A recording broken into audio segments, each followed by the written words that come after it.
The blogger screamed into the camera in panic about a giant beetle in the bushes. Suddenly, something creepy burst out of the shadows and abruptly interrupted the stream.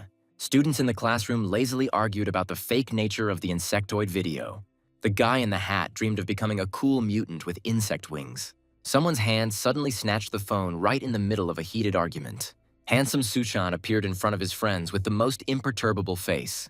The student dismissed the idea of insect wings as a complete abomination. Suchan suggested to his friends to hang out with the girls again that evening. The boys instantly changed their anger to mercy and bowed to their idol. Suchan was well aware of the power of his wild popularity among his peers. He imagined himself as a king at the top of the student food chain. Suchan believed that ordinary students should not even talk about domination. The guy compared human society to colonies of ants or prides of lions. In any society, he saw only a rigid hierarchy, like an anthill. In college, Suchan enjoyed his role as the chosen leader, adored by everyone. He vowed to enjoy his podium and not miss this chance. The friend asked Suchan doubtfully if he really wanted to go for a walk. The friend slyly advised Suchan to look back and look in that direction. Suddenly, Mi-hee called out to him, jumping joyfully in the distance. The beautiful Mi-hee, with a beaming smile, invited Suchan to have lunch together. Friends teased Suchan, calling Mi-hee his fiancée and being wildly jealous. The girl instantly perked up when she learned about Suchan's participation in the evening drinking party. She jumped up and down happily, and Suchan suddenly felt extremely lousy. Suddenly, his back was burned by the touch of someone's invisible and hot hands. The guy jumped back sharply, frightening Mi-hee with his strange behavior. The heat became unbearable, and Suchan, throwing out an apology, rushed off somewhere. The friends just watched in silence, not understanding the reason for this wild behavior. Mi-hee was at a loss, remembering his ridiculous stories about folk wrestling. But Suchan had already disappeared from sight, leaving the company guessing about what had happened. He trudged down the street, trying to recover from the painful attack. Suchan was angry at his stupid excuses about struggle and lack of imagination. In fact, he was keeping a secret that was dangerous to reveal to anyone. And then he realized that he was no better than that unsociable guy. Meanwhile, that poor guy was previously considered the life of the party and the local ringleader. The complexes that suddenly came to light in front of everyone were to blame for everything. A severe allergy to alcohol made him a laughingstock, forcing him to flee in disgrace. The guy had completely withdrawn, and Suchan wasn't surprised at all. He knew very well that absolutely everyone has something to hide from others. After all, any revealed secret instantly becomes your weakest point. Once home, Suchan wondered why celebrities would even talk about such things. Suchan resolutely pulled off his t-shirt, revealing a tight bandage on his back. And then dragonfly wings burst out of his back with a crunch. He made bitter irony about his past aversion to insects. Looking in the mirror, Suchan only became more convinced of his own disgust. He clearly remembered how it all started with that ill-fated dragonfly. He once turned an insect into a cloud of poisonous dust. He accidentally inhaled the particles and his body immediately rebelled. Meanwhile, having come to his senses, he discovered a terrible gift from nature. The frightened child hid, afraid of becoming a test subject for scientists. Wild horror forced him to hide his secret from the world for years. He kept everyone at a distance, terrified of his secret being exposed. Meanwhile, the life of a hermit over time became simply unbearable for him. Suchan locked himself in a cocoon of loneliness, while his soul literally languished. Before the school year, he stopped by the barber shop for a bold new style. And then he finally decided to radically change his appearance. It turned out that elastic bandages were excellent at turning the huge wings into flat origami. With his new image, he finally became what he always dreamed of being. Someone suddenly grabbed the confident, handsome man by the sleeve of his coat. Suchan was no longer lonely because girls were now pursuing him. But he remembered that one glance at the wings would ruin the idol. Suchan cursed his wings, which started to hurt right at the moment of their date. The unbearable pain in his back finally forced him to give them freedom. He hid like a coward, just so that Mi-hee wouldn't see this abomination. Suddenly, the girl burst into the room and saw him half naked. She hysterically asked why he was showing off his pants in front of her. Suchan's heart was pounding wildly because the secret was hanging by a thread. Mi-hee stammered that she had come through the open door on a tip from her friends. The guy, in a rage, promised to kill his friends for such a wild setup. The girl waited modestly in the corridor while he tried to come to his senses. She became seriously worried that something really bad had happened to him. Meanwhile, Mi-hee reproached her friend for his constant running away. She asked directly about the secrets, causing poor Suchan to flinch. The boy with wings desperately denied the truth, standing in the shadow of the bathroom. Suchang looked depressed, trying to keep his terrible secret. The girl lowered her eyes sadly, feeling a cold wall between them. Suddenly, she threw the bag on the floor and called out to him loudly.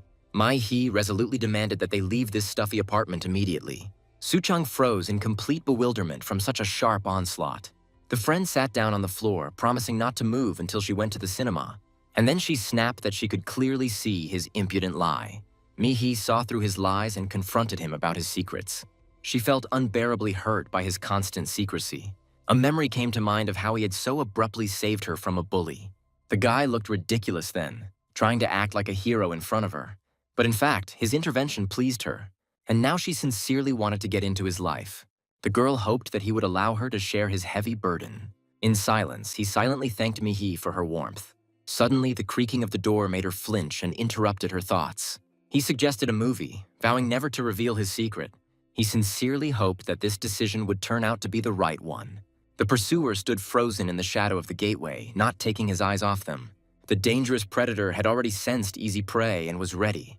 A normal walk was interrupted by the insinuating voice of unknown people on the street. The suspicious students immediately took the naive Mi-hee into their custody. The guy was touched, looking at her sweet inability to refuse people. The girl happily showed off her heart-shaped lollipop, beaming with happiness. This sight made his heart beat faster, traitorously. Before entering the cinema, he suddenly thought about the future. Amidst the screams of horror on screen, he dreamed of starting to date. Mi-hee spilled a drink on herself and ran off to wash it off. He realized that one day he would have to tell her about the wings. But there was a glimmer of hope that her attitude towards him would not change. The thought of being known as a monster scared him more than any horror movie. The hero thought it was better to leave everything as it was. Suddenly, the show was interrupted and the hall was plunged into darkness. Viewers were outraged by the film's ending at the most interesting point. An employee appeared at the door and announced an urgent evacuation. He shouted that a dangerous armed man had entered the building. It wasn't a prank.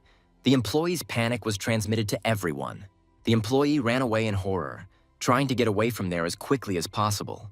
The sharp blade instantly pierced the poor fellow, painting the floor crimson. The remaining spectators cried out for salvation, shuddering at the horror they saw. Panic broke out in the hall. People screamed about the imminent death of everyone. His whole body was shaking, trying in vain to wake up from this nightmare. The sight of dripping blood confirmed that this murder was all too real. The guy wanted to save himself, but he couldn't leave Mi-hee here. The terrifying monster bared its fangs, finally spotting its long-awaited prey.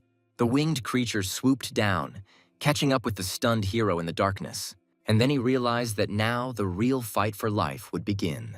The powerful blow shattered the chairs into pieces, narrowly missing the fugitive. The guy was simply speechless when he saw sickles instead of normal hands. A creepy praying mantis stood before him, mockingly asking about other mutants. The creature reminded him of the very same spray that the hero had once used. The name Jungle Juice immediately made the poor guy break out in a cold sweat. He immediately remembered how he had foolishly sprayed this infection at home. And the mutant continued to enjoy himself, boasting about his greatly enhanced sense of smell. The predator smelled the scent of his prey, which completely blew his mind. The monster jumped from above, anticipating the taste of blood, which would be sweeter than honey. But at the last moment, the hero punched him right in the face. Mi-hee screamed in horror as she saw Suchan being thrown back by the powerful blow. The guy was taken aback when he noticed that his girlfriend was still there. The girl explained in confusion that she had lost it during the panic that had begun. The creepy mantis cursed furiously, enraged by the appearance of an uninvited witness. The mutant bared his teeth, declaring that no one dared interfere with his bloody meal. Suchan desperately shouted at Mi-hee to save herself immediately. The predator threw a stone at the girl while the guy begged her to run. Meanwhile, at the entrance, police held back the crowd, cordoning off the dangerous building. A lively girl in a cap demanded to be let inside to save people. Suddenly, there was a crash of glass from above and a man flew out of the window. The monster cold-bloodedly threw Mi-hee out the window, mocking her. Suchang was frantically wondering if he would be able to fly for the first time. The girl fell to the ground like a stone, accompanied by the frightened gasps of onlookers. Onlookers below immediately began filming the horrific scene on their smartphones. The boy realized that flying in front of the crowd would be his undoing. He imagined himself becoming an outcast and a monster for people forever. Suchang clenched his teeth until they hurt, fighting his own fear. Mi-hee flew down, realizing that these were her last seconds. Tears of despair froze in her eyes before the inevitable end. The hero resolutely prepared to jump, finally casting aside any doubts. The crowd below froze in horror, pointing at the girl falling down. Suchang dove into the abyss like a swallow, desperately stretching his hand forward. The praying mantis was simply taken aback by such audacity of his unusual opponent. And then he grabbed her, finally interrupting this deadly flight. The monster laughed maliciously, considering the guy an idiot for falling from a height. He was sure that the hero had decided to commit suicide along with his girlfriend. Suchang understood that now absolutely everyone would see his secret. But Mi-hee's warm words gave him strength at that crucial moment. Suddenly, there was a cracking sound behind me, and my clothes literally burst. His powerful wings flared out, cutting through the air and blinding the crowd with a flash. The boy floated in the sky with Mi-hee in his arms under the gaze of onlookers. And then the mantis monster was completely taken aback by the incredible sight. The crowd below was panicking, as everyone had their own shameful secrets. The mysterious stranger smiled maliciously as she filmed the revelation of his secret on her phone. Suddenly, he realized that the whole world now knew his weakness. The story begins about a student who became a victim of the merciless concrete jungle. In his eyes, one could see only rage and a thirst for a desperate fight. The girl in the cap was amazed that he spread his wings in front of everyone. Meanwhile, she asked for instructions on whether she should seize the boy. And then she replied mysteriously that she had a better idea. A mysterious girl with a mustache decided to take the hero to her university. Below, the crowd was stunned, filming the winged savior with their phones. The evil praying mantis fell into a stupor because the guy cleverly hid his wings. Suchan was horrified to see blood on the head of the unconscious Mi-hee. But in fact, he soared confidently, as if he had been flying all his life. The enemy shouted furiously after them, ordering them to stop immediately. And then he realized that only a dragonfly could perform such maneuvers. The hero rushed to find a hospital while the monster realized his true power. The killer was overcome by terrible withdrawal symptoms. He longed to taste fresh dragonfly meat. Suddenly, the same stranger swooped down on the crazy predator from above. She sighed heavily over the defeated monster that had wreaked havoc in the city. The fanged madman has flooded the internet with videos of his bloody walks around the city. The girl adjusted her cap, thinking that people shouldn't know the truth. After all, their secret existence must remain hidden from everyone forever. Meanwhile, the students were noisily celebrating the end of a difficult first semester. Behind his back, his classmates whispered about his frightening resemblance to that hero. Chan Su-chan was seriously afraid of an imminent police visit due to rumors. The media called the incident a publicity stunt, but people didn't believe the stories. His memory took him back 12 years to the birthday cake. Then the friends happily celebrated little Jong-woo's birthday. Little Su-chang stood in the middle of the celebration with an extremely lost look. The teacher invited him to sing too, but the children flatly refused. The boys whispered that he was poor and never gave gifts. It turned out that the boy had no parents, only a ringing emptiness. At that time, he just desperately wanted to play with the others. But in reality, the children only cruelly mocked the orphan.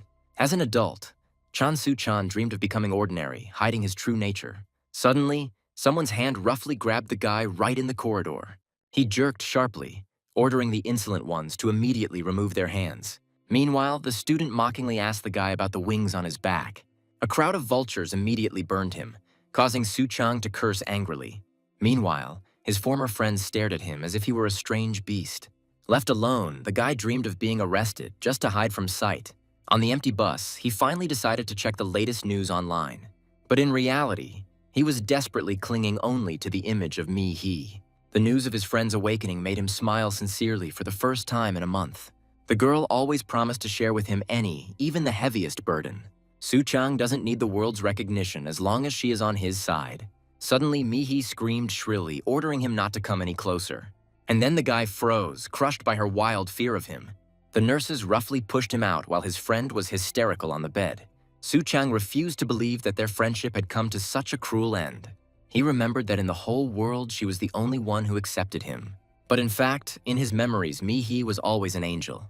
But now she only trembled, begging him never to come again. The brand of the monster finally broke his heart right there in the hospital corridor. At home, Su-chang threw his clothes onto the cold floor in complete helplessness. And then he looked with hatred at his damned insect wings. Clutching a rag in his teeth, the boy pressed sharp scissors to his flesh. His gaze showed a mad desire to finally become a normal person. He raised the blade, ordering himself to finally end this nightmare. But at the last moment, the scissors flew with a clang onto the tiled floor. Su Chang fell to his knees, choking on his own powerless crying. Even now, the guy was terrified of experiencing ordinary physical pain. A month later, the city continued to live its usual noisy life. Su Chang wandered through the crowd, hiding his face under a deep hood. People around were bustling about, trying to stick together and not notice those who were alone. In the animal world, outcasts have always faced only complete alienation. Such unfortunate people have always suffered the same fate. Suddenly, he resolutely raised his leg over the edge of the bottomless abyss. Death beckoned to him as he stood frozen on the very edge of the high-rise building. Su Chan sincerely believed that death would solve all problems at once. A second later, he stepped into the void towards the concrete floor. In his fall, he only dreamed of quickly freeing himself from endless suffering, but suddenly the damned wings opened up on their own, fluttering wildly in the air. And then the bummer. His survival instincts didn't allow him to calmly finish everything. He cursed his wings in rage for his thwarted attempt to escape. Meanwhile, the stranger in the cap watched this flight with undisguised delight. The girl sincerely envied his strength, dreaming of the same powerful wings. Su Chang, taken aback, wondered who she was and how long she had been standing there.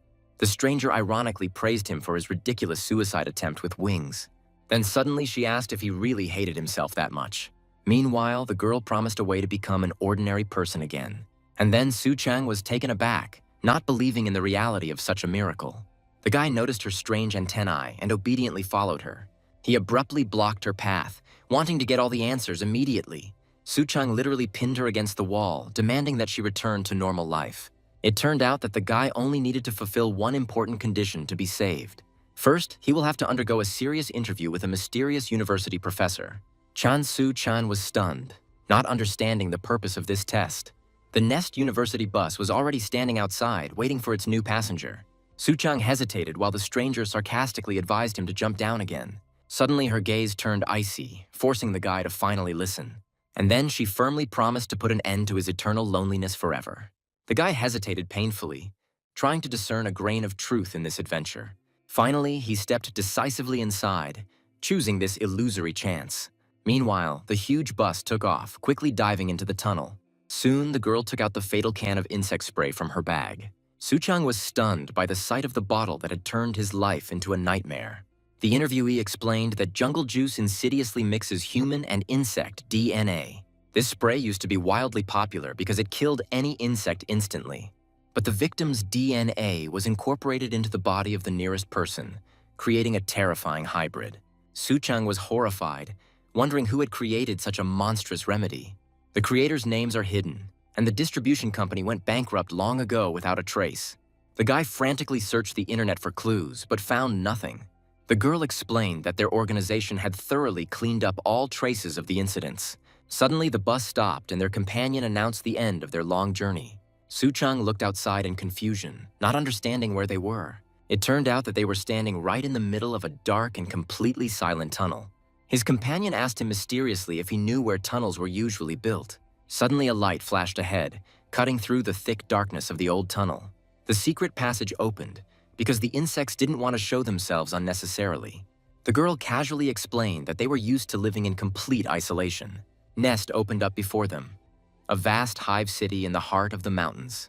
The stunned guy wondered how they managed to hide such a huge thing like that. He froze with his mouth open, unable to comprehend the scale of what he saw. The sky above the city was bustling with hundreds of hovering insectoids. And then he realized that his chance for normality was real. The whole campus looked like a futuristic paradise for people like him. The local big guys immediately started to attack him, calling the guy some kind of pathetic jerk. It turned out that in the nest, the unfortunate offenders were cruelly punished, chained to their beds forever. One of the prisoners just laughed madly, calling the guest his sweet dragonfly. And then he ominously promised that they would definitely see each other again soon. But in fact, outside, the free life of the winged students was in full swing. Su Chang was taken aback when he saw hundreds of the same mutants on the busy streets. The companion confirmed that jungle juice had once fatefully transformed them all. Meanwhile, the huge campus looked like the most ordinary and cozy town. Huge guards of order vigilantly watched over the security of this secret refuge of outcasts. And then the guy realized that he would never be alone again. The girl told the newcomer to get comfortable while she quickly checked in at the local reception area. The The guy crossed the threshold of Nest, squinting from the bright sun and the bustle. The location was more reminiscent of a fantasy world than the familiar modern Korea. Insectoids scurried around, not even hiding their strange features. The hero became noticeably nervous, feeling the growing pressure of this place. Suddenly, a large beetle flew brazenly right in front of his eyes. The path was blocked by a muscular old man meditating surrounded by insects. The big guy fed his charges honey so he could later eat them for protein. The old man swallowed the beetle with relish, considering it a normal cycle of life. The guy was stunned by what he saw, remembering the crazy survivalist TV presenters. In the end, he hastened to leave, resigned to the local wild quirks. The old man unceremoniously tore off the cloak, revealing the boy's powerful dragonfly wings.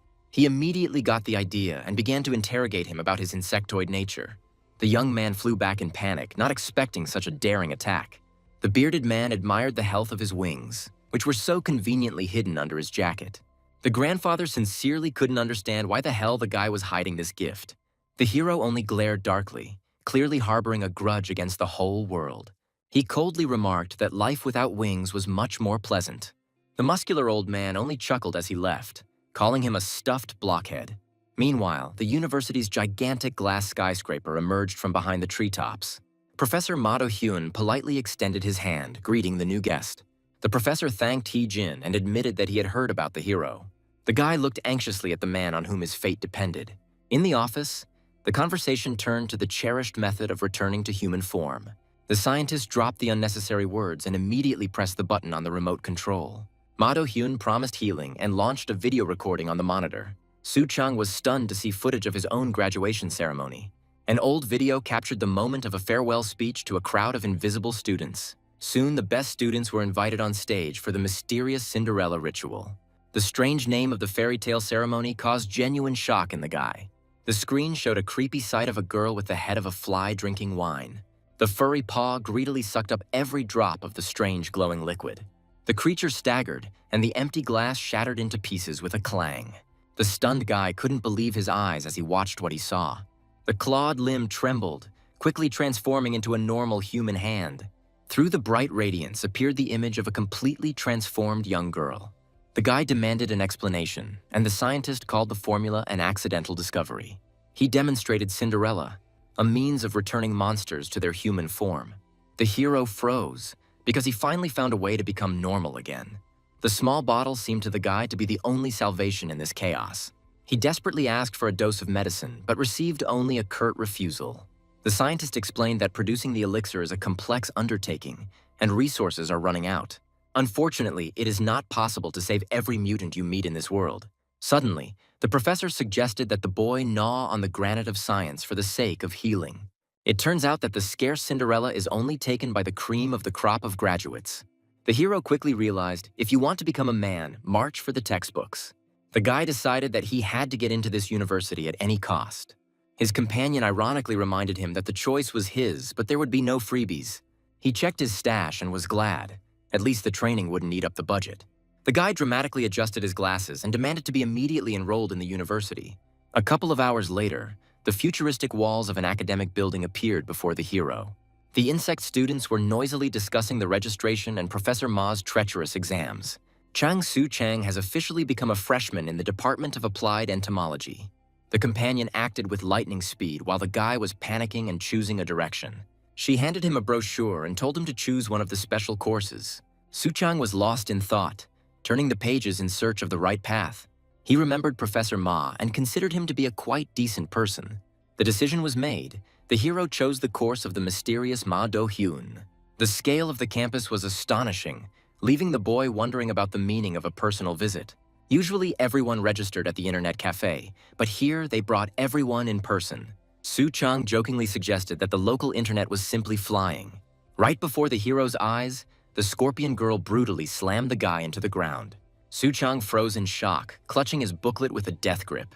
He sincerely didn't understand why the hell a fight had suddenly broken out here. Hai Song furiously ordered her opponent to never come near her again. Du Hwa only snapped back in response, calling his attacker a completely crazy psychopath. The hero was horrified by the local customs, wondering whether scorpions were insects at all. The companion, with icy calm, assured the newcomer that he would quickly get used to it. And then, with one sharp movement, she grabbed both fighters by the scruff of their necks.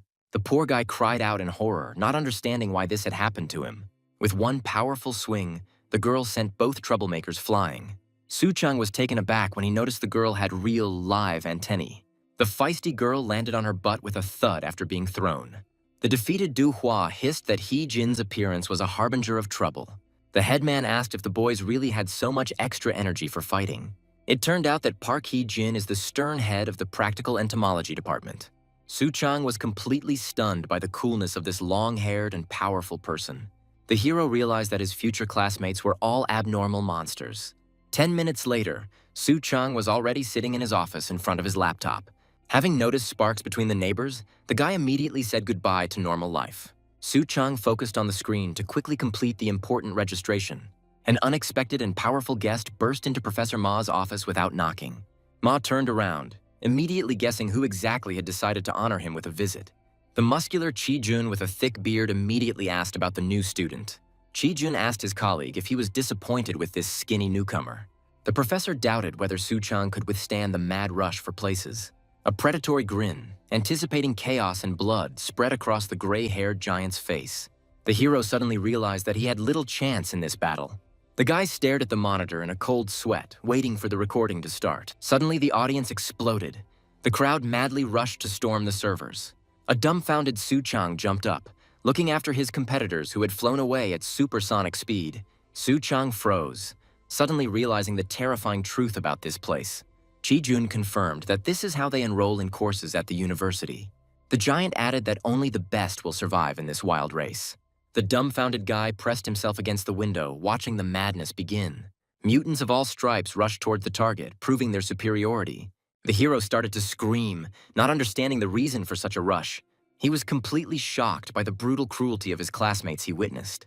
Meanwhile, the system has officially opened access to registration. Soo-chang was outraged by the unfolding surreal situation when Hee-jin called out to him. The girl immediately realized that the newbie was completely out of touch with the rules. A small student with antennae offered to explain the crazy registration rules to the hero. Soo-chang was stunned when he learned about the need to catch the professors in the forest. As it turns out, nest teachers deliberately hide in wild places. The boy reproached himself for being slow while the little boy was inquiring about his plans. The choice was obvious. The hero set his sights on the coolest professor's special course. But his new acquaintance dreamed of topping the ratings of the entire department. The interlocutor only smiled, envious of such steely determination of the inexperienced newcomer. The boy quickly disappeared, leaving Soo-chan alone with his problems. Meanwhile, time was inexorably flowing away, and the forest seemed infinitely vast. He was looking for a high point to survey the surrounding area and find the professor. The green-eyed boy froze warily, sensing something was wrong in the silence of the forest thicket. With a sharp movement, he threw off his jacket, preparing for a swift jump into the sky. Suddenly, transparent wings opened behind his back, lifting the hero into the air. From above, the view became perfect, and he instantly calculated the positions of all the enemies. In the distance, flags flashed among the greenery, indicating the correct direction for the further journey. And then he realized that Professor Ma was waiting for him right there. Meanwhile, below, a crushing crunch was heard from a sudden and powerful blow. The hero was amazed at how fiercely and angrily the students beat each other. It turned out that the guys were ready to do anything for Professor Ma's special course. He only noted ironically that these psychos were clearly going too far for the sake of studying. Soo-chang realized that there was no time, and the flags were placed there for a reason. He frantically thought about which one to fly to for the professor. And then the guy suddenly froze, having felt the right direction with his intuition. With a decisive jerk, he rushed downwards, choosing the only true target. The treasured spot turned out to be Point A in the shade of a huge old tree. The respectable man with the mustache and the book winced from the sudden crash behind him. Soo-chang miscalculated his maneuver and crashed face first into the ground in an epic fashion. After the hard landing, he admitted that flying at speed is difficult. But in reality, crowds of students flocked here as if they were covered in honey. The boy understood that these madmen were ready to step over heads for the sake of the teacher. Professor Ma noted the logic and successful use of the dragonfly's skills. The teacher handed Soo-chang the treasured flash drive to sign up for the special course. It turned out that the guy was incredibly lucky to snag the very last copy. The professor told me to take care of the gadget and run to class quickly. Finally, the goal became closer, and the hero rejoiced at his success. Ma announced the end of the distribution, and Su-chang dreamed of becoming normal. Meanwhile, the professor finished his business and checked his electronic tablet. Suddenly, the hero's smartphone vibrated, notifying him of the arrival of a strange message. What he saw on the screen made the guy literally freeze in complete shock. The system suddenly identified him as some kind of mysterious applicant. The gray-bearded athlete in the hammock was amazed that the newcomer had actually obtained a flash drive. The old man anticipated that the boy would soon understand the seriousness of the local mess. The beauty in the cap was taken aback when she learned of the success of this daring newcomer. The spider-like creature ominously stated that the big game had only just begun. One friend asked another to stop chewing clothes and look at the newsletter.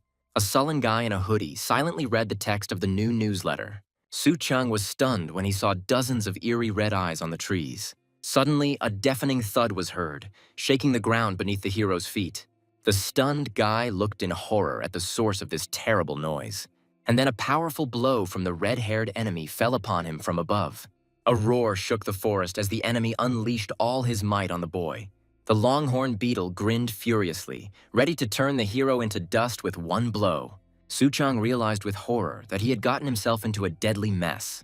The pursuer emerged from the shadows, demanding that the flash drive he had obtained be immediately handed over. The many-armed Fran ominously suggested that the guy give up the thing voluntarily and in a good way. The hero panicked, not believing that a real hunt had begun because of the flash drive. He ran away, cursing the overly strict registration rules for this special course. Suddenly, a cry came from the forest thicket, addressed personally to the dragonfly. A small ally waved his hand from a tree, pointing the way to salvation. Su-chang was amazed by the appearance of the little fellow who was hurrying him with all his might. A crowd of angry students rushed in pursuit, eager to take away the coveted flash drive. Su-chang and the boy hid in the shadows, finally catching their breath. The guy sincerely thanked his new acquaintance for this unexpected rescue.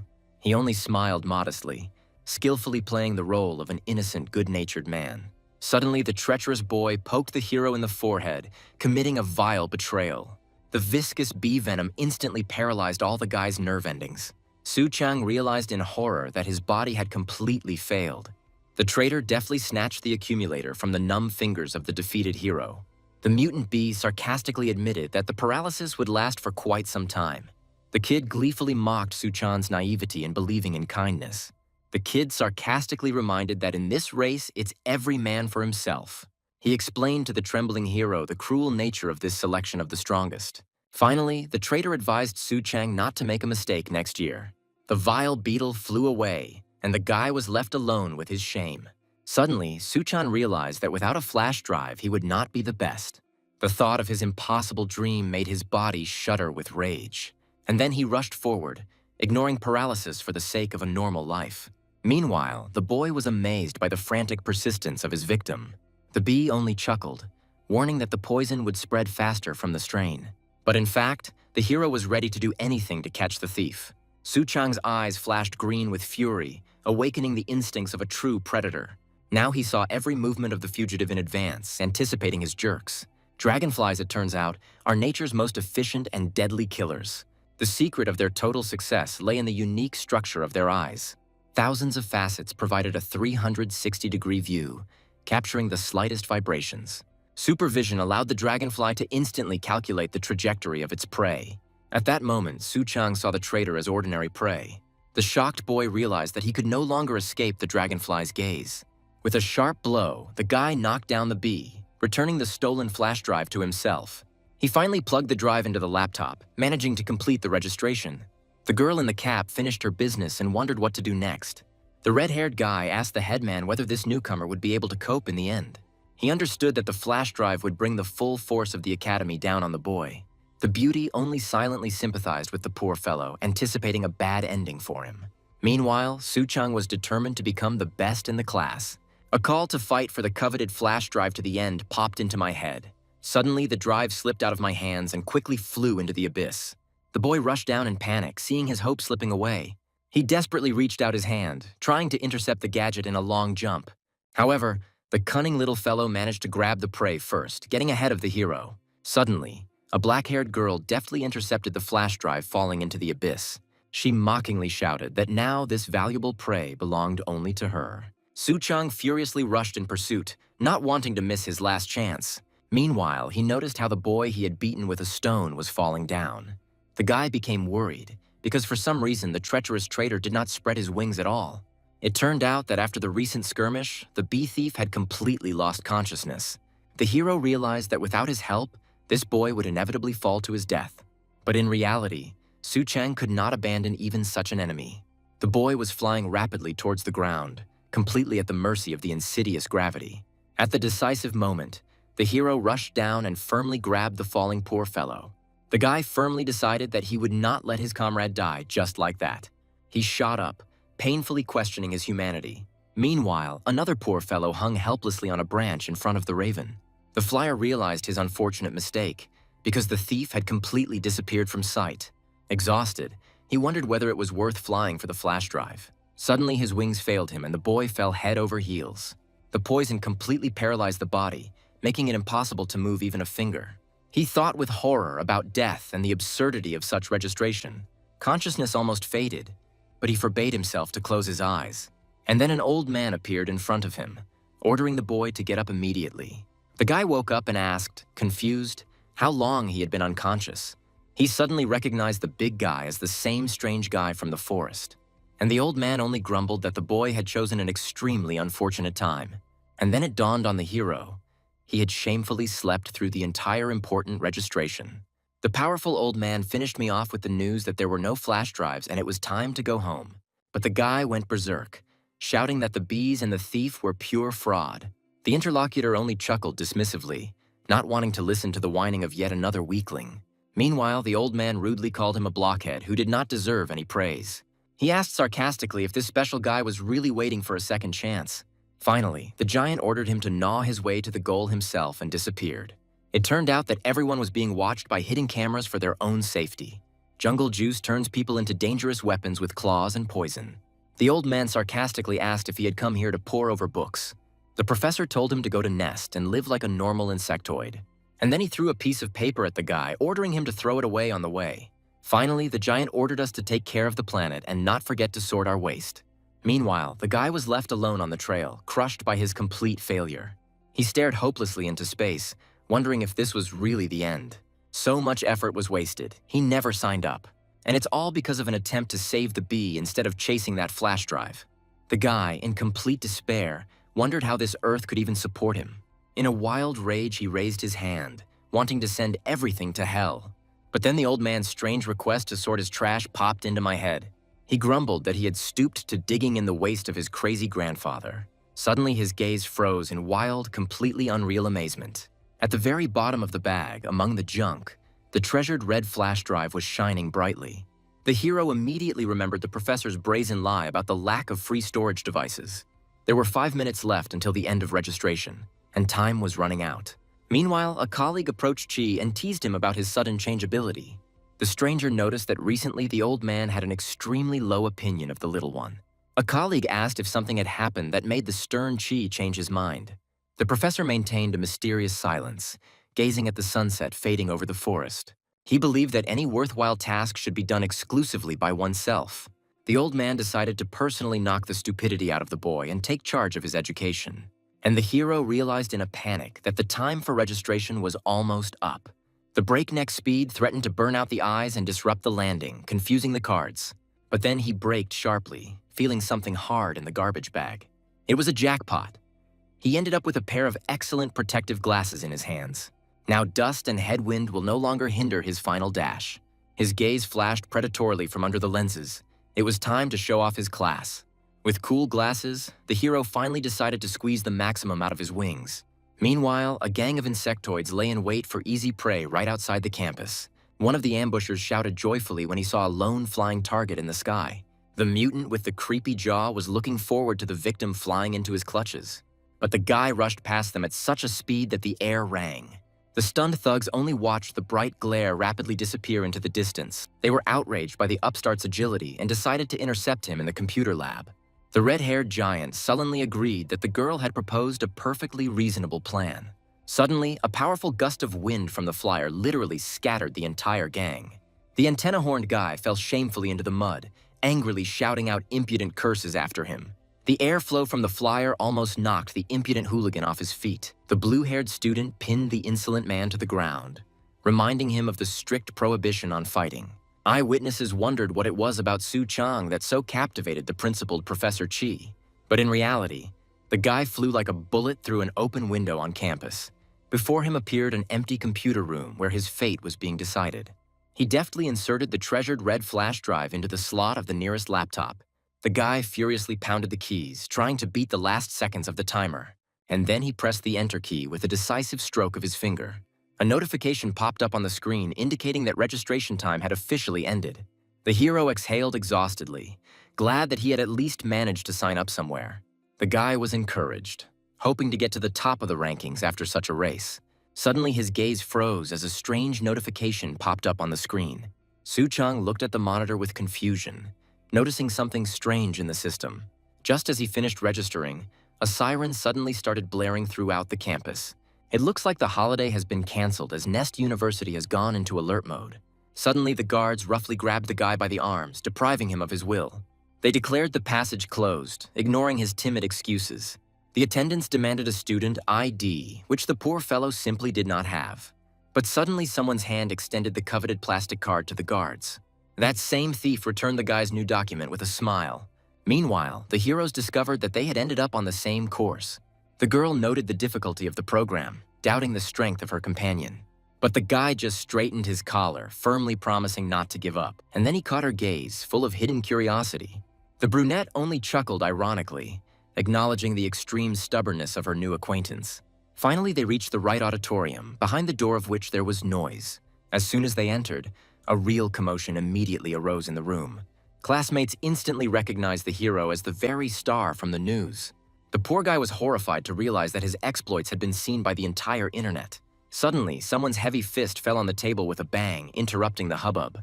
One bully jumped up, furiously reproaching the newcomer for his reckless use of wings. The guy listened to accusations that it was because of him that they had to tie up loose ends. It turned out that the mysterious companion personally deleted all incriminating traces on the internet. Su Chang flinched, realizing why the fuss around him had died down so suddenly. The girl slapped the bully on the back of the head, defending the newcomer from his empty attacks. She winked at the hero, justifying his sincere desire to save that poor thing. The other students smiled sweetly, fully sharing her noble position. The beauty confidently stated that in his place she would have done exactly the same. Su Chang froze, deeply touched by such unexpected and warm support. After saying goodbye, she fluttered off to do some business, leaving the guy completely delighted. The guy with combed hair casually threw his feet up on the desk. Suddenly his face was distorted by a sinister, anticipatory smile. Meanwhile, the blonde grumbled discontentedly about someone else's attention. And then he turned around abruptly, clearly not expecting a trick. A brutal blow crunched and the blonde's face was smashed into the tabletop. The one-eyed boy froze in shock from such a sudden acquaintance. The impudent man stretched lazily, glad that the entire audience had finally gathered. Having knocked out the poor guy, he casually voiced his bold request to the crowd. At that very moment, an armed gang burst into the classroom. Grinning, the bully brazenly demanded that the title of best student be given to him. A couple of students looked at each other in confusion, flatly refusing to give up their seats. But then the big guy loomed over them menacingly, demanding a small favor. The big guy unceremoniously snatched the girl's badge, brazenly confiscating someone else's passes. The indignant one-eyed boy screamed desperately, demanding that the stolen goods be returned immediately. Blinded by rage, the young man rushed forward, amazed at the impudence of this lawlessness. He bravely jumped on the enemy, defending his student card. And the hooligan just grinned predatorily, preparing to hit back this live serve. A vile swing of the bat with a deafening crunch interrupted the brave man's flight. And suddenly the poor fellow woke up in bed with a heavy groan. His head throbbed with wild pain under the bloody bandage. Suddenly he woke up in an unfamiliar infirmary next to a pink-haired girl. The headmistress explained that she had dragged them here from the blood-soaked auditorium. And then the guy realized in a panic that his pass had been stolen. But the girl simply calmly suggested that they simply request new documents. Realizing the stupidity of his fears, he awkwardly watched her go. Leaving to get new tickets, the caring savior told him to have a good rest. The young man sincerely admired her composure in such a difficult situation. Meanwhile, the kind image of Mi-hee surfaced in his memory.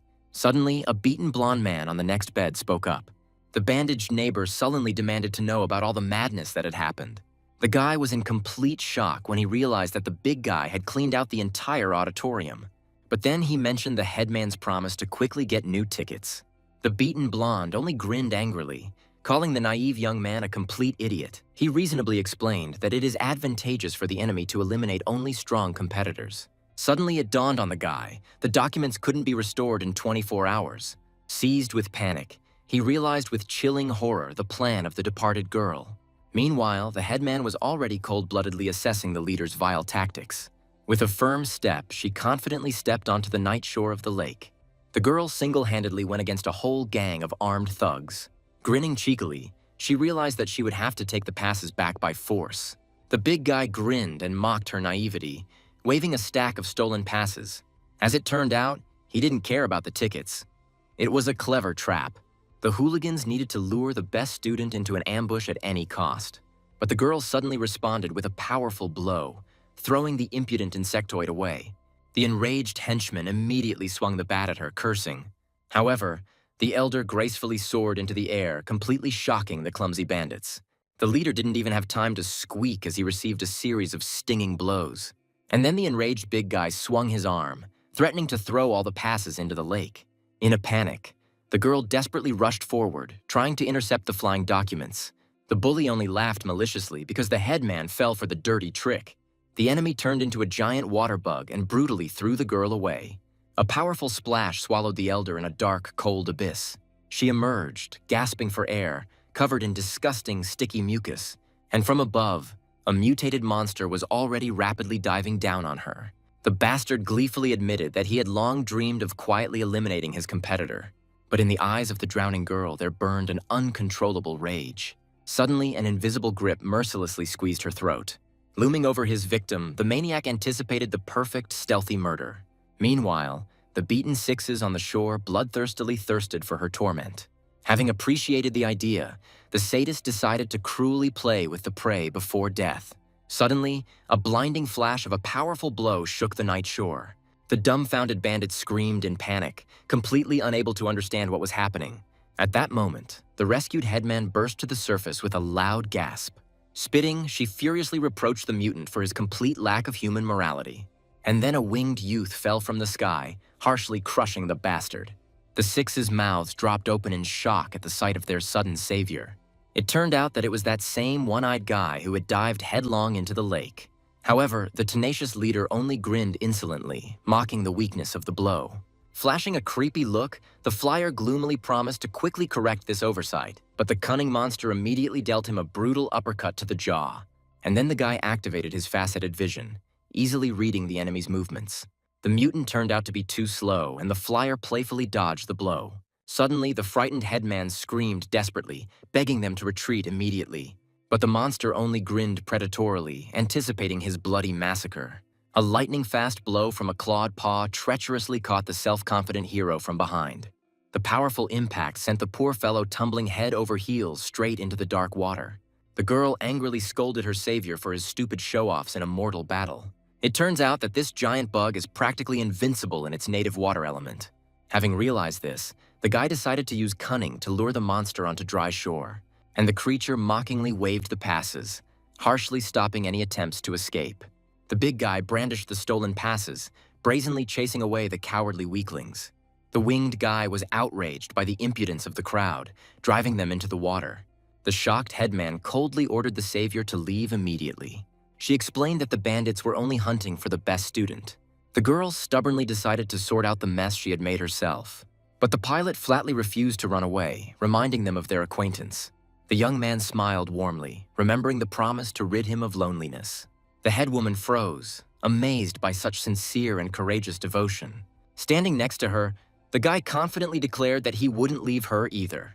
And then, behind the bandits' backs, a beaten blonde man appeared menacingly.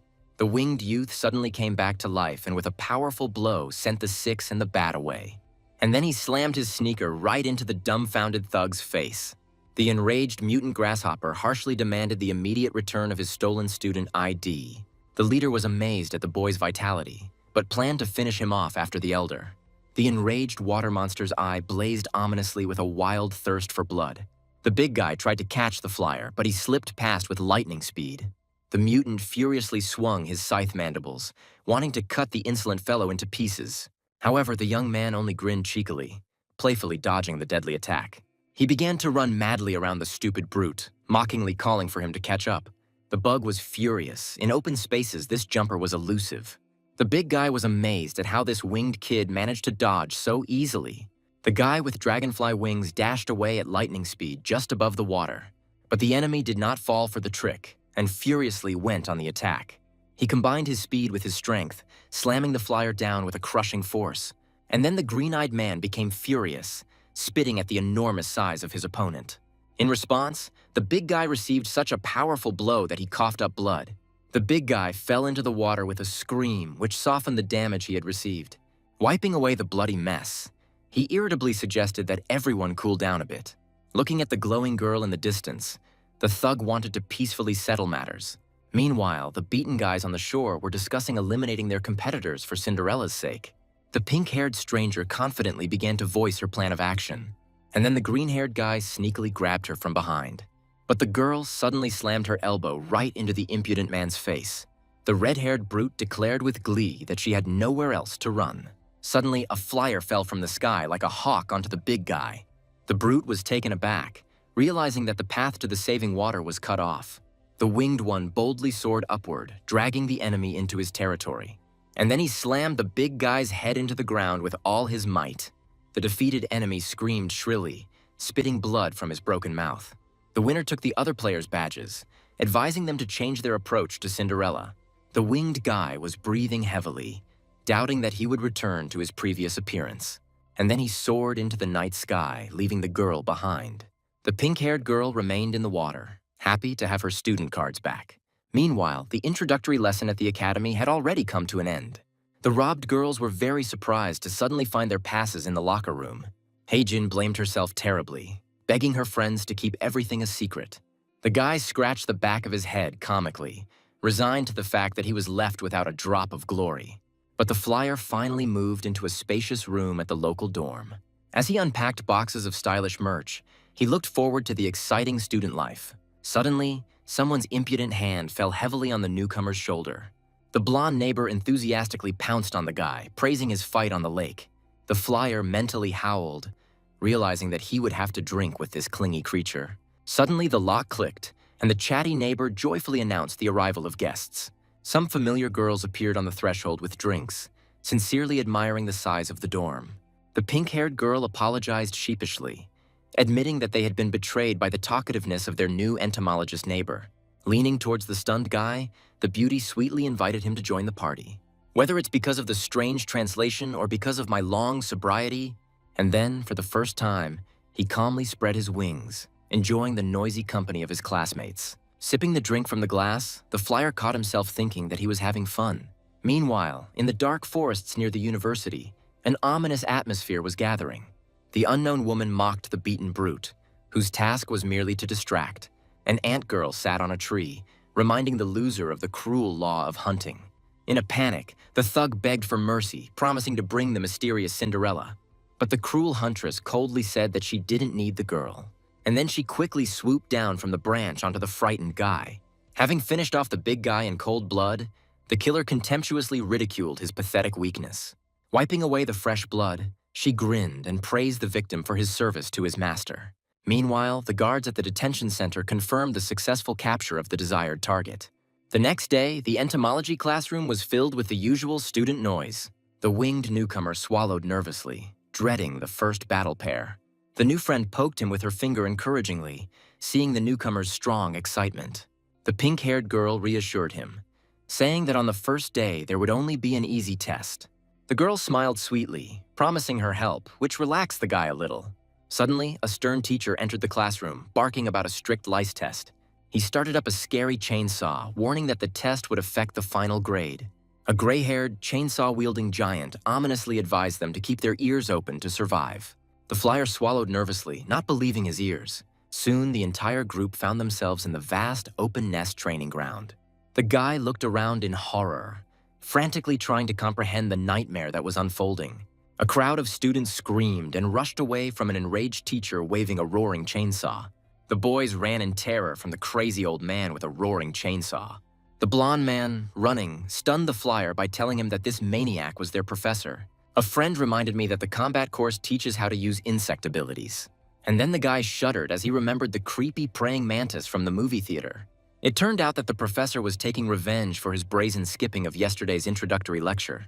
The old man barked that they had to be able to fight to protect the insectoids. Breathing heavily, the newcomer learned the main thing: only the strongest survive here. Suddenly, the professor slyly suggested playing a cruel game of tag. The weaklings who were caught were automatically eliminated, losing their chance to become the best.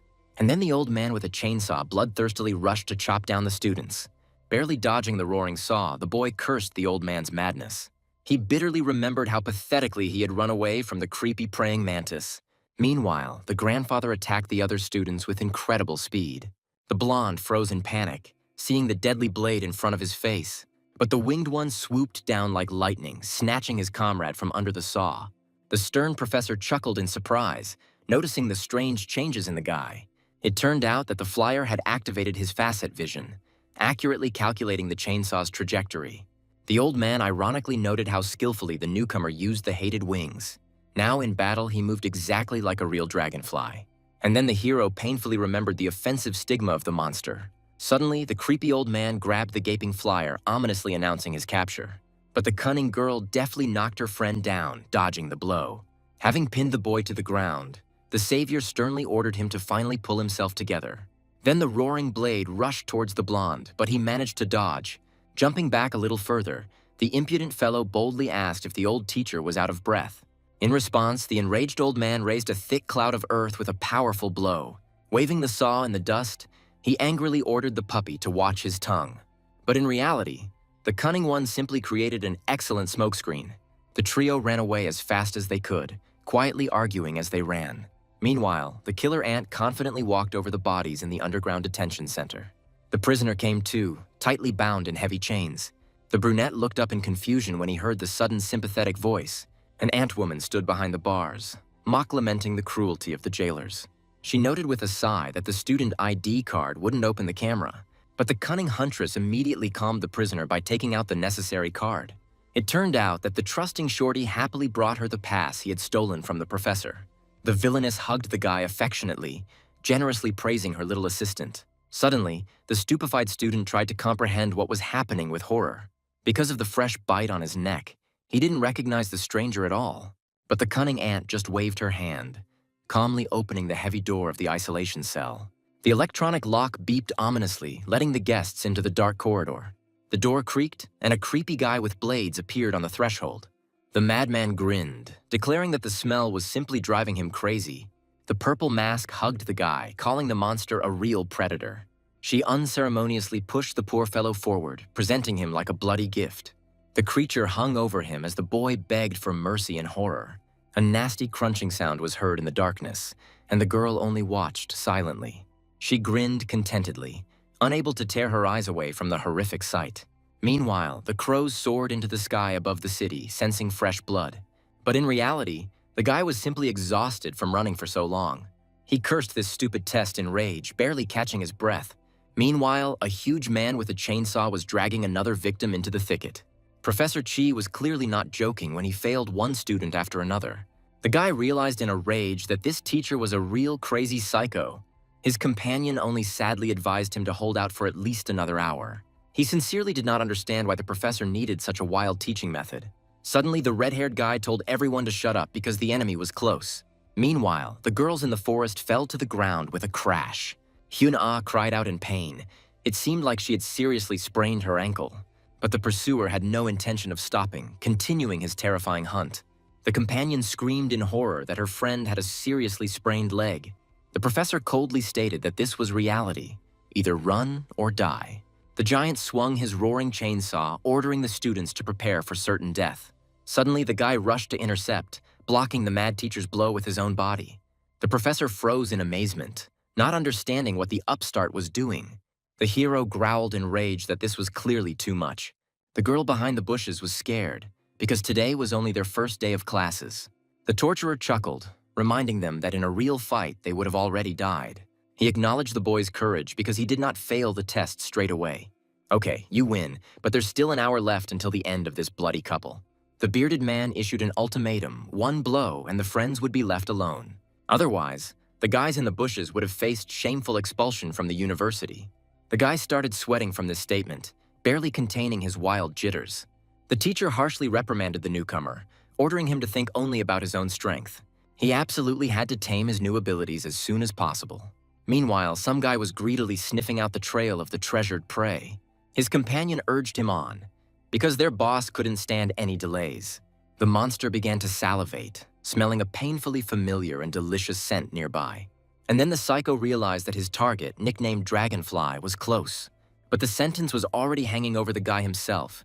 He definitely had no chance of surviving. Hit the professor once and the test is passed, otherwise it's the end for all three of us. Su Chang was sure that hitting the old man would be easy. The guy only needed to land one precise blow on target. But he missed, as if he were using his fists for the first time in his life. The bearded man mocked that with such sluggish movements you couldn't even catch a fly. The professor demanded a change of tactics. Otherwise, expulsion from the university was guaranteed. The friends became nervous, because the teacher had no intention of giving in to the newcomer. And then a dangerous green light flashed in Su Chang's eyes. The teacher immediately realized that the boy's faceted vision had finally awakened. Now the guy saw his formidable opponent as only defenseless prey. Fat and Su Chang brazenly grabbed his formidable mentor by the hair. The boy roared victoriously, deciding that he had finally caught this old fox. But the teacher instantly slammed the insolent fellow into the ground with one powerful throw. Witnesses in the bushes screamed hysterically as they watched this brutal attack. The girls were completely stunned by the frightening and abrupt change in dominance. The old man added ironically that prey never gives up without a fight. The hero, spread out on the ground, realized that the old man was no match for him. Su Chang tried to figure out what kind of insect ability the teacher had activated. Suddenly, the professor revealed that he doesn't use insectoid magic at all. It turned out that due to his age, jungle juice only rewarded him with side effects. The professor played with a chainsaw, calling it his little toothpick, and then he threw his instrument with a crash straight to the ground. The old man explained. The newcomer lost the bet because of his hot blood. And then the teacher suddenly threw some small object at the guy. A tiny and extremely realistic dragonfly landed on the guy's chest. The poor thing screamed hysterically, even though it was just an ordinary toy. The teacher cut him off. His aversion to insects prevents the hero from controlling his power. He explained the principle of compound vision and the vulnerability of dragonfly wings. The friends listened as the professor advised them to first explore the capabilities of their body. In the end, the old man told the boy to accept the fact that he was now an insectoid. Su Chang was struggling to decide whether he was ready to accept the truth about himself. But before, he considered any bug to be simply a disgusting abomination. And then he realized that he himself had turned into a frightening monster. Suddenly, there was a clapping sound. Someone was clearly watching this epic brawl. The mysterious guest theatrically admired how the professor taught the brat a lesson. The lady in the strange mask appreciated Professor Chi's unique method of education. The bearded man immediately darkened, sensing something was wrong with this person's sudden visit. The beauty made fun of how effectively the teacher intimidated the poor students. Meanwhile, Su Chan's friends were completely taken aback. In the end, the guys decided to leave as soon as possible before they got into trouble for the company. The guest in the fly mask scattered the girls, considering them pathetic and disgusting. Blood splashed onto his face, and Su Chang was stunned by such suddenness. Hai Sung rushed into the attack, showering the impudent stranger with choice curses. The stranger playfully stabbed Hai Sung, calling him a helpless baby. The guy was overcome. He realized that a paralyzing poison was flowing through his veins. Hai Sung collapsed, and the girls froze in horror before the enemy's power. She mockingly reassured the victim, promising a complete loss of any pain. The psychopath called the guy a snack while Su Chan was trying to comprehend this trash. The villain admitted that one student had already become food for her monster. Su Chang was extremely stressed when he heard the chilling truth about the feeding. Professor Chi was treacherously pierced through, and blood splattered directly onto Su Chang. The mentor collapsed, leaving the boy alone with a wild, paralyzing horror. The toothy mantis bared his teeth, recognizing the trembling boy as his old acquaintance. The monster loomed over its victim, once again calling the frightened hero its dragonfly. Su Chang was again overcome by that same feeling of sticky and numbing fear. The companion fell into a stupor, not understanding how this monster left the isolation ward. The predator was quite cheerful after feeding, but his partner ordered him to leave. The kidnappers grabbed the unconscious Hai-sung and leisurely disappeared into the thick of the forest. The wounded teacher coughed up blood, and the enemies bid them farewell by telling them to survive. Finally, the beauty removed her fly mask, throwing a short farewell towards the mentor. An angry girl in a black suit demanded that everyone stop immediately. Suddenly, someone's bloody hand grabbed her wrist in a death grip. The wounded giant kept talking about the ban on fighting and campus safety. However, she exploded, shouting that now was not the time for rules. And then the heroine looked with horror at the silent Hae-sung. The stern old man snapped that the girl was powerless before the rules of the system. But then Soo-chang soared into the sky with huge wings. He boldly reminded the old man of the lost bet and his imminent expulsion. The guy happily admitted that he no longer obeyed these stupid laws. While he was hiding in the clouds, his friend called out to him in despair. Soo-chan flew, remembering his paralyzing fear of Hae-sung's kidnappers. He remembered how the rude Hae-sung still tried to become a friend. The boy realized that the tragedy happened only because of his own cowardice. Now he is obliged to return his comrade, regardless of any mortal danger. The old man was angry at the fool who had forgotten the important lesson of saving escape. After all, in this world, even the strongest predators can suddenly become prey. The mentor instilled in me, if you can't defeat the enemy, run as fast as you can. According to the laws of nature, cunning praying mantises have always eaten dragonflies with gusto. The mad enemy only bared his teeth, noticing the attempt at a surprise attack from behind. The predator had long ago sensed the hero, declaring that he was too tough for the dragonfly. Soo-chang barely dodged, ordering himself to immediately gather himself and focus. The guy maneuvered, realizing that it was much safer in the air now. He feverishly waited for the perfect moment to strike one crushing blow, and then he hit the enemy with all his might, putting fury into it. But the enemy only mockingly compared this attack to a mosquito bite. Soo-chang was thrown back. He didn't understand why the enemy was unharmed. The hero realized in horror that the monster's skin was as strong as steel. Just one collision made it clear that there was almost no chance of victory. The guy's eyes reflected a true monster that could not be defeated. The horrific vision of his friend's reprisal finally paralyzed his will. Soo-chang, in despair, realized that his end had come. The mysterious accomplice ordered the monster to end the game quickly. She ordered that the victim be finished off quickly before the police arrived. Immersed in darkness, Hai-sung wondered if he was dreaming or not. In his hallucinations, old acquaintances demanded that he leave them alone. The shadows of the past mockingly reproached him for his eternal helplessness. The sudden call to wake up made his heart beat faster. Soo-chang rushed to the attack, screaming hysterically for his friend to come to his senses. A trembling Hae-sung came to his senses, completely confused about what was happening. The masher was surprised that the poison had stopped working on such a strong guy. The masher decided to deal with the loot herself, not fearing to kill Hai-sun. The poison paralyzed the boy, preventing him from moving even the tip of his finger. Suddenly, Soo-chang interrupted the vicious predator's attack with a powerful blow. The hero ordered his friend to flee immediately while he held back the enemies.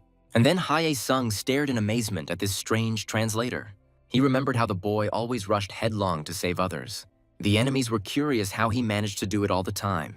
One day, Hae-sung jokingly asked him if he had a crush on the class president. He didn't understand why they had to pull ungrateful people back from the brink of death.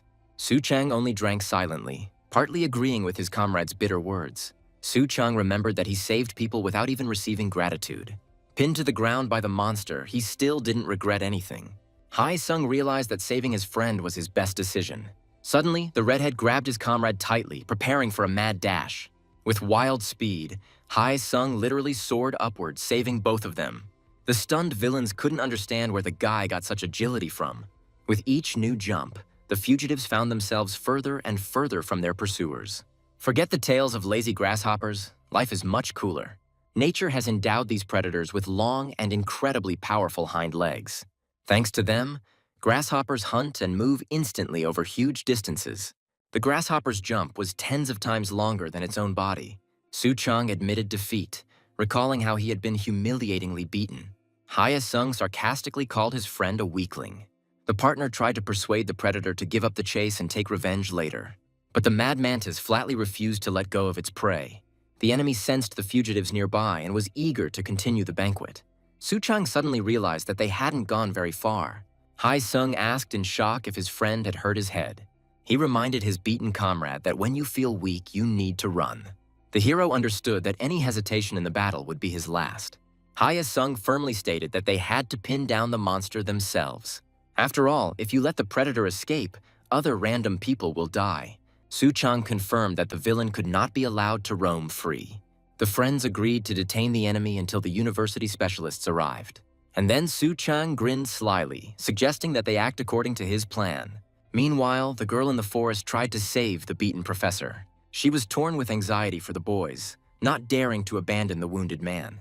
Suddenly, a shadow flashed in the bushes, frightening the heroine to the point of trembling.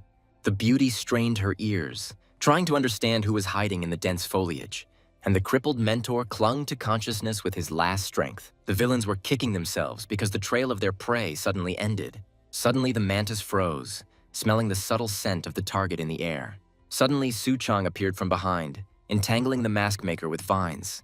The girl didn't even have time to gasp before she fell into the trap.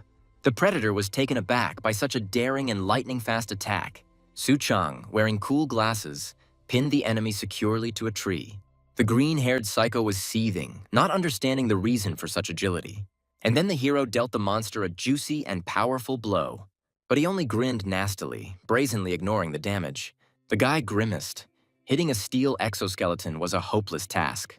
The enraged mantis tried unsuccessfully to break through Soo-chang's defense with its blades. He boasted of his superiority, believing that the winged bugs could not defeat him. Soo-chang, wearing glasses, planned a clever maneuver, deciding to hover in the air. The guy told Hya-sung to quickly run back for one important thing. While the hero was circling above, his daring plan began to rapidly come to fruition. The girl courted the professor, wondering what exactly had been stolen from him. The mentor admitted defeat because the impudent guys even stole his favorite toothpick. Suddenly, Soo-chang soared into the sky, deftly armed with that very instrument. Hya-sung ran towards his friend as fast as he could, screaming his name at the top of his lungs. The silence of the forest was broken by the furious and deafening roar of a chainsaw. The bespectacled man with the chainsaw furiously rushed into the attack, promising to cut the bastard down to the roots. In nature, a praying mantis would have eaten a dragonfly, but here the rules dictated otherwise. The hero cheekily reminded them that they were not ordinary insects at all. And then he deftly chopped off the monster's hand, proving the power of human ingenuity. The enemy, driven mad by pain, screamed, not believing he had lost a limb. Suddenly, the battle turned into a mad whirlwind of bloody attacks. The partner was surprised by such agility, admitting that the guy was not to be trifled with. But in fact, the monster only became more enraged when he called them larvae. The predator decided to remind everyone of his status by nearly destroying the hero's chainsaw. A wild screeching noise began as the enemy launched a fierce counterattack. The creature landed with a resounding thud, preparing for another deadly charge. A powerful blow threw the bespectacled man back, causing him to literally choke in pain. The chainsaw fragments flew in all directions as the boy fell to the ground. The predator sneered, ordering the weakling to run away without his useless toy. The hero fell into despair, realizing that without a weapon he was no longer a fighter. But the red-haired partner intervened, refusing to shamefully lose to some disabled person. A determination to finish off this natural enemy flashed in his eyes. Nature has always created selection mechanisms to control the numbers of the weak. The monster's next attack promised death because it was impossible to compete with him. The bespectacled man furiously demanded that Hya-sung be released and rushed into a counterattack. The monster intercepted the bespectacled man with lightning speed, depriving him of the slightest chance of escape. The creature anticipated a bloody feast, imagining itself a true reaper of death. The predator hadn't enjoyed hunting this much in a long time, his red eyes flashing wildly. The guy tried in vain to escape, realizing that his time was almost up. Death was breathing in his face, and the guy desperately did not want such an ending. Suddenly, a powerful blow shook the air, interrupting the monster's grisly meal. The monster flew backwards, unable to withstand the pressure of this sudden intervention. Meanwhile, the savior ironically asked if the enemy had lost his bravado. The old man who appeared looked indestructible, calling the stunned predator simply pathetic. The hero recognized the professor, fearing that his grandfather's serious wound would reopen. The professor told him to calm down because help had arrived and quickly patched him up. Among their ranks was a medical genius who could instantly heal any wound. The old man admitted that the boys had given this impudent mantis a good beating. The professor was genuinely amazed at how the first-year student managed to stand up to the predator. The grandfather decided to teach a lesson, ignoring the self-confident barking of the enraged monster. The maddened insectoid rushed forward, screaming about the beginning of its bloody feast. The professor recalled the disrupted lecture as his fist began to smoke ominously. The old man promised to make the creature pay in full for every vile blow. The bespectacled man froze, not understanding why his mentor's hand suddenly began to smoke. In fact, the professor hid within himself the power of a bombardier beetle. This beetle produced a chemical mixture and shot it directly from its abdomen. And then there was such a bang that the professor's fist turned into a bomb. It turned out that this was a defense mechanism that the old man effectively used against the praying mantis. A huge pillar of fire shot up, finally putting an end to the battle. The bespectacled man was simply stunned by the mentor's unreal power. Meanwhile, the dust settled, revealing to the world a shamefully defeated forest predator. The professor explained that it was an insecta complex, generated by the power of jungle juice. The old man emphasized that it was in this complex that their true power was hidden. The boy was puzzled, trying to digest the information about the hidden abilities of insectoids. All that was left of the cool predator after such a powerful explosion was cinders. The professor admitted that his superior abilities came at a high price. It suddenly became clear that the mentor's hands were shaking wildly from the force. The old man gloomily asked the boy if he really hoped to avoid such a fate. He himself had previously used the complex thoughtlessly, and now he had paid dearly. And then he ordered the hero to quickly tame his wild power. Soon, the exhausted heroes finally returned safely to their home campus. Chan and Hae-sung lay on their beds, counting their numerous fractures. The boys were glad that they survived, and the praying mantis was put behind bars again. However, Chan was unnerved by the fact that the mysterious woman who released the monster had brazenly fled. The bespectacled man honestly admitted that he definitely couldn't have handled it alone. That same night, cold moonlight eerily flooded the empty room. The bespectacled man slept peacefully, unaware that the neighboring bed was already empty. Meanwhile, the bandaged Hae-sung left the bed like a sleepwalker. A strange mark suddenly flared on his neck, pulsing with a poisonous light. And then, in the depths of the forest, heavy, measured steps were heard. The partner wandered into the thicket, completely losing control of his body. Suddenly, a mysterious lady in high heels blocked his way. This ampulocidal wasp injected a neurotoxin, calling everyone around her complete idiots. She explained to the little boy in a soothing tone that the academy was just a cage, after which the predator roughly grabbed him by the throat, mocking the local security. A sudden flash shook the earth, throwing the wily wasp woman into the depths of the forest. The professor admitted that he immediately noticed a poisonous sting in the student's neck. The old man's fist began to smoke ominously, accumulating power for a fatal blow. The mentor resolutely shielded Chan, forbidding the enemy to even come close. Shingan only smiled mysteriously, not hiding her impudent superiority. The old man suggested to his former acquaintance that they finally have a heart-to-heart talk at night. Chan remembered rushing into the darkness after his comrade. The professor bent over the fallen boy, trying to assess the severity of his condition. The old man's stern gaze revealed that he had waited too long for the meeting. 5 years ago, she left them, and Chan was numb from the truth. The bespectacled man was stunned to learn that this fatal lady had also once studied here. The beauty only grinned venomously, cutting off any attempts to start empty small talk. Meanwhile, she boldly suggested getting straight to the essence of her insidious plan. The professor scratched the back of his head, pretending to be simply curious about the fate of his former wayward student. But since she insisted, the old man was happy to unleash his fiery fist. Suddenly, a powerful explosion thundered as their forces clashed in the night forest. The mentor promised to first give her a good beating and then drag her away. Suddenly, the villainess coquettishly asked to be more kind, ignoring all the threats. The enraged old man reminded her of the murdered students whose lives were on her conscience. And then he dealt a crushing blow, demanding that the true motives be finally revealed. Another explosion scattered the trees as the old man put all his anger into the blow. Gan only laughed cheekily, promising that it would be much more painful from now on. The predator attacked from above with lightning speed, almost piercing the mentor with her tail. The air literally boiled with the force of their collision in the silence of the night. And then she gracefully retreated, continuing to flirt with her victim. Suddenly, an imperious order to stop the fight made everyone instantly freeze. Professor Ma emerged from the smoke, his authority simply undeniable. The man greeted his grandfather politely, although his gaze did not bode well. He told Guyen to wrap it up, as campus security was already breathing down her neck. The old man gloomily noted that the girl was clearly submitting to the will of the secret boss. The man decided to let her go under surveillance, since there were already enough losses.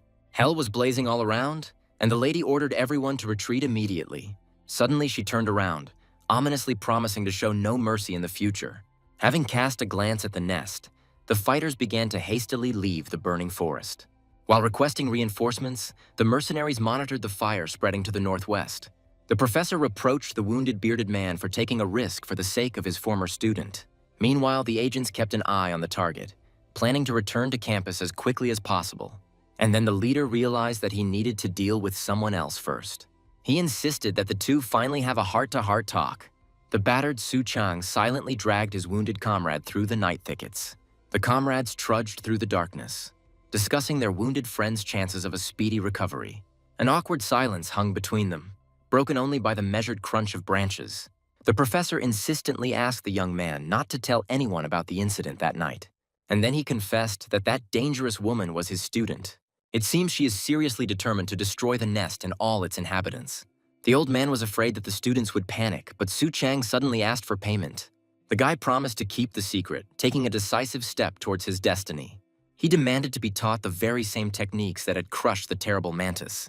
The boy finally accepted his insectoid nature, casting aside all previous disgust. What gnawed at him most was the feeling of helplessness in the face of imminent death. Su Chang furiously demanded training, dreaming of becoming much stronger. The professor asked ironically whether this boy was planning to blackmail him. The boy's determination impressed the old man, and he told him to get ready. A few days passed, and the peaceful sky shone over the campus again. The nest's dining hall was bustling with activity, with students enjoying breakfast to the fullest. Su Chang's friend fervently convinced his friends of the truth of his words. He complained loudly about his strange awakening in the medical center among the leaves.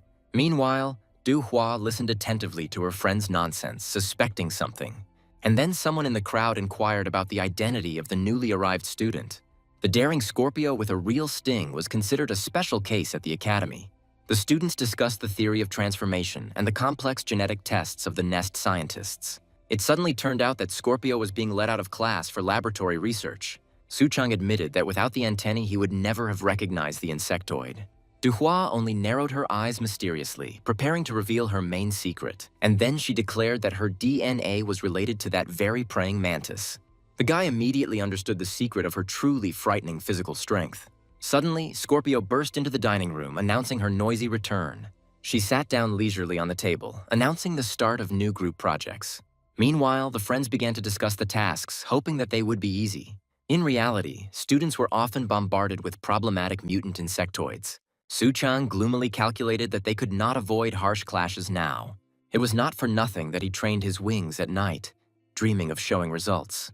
Meanwhile, He Jin reminded that the groups were being shuffled personally by the stern professor. The stunning Cheon Do Hua has officially joined their motley crew of freshmen. She was accompanied by that same hot-tempered grumbler, Cha Hai Sung. And then Su Chan saw his name on the group's final list. Headmistress He Jin stated with satisfaction that their quartet was finally assembled. The guy was jubilant, because with powerful allies, he became closer to his goal. With partners like these, he definitely felt like everything was going smoothly. A couple of days later, a powerful downpour and thunderstorm hit the campus. Professor Chi sweated on the exercise equipment to the rhythmic roar of the rain outside the window. A sharp knock on the door made the leader of the nest turn around warily. Suddenly, the assistant burst in with a report about an emergency. She reported that Group A had run into trouble on their way to their destination. And then came the shocking news of the murder of one of the students. Meanwhile, in the classroom, the professor announced the start of group projects.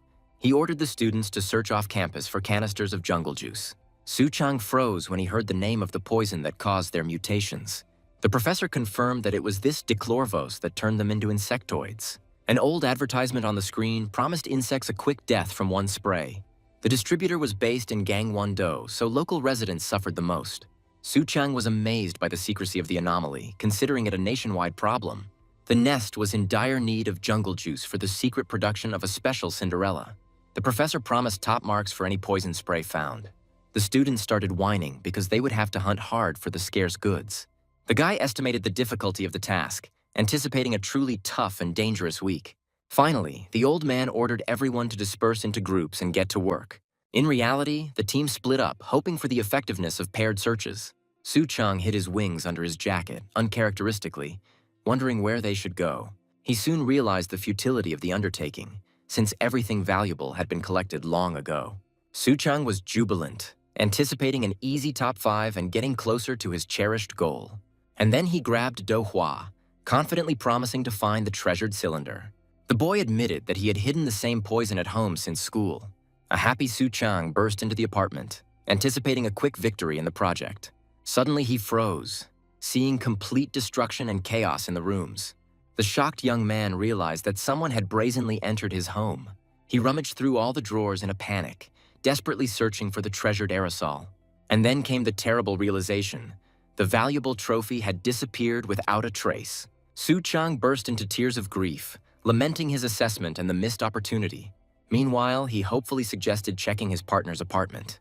Dohwa cut him off, saying that there was no point in going to her now. She suggested looking in the city, and Suchang dejectedly agreed.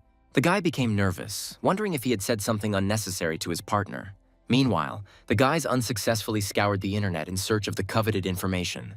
They walked around the hardware stores, but the salespeople just threw up their hands in surprise. And then Dohwa stopped the guy's attempt to cheat with the bottle. Despair grew as the search in the city yielded absolutely nothing.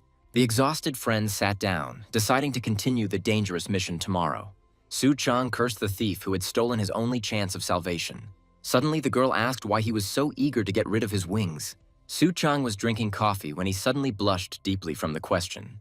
Hee-jin sarcastically reminded him of the rescue of that friend at the cinema. The guy choked and began frantically denying his tender feelings. A bright image of Mi-hee from a past life surfaced in my memory. A bitter longing for a human form momentarily distorted his face. And then he admitted that he dreamed of becoming an ordinary student again. Suchang understood the fear of his friend, who almost died from the mantis. His companion only smiled, sincerely amazed by his kindness and gentleness. The young man warmly thanked Hee-jin for her timely help in the forest. But in fact, he doubted whether there was a way back. The guy realized that it was this meeting that gave him a purpose in life. Sitting on the bench, he was wildly embarrassed and wanted to sink into the ground.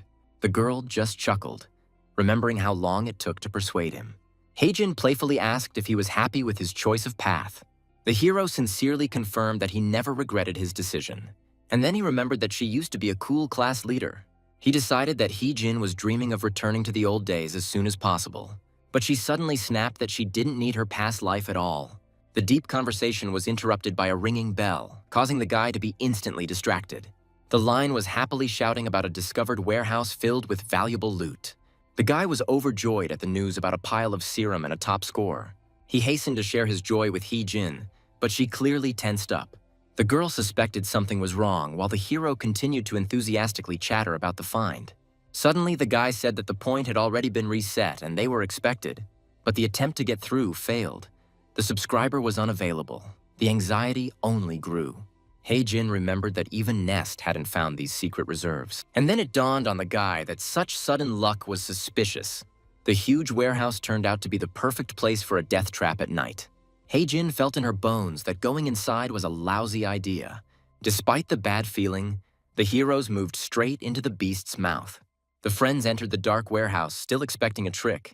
There was only age-old dust everywhere. The place seemed completely empty. Suchang began to search the boxes, puzzled by such secrecy. And then he discovered the treasured stash of jungle juice. The guy called out to his friend enthusiastically, casting aside all his recent doubts. Suddenly, Hee-jin was pierced by someone's swift and deadly attack. Suchang froze in horror as he watched his partner's blood flow out. Meanwhile, hot blood slowly flowed from the enemy's sting. A monster with a huge scorpion tail announced a successful hunt. The girl collapsed onto the concrete, bleeding in complete silence. Suchang finally went crazy from unbearable rage and pain. Suddenly, he jumped up, turning into a shadow of bloody retribution. As a child, his grandmother taught him that losses are absolutely inevitable. But the death of the closest person cruelly destroyed all childhood illusions. It turned out that it was simply impossible to get used to the deafening emptiness inside. A flash of memory with Hee-jin's smile painfully burned the wounded heart. And then reality hit him with the sight of a lifeless body in a pool of blood. Suchang realized that one could never get used to eternal separation. He rushed forward, turning his anger into a crushing stream of emerald energy. The enemy only grinned mockingly, feigning sympathy for his sudden loss. The coastal earwig promised the boy the same fate as her friend. Suchang furiously sent the enemy to hell, activating his faceted vision. Suddenly, he broke into a rage, turning into a streak of rage. The guy put all his pain into a crushing blow to the face. There was a terrible crunch as the fist finally reached its target. Suchang landed, confident of a clean hit on the jaw. The enemy's face was literally distorted with pain by the powerful collision. However, the monster stood up and ominously suggested ending things amicably. The boy was horrified to realize that the enemy's skin seemed absolutely impenetrable. It turned out that the reptile had a chitinous exoskeleton, exactly like a praying mantis. The enemy mockingly asked why the guy hadn't had lunch yet. Earwig asked if he really hadn't eaten anyone yet. This psycho believed that predators had the right to devour other insectoids. He grinned as he recalled the wild thrill of eating meat for the first time. Suddenly, in a fit of euphoria, one thing dawned on him. It turned out that devouring his own kind makes him many times stronger. He used to be the office loser who people walked all over, but now the shackles have fallen, and his power is rushing out madly. The bastard intended to crush the human hierarchy and rule over all the weak. He was promised a mountain of food in a fake warehouse and was not deceived. Suddenly, the psycho rushed to attack, promising to devour him to the last crumb. The deadly tail whistled past, narrowly missing the boy. The freak mockingly advised him to stop chatting and prepare for death. Suddenly, Suchang grabbed the stinger with his bare hands, mocking its power. He asked contemptuously if that was all this mutant was capable of. The guy was furious when he realized that He-Jin had died for such a worthless purpose. The next moment, a crushing blow completely destroyed the monster's vaunted defense. The enraged hero poured out all his hatred in one loud and rude cry. The fist struck the head of this self-confident non-entity with a deafening roar. A direct hit to the jaw caused the bastard to completely lose all control. Suddenly, an enemy boot hit the body with a loud thud, spraying blood. Suchang growled furiously, trying to ignore the searing pain from the impact. Meanwhile, the massive tail was knocking everything down, turning the room into chaos. The hero collapsed near the spray can, while the mutant mockingly called him an acrobat. He struggled to catch his breath, realizing the seriousness of his situation. The psycho raised his huge claw again, shouting that the guy was no match for him. And then a blow of crushing force turned the wooden boxes into splinters. Suchang, through the haze, recognized that the bastard had become frighteningly strong. The exchange of blows became so fast that it was impossible to follow. Suddenly, another attack hit its target, causing the hero to wince in pain. The guy realized that this monster would knock him out with just one blow. The image of He-Jin with her eternal teasing came before my eyes. Gathering his will, he let out a furious cry and rushed into the attack. The hero swore to finish off the bastard, no matter his insane power. There was a terrible crunch as he grabbed the enemy with a death grip. The psycho only grinned nastily, theatrically complaining about the sudden pain. The guy was horrified, because the monster had no problem with this attack. Another blow sent him flying, destroying everything in his path. Suddenly, he remembered his last ace up his sleeve. Professor Chi's secret lessons were finally about to bear fruit, and then he turned on the secret technique, squeezing the last bit of strength out of himself. But his body failed him, and the guy crashed into the floor. The wings treacherously failed, depriving him of any opportunity to continue the fight. The freak mockingly asked if the hero had really been baked so quickly. Suchang realized that using the complex had caused him side effects. The monster delivered a powerful blow, ordering its victim to get up immediately. The sharp sting froze at the throat, ready to put the final point. Suddenly, a bright flash threw the mutant's tail to the side. He-Jin appeared in front of the guy, alive and unharmed. Suchang stood frozen in complete stupor, not believing his eyes. He-Jin appeared suddenly, ignoring the fatal wound on her back. The enemy was taken aback and angrily asked why the girl was still alive. And then, in a rage, he threw forward his giant mutated limb. The girl calmly began to answer the long-standing question about her hidden complex. As the monstrous arm wrapped around her, He-Jin merely casually adjusted her cap. The guy stared at her in shock, completely unable to understand the madness that was happening. The heroine's eyes suddenly flashed with a frightening scarlet light, foreshadowing imminent reprisal. Suddenly, the entire space around was filled with a blinding flash of pure rage. A powerful explosion scattered everything around, colliding two incredible forces together. The villain screamed wildly as his own flesh began to literally tear apart. He-Jin ordered them to watch carefully, promising to show them her true, terrifying self. She proudly declared that now he would find out what she was made of. Suddenly, memories transported her to an old alley bathed in soft evening light. The local bullies waited with grins for the appearance of the one they considered their prey. 17-year-old Hee-jin walked out the door to the sound of caustic laughter about cockroaches. The girls laughed maliciously when they learned the truth about her miserable basement home. Rumors spread quickly, turning her reputation into ruins in minutes. The heroine froze in confusion, while the crowd around her reveled in their false pity. Soon, sympathy gave way to disgust, and people began brazenly filming her on smartphones. They called her a dirty parasite, pouring streams of pure hatred onto the internet. The guy with the phone grinned nastily, getting ready to save that very video. But then a powerful kick to the jaw interrupted his rotten triumph. The defender apologized ironically, citing his habit of squashing nasty bugs. A stunned Hee-jin watched the hero go, not believing her salvation. It turned out that her older brother, Jung-jin, was a real exterminator in real life. Later, the girl returned home and cheerfully called her brother right from the doorway. Suddenly she froze, noticing the impudent red-haired guest on the floor. The little cockroach quickly scurried towards the exit, causing her wild horror. Her deafening scream made the sleepy Jung-jin almost turn gray. Brother flew out to help, and Hee-jin just pointed her finger in panic. Jung-jin grabbed the spray can, promising his sister to deal with the impudent insect. Suddenly, the remedy ran out, leaving Hee-jin trembling with horror. Chaos ensued in the basement as the cockroach cleverly hid under an old cabinet. After the battle, the exhausted heroes sat on the floor among hordes of beetles. The girl offered to buy jungle juice, dreaming of dropping out of school to go hunting. The brother only grumbled good-naturedly, hiding the hardships of life in a damp basement. Jung-jin truly believed in the future and promised to pay for his sister's college education. But suddenly hope was dashed when a mourning photo appeared in the house. The poor guy literally burned out at work trying to save his family from poverty. Cruel poverty simply trampled the life of the person dearest to her. Poverty finally extinguished the last ray of hope in the lonely girl's soul. Hee-jin cried bitterly, dreaming of waking up from this endless nightmare. Meanwhile, the evil classmates made their way unhindered to her basement window. One of them brought a box of insects to take revenge for the guy. Thousands of cockroaches rained down on poor Hee-jin, accompanied by the mocking laughter of her tormentors. The girl stared in a daze at the approaching wave of living, swarming horror. She screamed hysterically as the darkness of insects filled her cramped room. The classmates disappeared laughing, considering their revenge magnificent and deserved.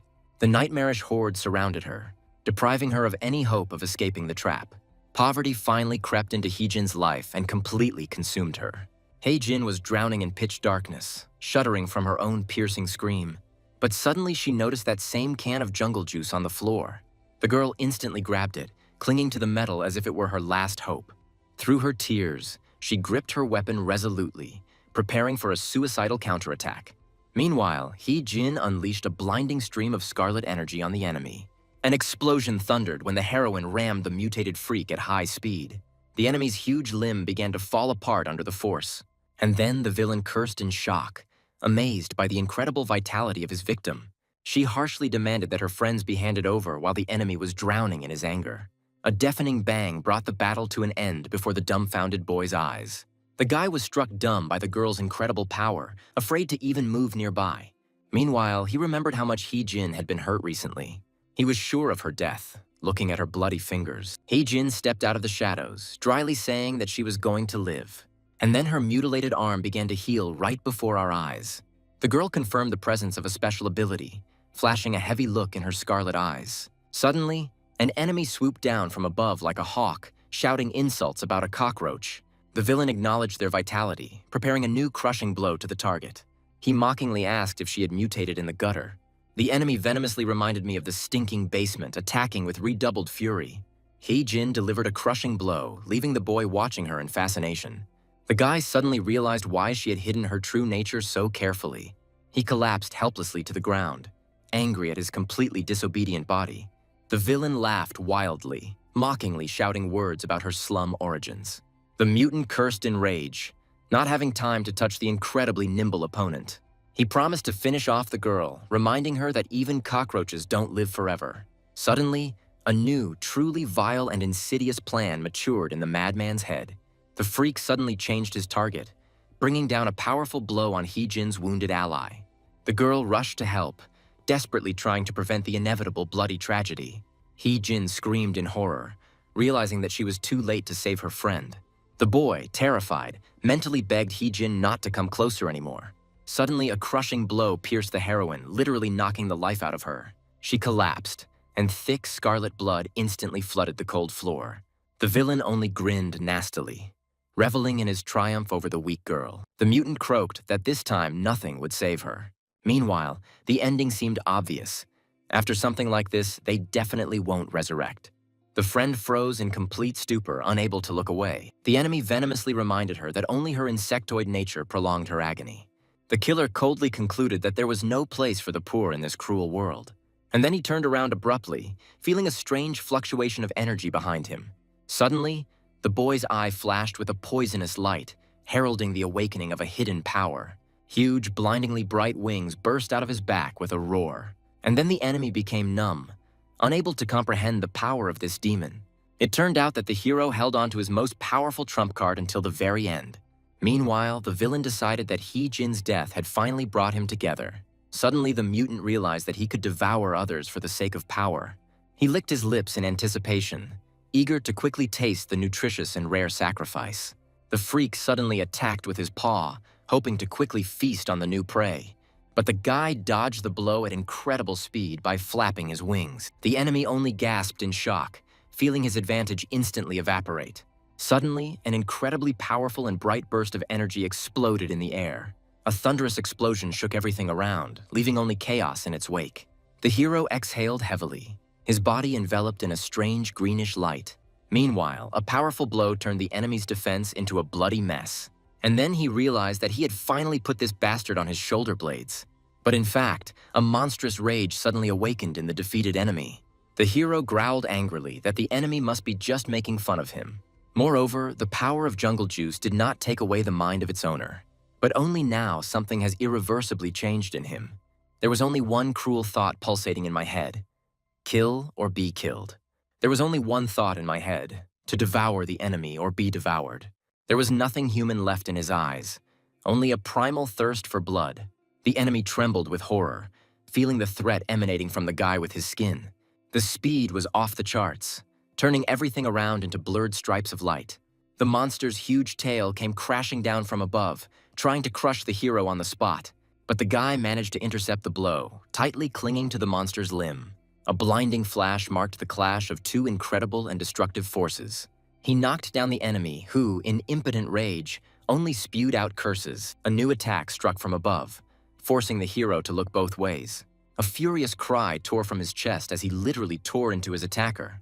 Now he saw the world with faceted vision and felt the power of wings. The sharp jaws mercilessly sank into the flesh, tearing it apart with a crunch. The hero furiously tore out the enemy's mandibles, leaving him no chance. The bloodied enemy wondered in horror where the guy got such strength from. And then the enemy realized that this power exceeded all his expectations. Meanwhile, the teacher finished physical training and finally decided to move on to theory. The old man sternly reminded that the insect stance should only be adopted in times of danger. He suggested throwing balance to hell and letting instincts take over. It was in this chaos that the insectoid complex manifested itself with its most terrifying force. However, now the hero felt the full weight of this advice on his own skin. The old man warned that instincts would force the hero to completely forget about human prudence. And then the animal complex began to absorb the guy's consciousness entirely. The frightened enemy realized that this monster was not at all like the others. The villain has been accumulating power for years, hoping to strengthen his dark animal essence.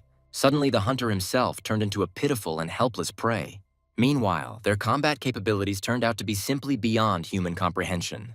With a powerful blow, the guy literally annihilated his opponent's huge limb.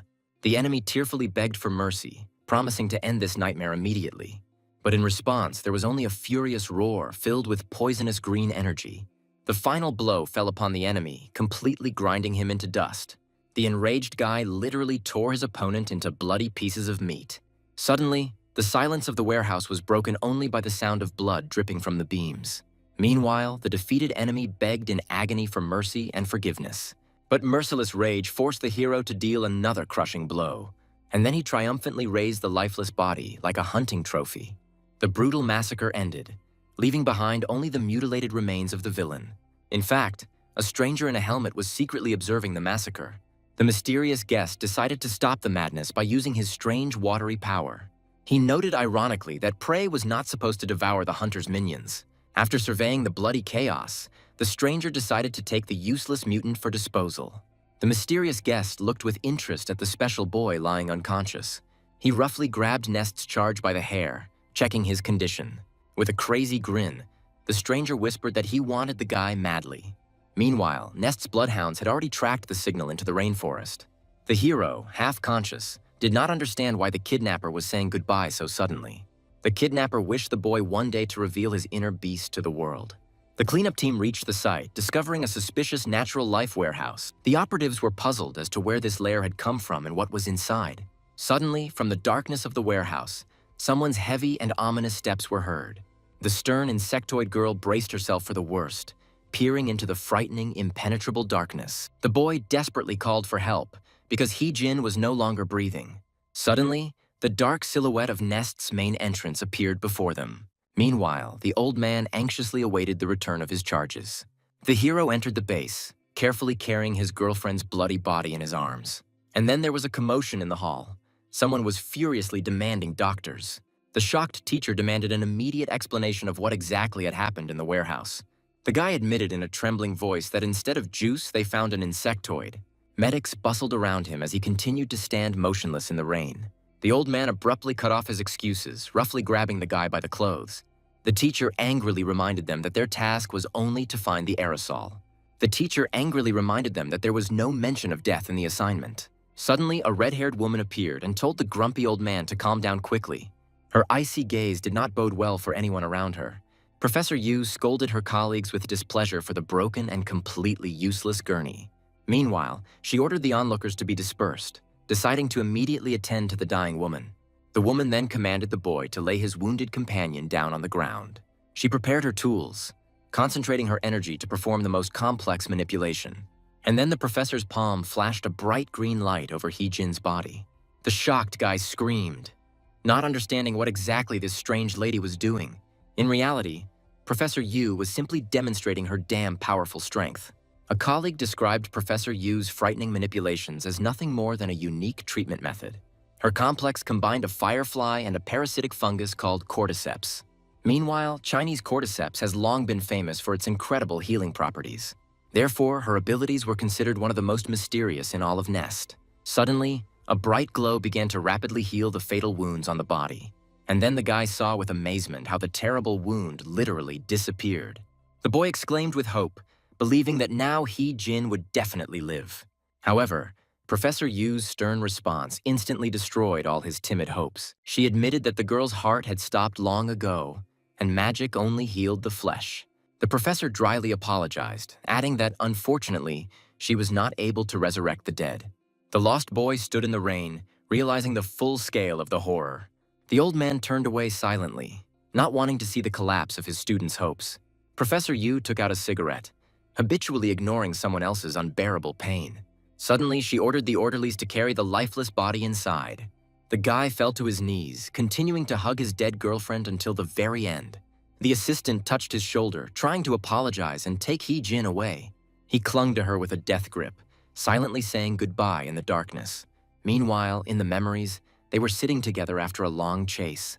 The girl complained about beetles and dreamed of fabulous wealth. And then he enthusiastically told her about the beautiful transformation of insects. The girl philosophically reasoned that even pathetic bugs one day become beautiful. Her brother, with a smile, supported her faith in a bright future. And then she jokingly kicked her cheerful brother. Having stood up, the guy advised her to give up her gloomy thoughts and believe. In the rays of light, he extended his hand, promising to protect his sister. The girl listened, enchanted, forgetting about their impoverished life. Meanwhile, the shining palm froze in the air like a saving beacon. Suddenly, the idol was cut short. In the pouring rain, he begged his bloodied sister to live. Bitter tears poured from his wide green eyes. But in fact, this desperate cry made the red-haired Jean turn around. Meanwhile, the gray-haired old man sternly watched the drama in the rain. Suddenly, the girl's body convulsively arched in the process of a terrible metamorphosis. Like a reborn butterfly, she shed her old human shell. The young man watched, his tears streaming down his face as she gained new strength. The powerful energy of triumphant life smoothly lifted her shining body upward. Her detached gaze suddenly flared with a frightening, unearthly light. A warm image of an ever-smiling little brother surfaced in my foggy mind. I remembered how this good man once mercilessly swatted a nasty bug, and then their hands intertwined tightly as if defying death. The green-eyed boy smiled warmly through his tears, asking her not to worry. Suddenly, the stunned girl with the ridiculous mustache looked around in confusion. The tearful brother immediately hugged her tightly in a saving embrace. A heavy stone of unbearable anxiety finally fell from his soul. Meanwhile, the comrades who had arrived breathed a sigh of relief when they saw them alive. Soon, this crazy drama moved to the quiet corridors of the hospital. The embarrassed and bandaged boy awkwardly tried to justify himself to his rescuers. The enraged visitors harshly scolded the fugitive from the doorway for his sudden disappearance. But in fact, these would-be detectives simply mixed up the buildings. And then a terrible roar was heard in the dark warehouse. The flimsy floor suddenly collapsed, dragging the screaming couple into a deep abyss. It turned out that the rescuers themselves had been stuck under the rubble for several long hours. Meanwhile, the rescued brunette tactfully remained silent about the terrible fate of the headman. Redhead was annoyed by the fake, because now he would have to start the search all over again. And then the guy was surprised how they even found this wilderness. It turned out that they had received the correct tip from a very strange passerby. An image of a young man with incredible iridescent white hair came to mind, and in his ear dangled a huge gothic spider earring. Suddenly, the joyful bark of a fluffy retriever cut through the silence of the bright laboratory. The dog ran as fast as he could to meet that very unusual guy. The scientist was amazed that this oddball had not yet drowned in the water sphere. Walking down the corridor, the weirdo in the sphere grumbled about the destroyed earwig. Suddenly, the water bubble on his head burst with a splash. The comrade immediately threw him a towel, catching the familiar predatory tone. Drying himself, the white-haired man only grinned slyly, confirming his guess about his goal. While the dog was happily lapping up a puddle, the breeder ordered to contact the spies. Meanwhile, it turned out that their crazy spy had already killed the target. But with the second agent, the situation turned out to be much more interesting. He cleverly infiltrated the academy under the guise of a green first-year student. And then the villain smiled carnivorously, anticipating a very fun game. A group of people stood in the pouring rain at the main entrance to Nest. A gray-haired, burly man with a thick beard peered gloomily into the shroud of rain. The young man carefully carried the bleeding girl in his arms, barely holding back his trembling. Panicked residents called for doctors as survivors approached the complex's gates. Shocked by what he saw, the bearded man asked the guy the reasons for the nightmare that had happened here. The young man admitted that instead of the necessary drug, they encountered a dangerous insectoid. The paramedics rushed to roll out a gurney, trying to save the victim who was dying in the rain. With a sharp movement, the big guy grabbed the guy by the scruff of the neck, ordering him to stop his incoherent muttering. He angrily reminded them that the main task was to find the damn aerosol. The guy barely audibly objected that there had been no talk of possible deaths from the start. The striking red-haired lady sarcastically ordered the grumpy old man to finally shut up. The bearded man's eyes filled with rage at the unexpected guest's audacity. Professor Yu Huan-young was outraged that the broken gurney was interfering with her work. She snapped that she always comes when her patients call. Then she told the guy to carefully lay the bloody girl on the ground. With a graceful rustle, the woman prepared to carry out the frightening procedure. As soon as she touched the wound, a blinding emerald light flashed. The young man screamed in panic, not understanding what they were doing to the victim. A strange, shimmering organ, similar to an insect's antenna, hung in the air. The professor used cold-blooded force, causing those around her to shudder in shock. The assistant explained that Professor Yu's unique method was only a treatment. Cordyceps, a creepy parasitic fungus that grows directly from an insect, has been born. This rare Chinese mushroom has been prized in medicine for centuries for its healing powers. The girl under the umbrella added that this complex is the most mysterious in Nest. The boy watched in fascination as He Jin's flesh was restored in an emerald glow. The light pierced the unfortunate woman's body, literally stitching up the fatal wound before her eyes. With bated breath, the young man asked whether his girlfriend would now live. But the professor's stern response about the irreparable delay instantly destroyed hope. He Jin lay motionless, her heart having long since stopped despite the healing. The woman regretfully stated that she did not know how to revive the dead. The young man stood in the rain, completely crushed by the loss of a loved one. The stern giant turned away silently, hiding his thoughts from his approaching companion. Professor Yu calmly took a drag from her vape and ordered the orderlies to take away the dead body. Under a gray sky, paramedics began to carry the lifeless He Jin inside. The guy, distraught with grief, grabbed his girlfriend's body with a death grip. The professor's assistant tried to pull him away, but the young man only grinned wider.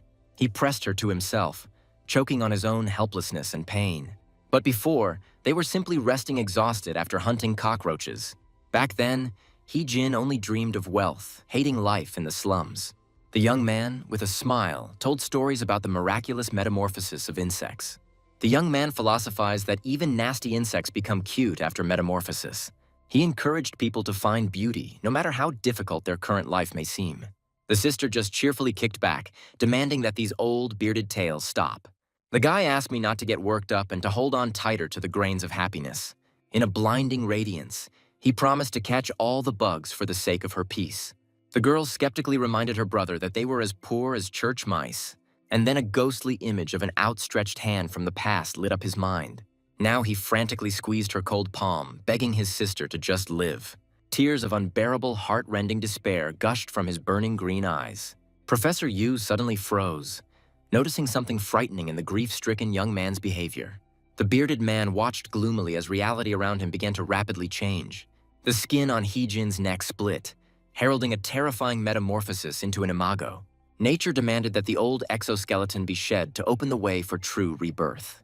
The young man choked with a scream, seeing how a new and frightening force was born. The girl's body, illuminated by the flash, soared, revealing to everyone an eerie triumph of life. Her gaze cut through the darkness, and her eyes flared with an otherworldly and furious flame.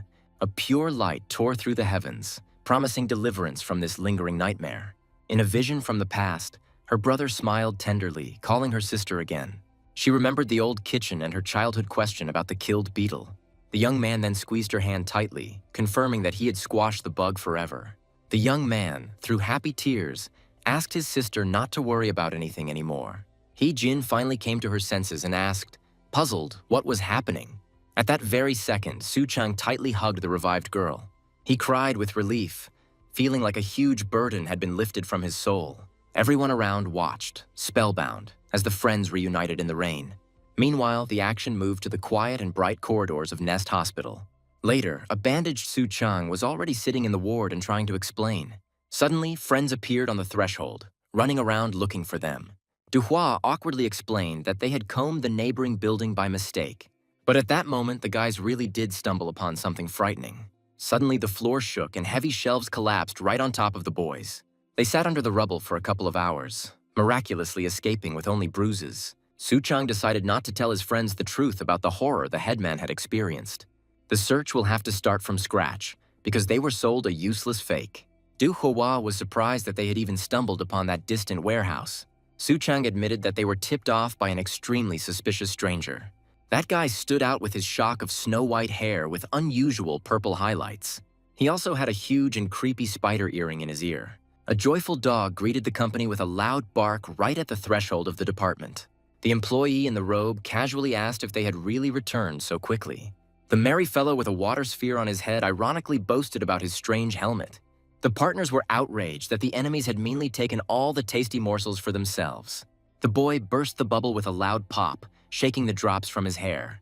Meanwhile, the unknown person grabbed the man forcefully, clearly aiming for a new victim. The mysterious breeder only smiled slyly, confirming his involvement in the intrigues. He ordered them to contact the decoy ducks while the dog licked the water. The interlocutor rudely called the girl a psycho for quickly killing a water bug. Meanwhile, Soo-chan and Do-hwa were wondering where the second one was hiding. And the spy has already successfully disguised himself as an ordinary first-year student within the walls of Nest. The breeder grinned in anticipation, planning to have some serious fun with the unsuspecting heroes. The guys returned to the task, but the deadline was tight and there were no results. Soo-chang was furious that their group had not found a single canister. The bearded man announced that the first-year students had failed miserably at this important training camp. The crowd was outraged that the scarce aerosol had disappeared without a trace even from the internet. But the instructor just coldly snapped that he hadn't expected any other outcome. He clicked the remote control. Getting the drug had now become an almost impossible task.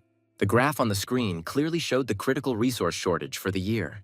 And then the big guys squinted ominously. Dark forces are hunting for prey. It turns out that a certain gang of insectoids is constantly putting spokes in the Academy's wheels. Very little is known about these freaks, just a couple of murky shots. Terrorists turned random passers-by into terrifying insectoids by forcibly injecting them with mutagens. Rare insects were secretly brought into the country to create new human hybrids.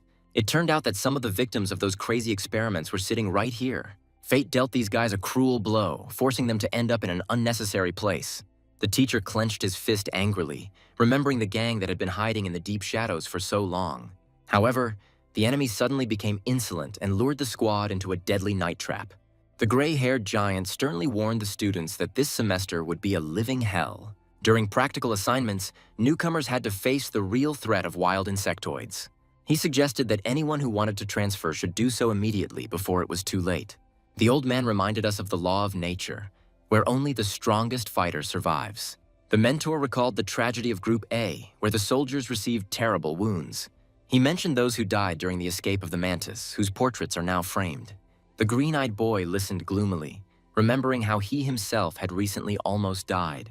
The old man asked only those who were willing to risk their own lives to stay.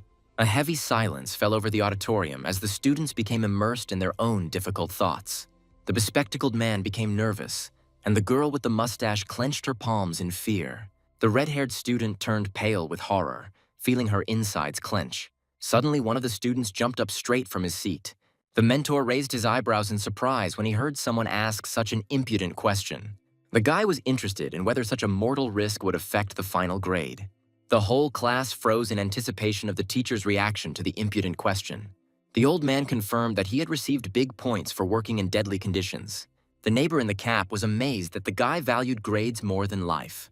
The green-eyed man smiled excitedly, believing that such a dangerous game was worth the candle. The red-haired giant just chuckled contemptuously, ridiculing the naive dreams of his competitor. That terrible day when Khan passed away came back to me. The death of his comrades then greatly frightened him, reminding him of the cruelty of the jungle. But now he boldly sent all these rules of survival to hell. The blue-haired warrior eagerly anticipated the long-awaited massacre hitting the table. The girls decided not to give in to the upstart and show their character. The students decided that training was better than eternal life in the bodies of insects. Hei Jin reminded that newcomers are always warned at the beginning of the semester. However, previously it was only a question of injury and not of death at all. The stern mentor thought quite contentedly that this time the set was simply excellent. Not a single fighter gave up, and the master officially declared the lesson over. Training was scheduled for next week, giving the guys a couple of days to rest. The hero fell into a stupor, not understanding such a strange initiation into Nest. As the party got underway, the students drank heavily, just like they would at a regular university. But in fact, the guy didn't understand what he was doing there. Suddenly, he remembered a bright smile and someone's request not to worry anymore. The girl in the cap blushed noticeably, looking intently at Sucha. Drunk Du Hua suddenly jumped on her friend, demanding that he save her. She grabbed the poor guy with a death grip, ignoring his screams. Suddenly, the girl pushed him away in disgust, calling what was happening boring. Du Hua pounded the table furiously, demanding that more drinks be brought immediately. Friends were sincerely amazed at the endurance of the one who endured her every day. The redhead was even jokingly called a masochist for his boundless patience. But he just continued drinking, not wanting to leave his girlfriend alone.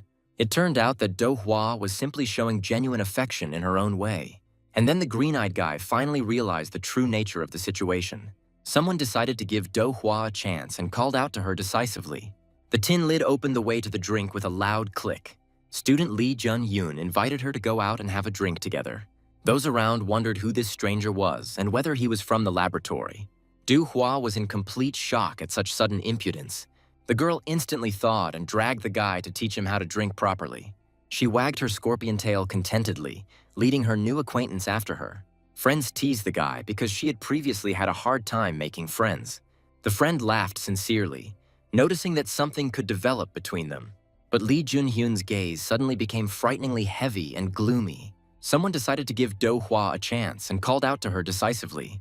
The tin lid opened the way to the drink with a loud click. Student Lee Jun-hyun invited her to go out and have a drink together.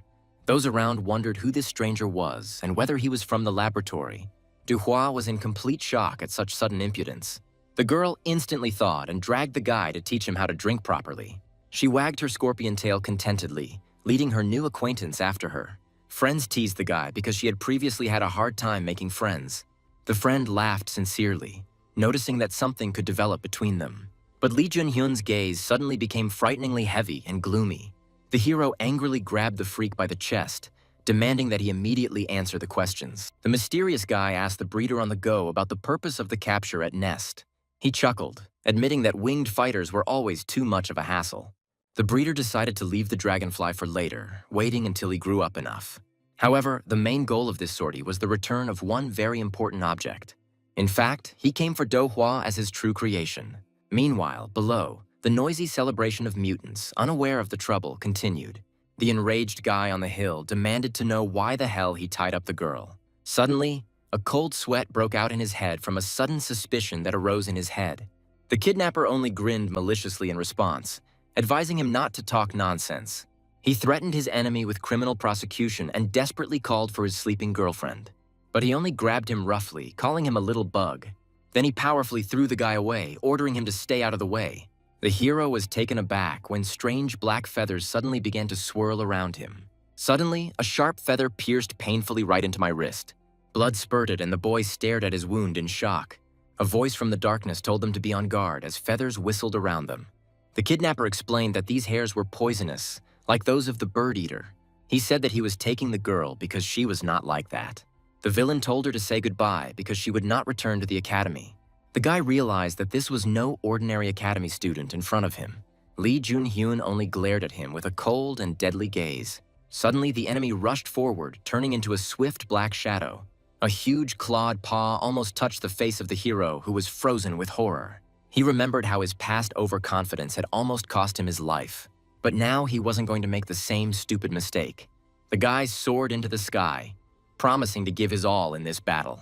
The hero decided to keep his distance in order to snatch Dongua and escape.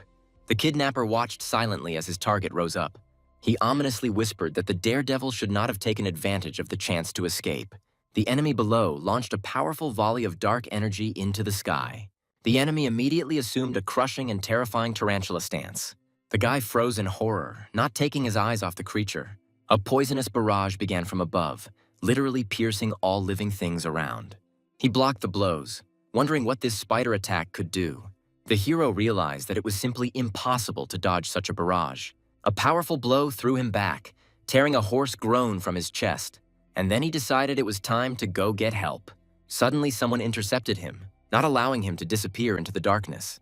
The gloomy pursuer imperiously invited him to take a walk with them. Su-chang disappeared, and the company wondered where he had gone. Hei-jin regretted that they were not destined to talk face to face. The girl pulled herself together when the red-haired man suddenly called out to the headman. He asked to call a friend, causing Hei-jin to flinch violently. Riji admitted that he had spent an entire hour searching unsuccessfully for his missing friend. The headman suddenly remembered one very important and suspicious detail. She reported that she left with that mysterious guy. Meanwhile, a fierce battle between two strong fighters was raging in the forest. One of them was thrown with furious force through the night thickets. The enemy moved too quickly, not even giving the hero a chance to breathe. He tried to break away from his pursuer, dreaming of quickly soaring higher. Suddenly, sharp, poisonous hairs pierced the air, cutting off all escape routes. The hero fell down helplessly, realizing that his wings no longer obeyed him. Meanwhile, the enemy coldly watched from above at his helpless victim. The guy desperately shook Dongua, trying to bring her to consciousness. The enemy only mockingly called him a stubborn dragonfly, not hiding his contempt. He jumped down, ordering the impudent savior to mind his own business. The kidnapper coldly explained that they needed Dongua to complete the mission. But the guy was determined that he would not let his peaceful life be destroyed. And then he made a powerful dash, throwing himself into his decisive battle. The enemy narrowed his eyes slyly, waiting for a chance to make a decisive attack. Su-chang rushed forward furiously, announcing the start of his hunt. He remembered the teachings that reason restrains instincts. But the guy threw the balance to hell by releasing the beast. In a powerful clinch of energies, the fighters finally came together at full strength. Su-chang screamed frantically, completely surrendering to the excitement of the wild battle. The enemy abruptly grouped himself, preparing his insidious move for the hero.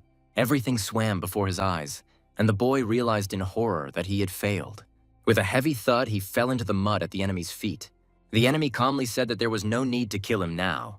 The enemy was amazed, not understanding when the guy managed to deliver a daring blow.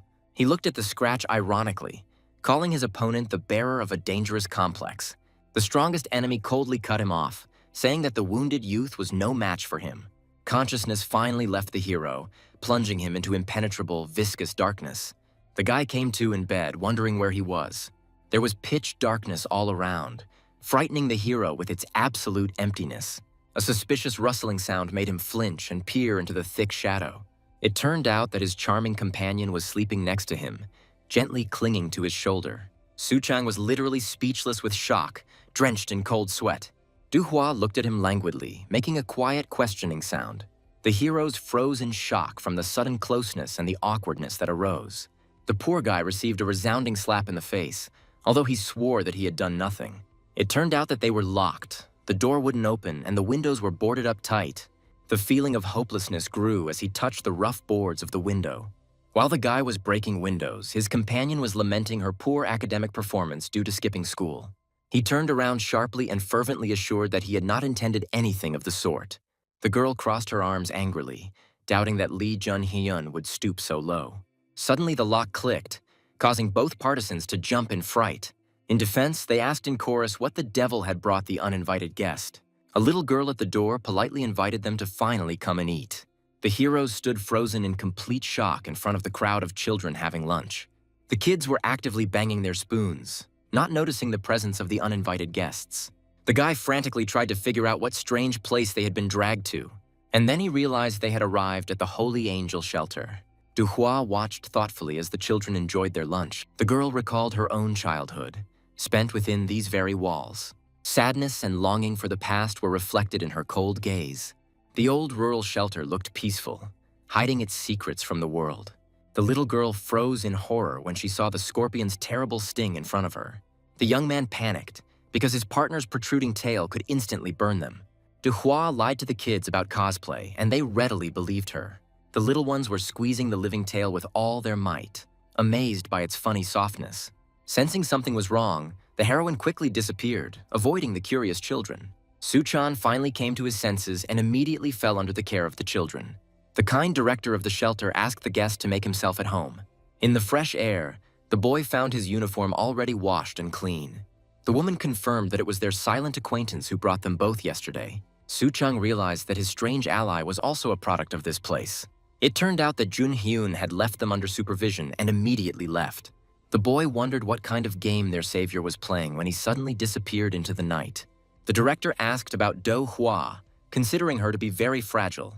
The story about his vulnerable childhood came as a complete surprise to the boy. The sudden appearance of a tail was a huge shock for the little orphan. She left the orphanage, dreaming of leaving all her childhood fears behind. The shadow of the past caught up with her, greeting her with a chillingly familiar voice. The man with the prison bracelet mockingly accused her of betrayal. A creepy man with a bottle announced that Daddy was finally back. The little girl was crying in the forest, trembling with horror before this monster. The monster swung the bottle, demanding that she obey him immediately. Duhua bit her lip in anger, reliving the old pain. Duhua sat alone, cursing the one who opened her old wounds. Meanwhile, the director promised to bring the guy his dry clothes. Suddenly, someone's small hand grabbed his cloak tightly. Little Ye Rim persistently invited Suchan to draw together. The woman apologized for the persistence of a girl who adores cute boys. The young man did not want to rush his partner, believing that she was happy. Soon, the little girl happily boasted that she had finally finished the drawing. The sheet depicted a cute girl with huge butterfly wings. Ye Rim enthusiastically praised the butterflies, despising the nasty caterpillars. She sincerely dreamed of wings that would make everyone around her envious. Suchang doubted it because few people like insects. Ye Rim showed her bites, complaining about the bloodthirsty mountain mosquitoes. The little girl liked dragonflies, so she enthusiastically drew them in her album. The girl called dragonflies superheroes, eating hundreds of harmful mosquitoes every day. Suddenly, the teacher called Ye Rim to get ready for tomorrow's departure. The little girl happily anticipated moving to a new home, promising not to be sad. As a parting gift, the girl gave the guy her album as a token of gratitude. They said goodbye warmly, promising each other to definitely meet again. Satisfied with his rest, Suchan decided to find Do Hua to return. In the gloomy corridor, the maid confirmed to her mistress that the girl was completely ready. The lady smiled ominously, announcing that their young guest was already waiting. Ye Rim lay unconscious while the woman congratulated her on her trip. The maid confirmed the success of the kidnapping and the effect of the strong anesthesia on the child. On the wall hung gruesome photos of their past successful genetic experiments. Scientists have prepared a nasty and huge African centipede for a new victim. The lab technician took the canister, trying not to drop the valuable and dangerous substance. People in hazmat suits were afraid of damaging the goods and losing their money. A sudden loud knock made the criminals flinch in great surprise. Su Chang peered inside cautiously, apologizing for his sudden appearance. The frightened security guard immediately slammed the heavy door right in front of the guy's nose. Su Chang pretended to be lost, justifying his appearance by saying he was looking for the restroom. The woman sternly reminded that guests were strictly prohibited from entering the basement.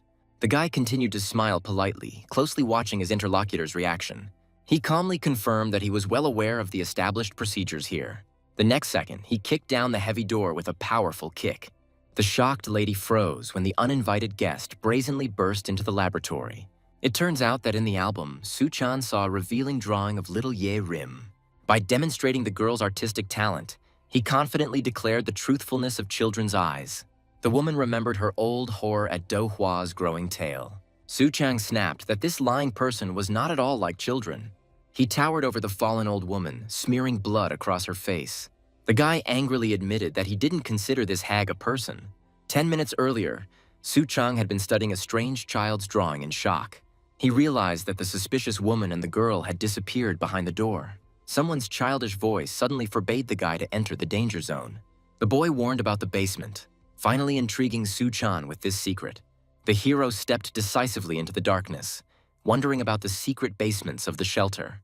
He had a gut feeling that something truly terrifying was waiting for him below. The child looked after him with anxiety, fearing that the guest would soon be punished. Suddenly, a powerful and threatening figure in black appeared behind the boy. The villain was amazed that an ordinary child's drawing helped the hero find them. She noted how the guy had cleverly dispersed the security guards despite the measures. The old woman was angry at her accomplice, who had brought the curious, impudent fellow into the laboratory. The lab technician in hazmat suit attacked ferociously, hoping to quickly eliminate the interference. But Su Chang easily threw his opponent away, forcing him to crash into the wall. The lady was horrified to realize the true power of this guy. The hero asked gloomily how many children she had already managed to disfigure. He knew firsthand about the pain and eternal contempt of those around him. Su Chang rushed into the attack, not wanting to listen to the sadist's excuses. Suddenly, the old woman pulled out a thorn, preparing to deliver a vile counterattack. The guy listened to the taunts on the phone, not understanding the essence of the nonsense that was happening. The villainess smirked, stating that they were clearly beyond the boy's capabilities, and then he burst inside to the mocking comments of the enemy. He was surrounded by monsters, brazenly reminding him of their numerical superiority. The young man realized that the shelter was teeming with insectoids and was truly shocked. There was no room to turn around in the cramped space. He barely had time to dodge. A powerful pressure crushed him, preventing him from spreading his wings for takeoff. His eye widened in shock as the situation became even worse. Meanwhile, the kidnapper rushed away, brazenly ignoring the furious cries. In his helplessness, he shouted after the enemy, demanding that he stop immediately. The criminals decided to kidnap the girl and kill her in another place. The villain venomously remarked that Jun Hyun had hoped for their alliance in vain. At this time, the girl was alone, sadly hugging a plush bunny. The sharp click of the lock made her tense up and wait for the intruder. Jun Hyun entered the room, carrying a bag of clothes and small items. The guy awkwardly joked about the size of things under the prickly gaze of his companion. The blue-haired captive suddenly felt a frightening vibration coming straight from the basement. Her Scorpio nature helped her to notice the terrible changes in her home. It turned out that in the laboratory, children were forcibly turned into dangerous insectoids. Hearing about the inhumane experiments, she became truly furious. She grabbed his collar, demanding that he stop talking this nonsense. The guy asked gloomily if she remembered her past suffering. He made her remember her life before the fatal conversion. Little Do Hua shuddered as she met her personal tormentor again. The father was indignant that he was separated from his daughter in just a couple of blows. The drunken monster told her to tell everyone about his return. He asked with a grin if she would complain to the police again. Back then, she was a tiny and defenseless girl. Du Hua felt terribly weak in front of her father, who was swinging his arm. The baby just cried while her future ally watched over her. The beaten little Do Hua had no strength at all to defend herself. Jun Hyun watched the violence, desperate to finish off the bastard. But the guy understood that the death of the scum would not fundamentally change anything. She had to personally go through the hellish procedure of turning into a monster. Du Hua asked with a shudder if she had really become a monster because of him. Junhyun confirmed the guess, believing that such a price was completely justified. He reminded his stunned father that jungle juice had made her invincible. Duhua squeezed the bastard's hand with an iron grip, expressing all her contempt for him. Having become an insectoid, she made the bones of this non-entity crunch disgustingly and loudly. Hot blood dripped down, marking the beginning of her long-awaited and harsh retribution. Duhua finally ended her suffering, gaining the long-awaited and frightening freedom. He grimly reminded that all the children in the orphanage were simply abandoned orphans. Junhyun didn't believe that the children would ever be able to adapt after graduation. Their fate was sealed, so they needed to start all over again. He demonstrated jungle juice, which promises orphans complete rebirth into another being. The villain painted a vision of a future where insectoids no longer needed to hide their wings. The guy admitted that he was helping the creator of a new ideal order for everyone. Junhyun grabbed her hand sharply, mocking her naive dreams of normality. He persistently invited Do-hwa to join him for a common goal. The looming shadow of the monster emphasized his question about his readiness to proceed further. The girl with an icy glint in her eyes dryly confirmed her choice. The lashing blow sent the enemy flying, causing a powerful burst of purple energy. The man in white quickly flew back, losing his balance from the collision. The heel hit the concrete with a loud thud right in front of the frightened enemy's nose. The masked adversary furiously promised to set his comrade's mind straight in a friendly way. The beaten guy in the hood only grinned grimly at such friendly help. The girl bared her teeth predatorily and advised the hero to quickly prepare for the worst. The huge scorpion behind her promised to give the enemy a real thrashing. Sharp needles suddenly pierced my arm, sending pain through my veins. The guy realized with horror that the enemies had begun to suck his blood in cold blood. Giant mutant mosquitoes surrounded the victim, preparing to suck out the last drops of life. The enemies blocked the hero's path, calling the kidnapped girl a valuable commodity. The terrifying enemy with blood-red eyes grinned, declaring complete defeat. The young man remembered how dragonflies destroy hundreds of mosquitoes in one day. The little girl believed that dragonflies were superheroes, and the boy hugged her tightly. Those words seemed naive, but they were the ones that lit the fire inside. The scientists froze in horror, realizing that they were facing their natural enemy. Panic gripped the victims as the true predator went hunting. The hero spread his shining wings, deciding to become a protector for his little friend. His eyes flashed green, promising his enemies quick and inevitable retribution. The guy clenched his fists, deciding to get the girl out of trouble first. A sudden blow struck him, splashing his clothes with hot blood. The freak asked venomously where their dear guest was rushing off to. The enemies laughed bloodthirstily, promising to let him go only feet first. Swiftly dodging, the hero was amazed by the incredible speed of these monsters. He jumped sharply to the side, miraculously avoiding another deadly attack. The razor-sharp stings pierced only air, missing their target. With burning eyes, the young man rushed into the thick of the dangerous fight. The air exploded with crossfire, turning the fight into bloody chaos. The guy understood that he had to move even faster for the sake of everyone's salvation. A direct blow to the jaw caused the monster to choke on its own long tongue. The hero's eyes were watering wildly. He desperately dreamed of his usual glasses. The guy felt that his strength was running out and he wouldn't be able to hold out for long. He frantically tried to come up with some kind of plan to save his skin. The wall of the building was shattered into pieces by a powerful and sudden explosion. The Scorpio girl merely ironically teased her enemy for his foolish hopes. She made it clear that she had no intention of playing along with his madness. The hooded attacker became enraged and unleashed hidden dark power. A powerful flash of purple energy threw the heroine away like a feather. The girl instinctively covered her face with her hands, trying to wait out this crushing blow. The girl grinned cheekily, calling her opponent a complete idiot. She struck him hard, mocking his completely useless feathers. The enemy realized that the poisonous hairs would not penetrate the scorpion's hard exoskeleton. He rushed into the attack, confidently promising to sort it out without special effects. A thunderous blow shook the area, raising clouds of dust into the air. The beauty spun spectacularly in the air, completely confusing her stunned opponent. She gritted her teeth, deciding she had had enough of this fuss. The hooded enemy tensed, intending to subdue her by force at any cost. She slammed the boar into the asphalt, ordering the asshole to quickly return to the ground. The heroine relaxed, calling this brutal knockout just a friendly greeting. The girl with blue strands of hair rushed after the departing yellow van. She realized that the kidnapper was taking the child away and told her to stand. Duhua chased the car with all her might, shouting out brazen threats. Meanwhile, the yellow van quickly disappeared around the turns of the mountain serpentine. The kidnapper gleefully rejoiced, planning to hide the girl in a deserted place. In order to catch up with her target, Du Echua decided to instantly complete her transformation. She suddenly blocked the path, shocking the enemy with her incredible speed.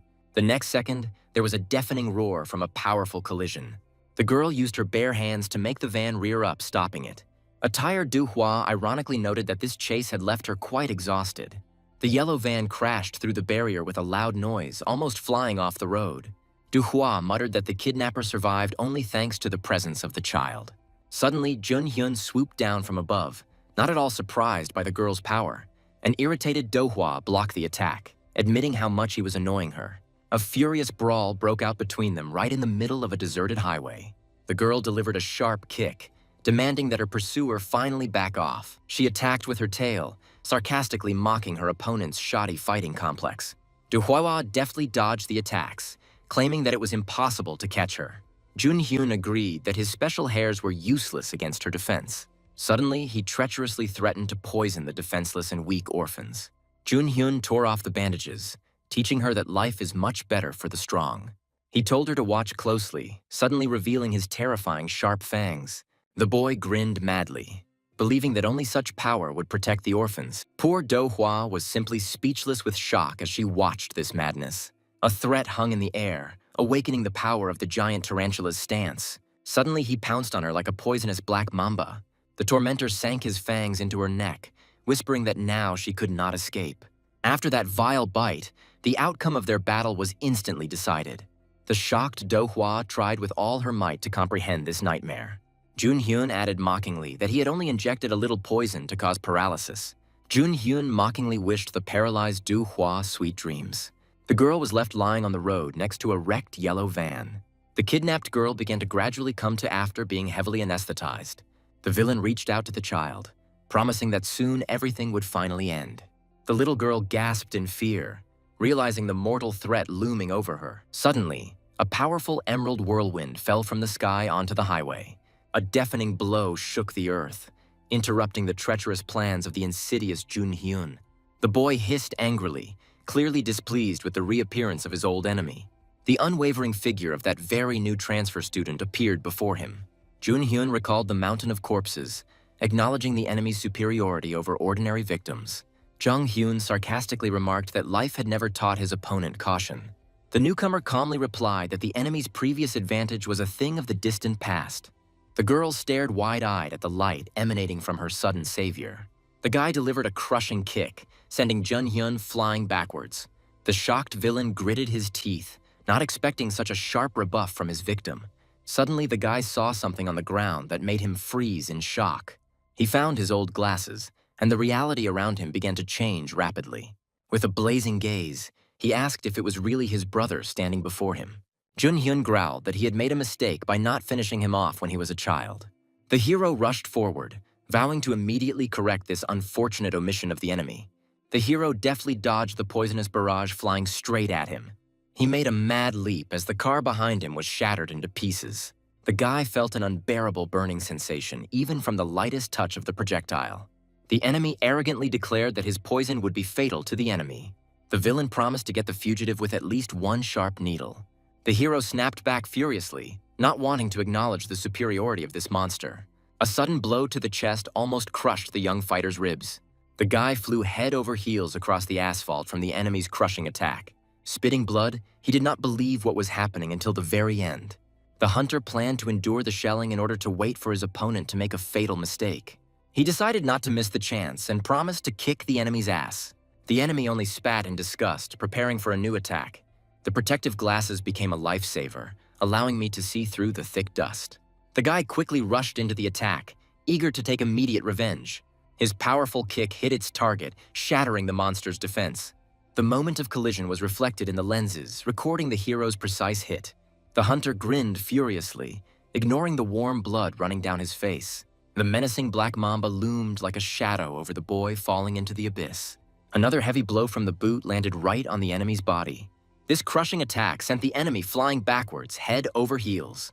The hunter realized that it was with these very fangs that the enemy had cut them down last time. The enemy coldly retorted that he was obliged to complete his task at any cost. The enemy hissed that such a weakling would never understand the true nature of things. The image of a frightened child hiding behind a door in terror came to mind.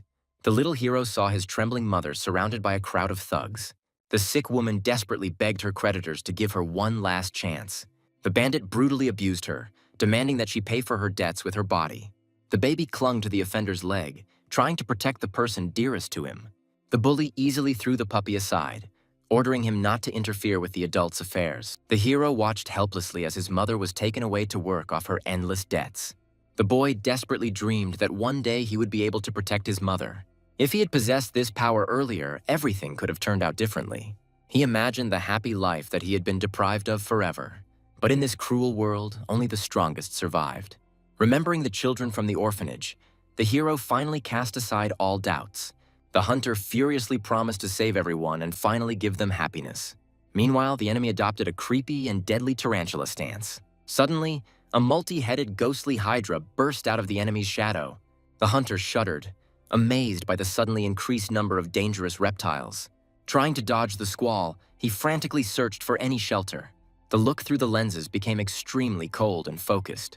The guy shielded dongua from the purple flashes of enemy magic. He gritted his teeth, enduring the pain from the direct hit of the poisonous needles.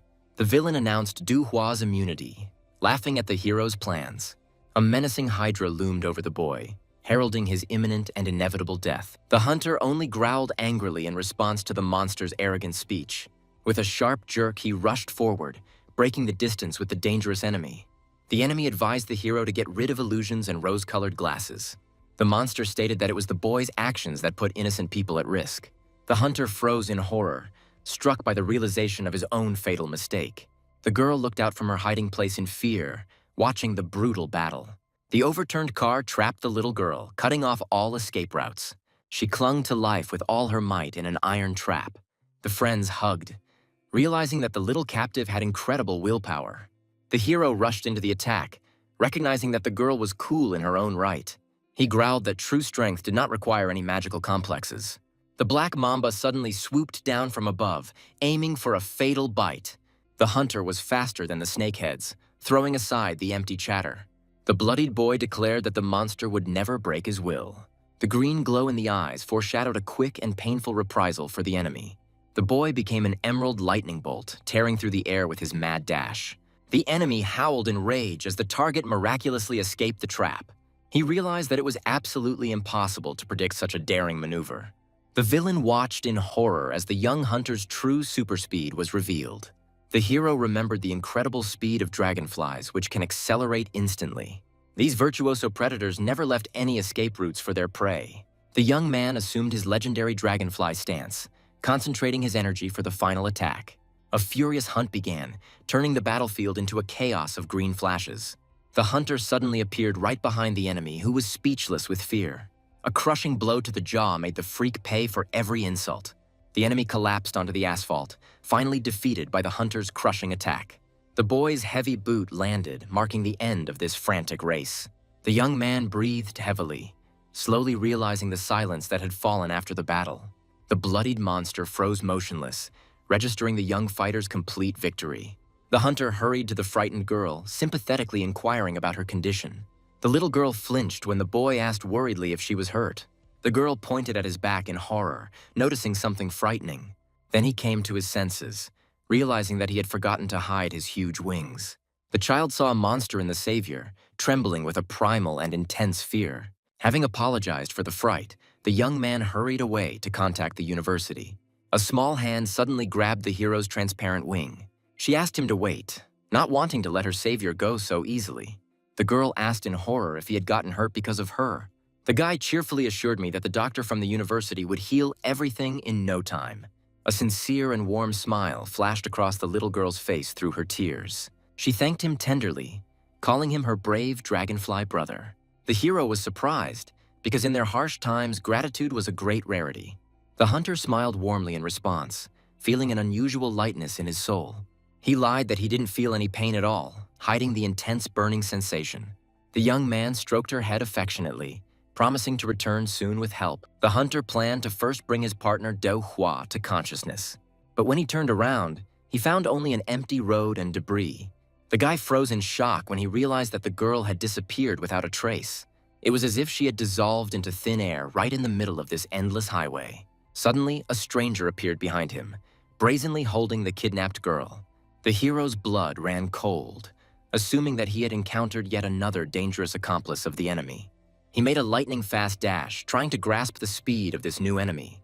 The hunter looked around in panic, not understanding the scale of the alien force. Bloodied, Junhyun heard a voice declaring his complete and humiliating failure. The mysterious guest in the cloak contemptuously compared the defeated fighter to a crushed bug. The green entity stated that the breeder had ordered Du Hua to be taken away immediately. The messenger threatened the bloody boy that the girl would soon be used as food. The wounded hero fiercely protested that he could still convince Du Hua. The kidnapper in the green cloak held the captive tightly, ignoring her desperate cries. The wounded fighter rushed into the attack, demanding that the girl be returned to him immediately. The enemy coldly remarked that attachments were a weakness despised by their master. The monster's red eye flashed, emphasizing the uselessness of such servants for the breeder. A bright flash marked the instant disappearance of the mysterious kidnapper and captive. The bloodied boy cursed, realizing that the enemy had escaped and that a chase was needed. But the wounded fighter's strength finally left him, and he collapsed powerlessly. The wounded fighter wheezed heavily, calling out to the bespectacled guy standing next to him. The bespectacled man responded decisively by asking if he knew where his friend had been taken. The hero, through pain, admitted that there was no exact path, but there was a clue. Looking at the forest, they decided to track down their enemies on fresh tracks. Meanwhile, the tied-up Du Hua woke up captive in a mysterious greenhouse. The horned guy introduced himself with a smile as her new benefactor. The kidnapper gently suggested that the girl forget about her old friends and change sides. Du Hua only snapped back furiously, sending the impudent kidnapper far away. The owner was simply delighted by her audacity, and he ordered an exquisite dinner to be served. A juicy dish appeared on the table to lighten the mood before the conversation. The kidnapper assured Du Hua that he had no intention of poisoning her. The villain devoured the meat with gusto, discussing the vitality of food. Stroking the dog, he compared the loyalty of servants to devotion for food. The horned guy asked why the captive refused to try at least a piece. He grinned wickedly, wondering if she had guessed the ingredients.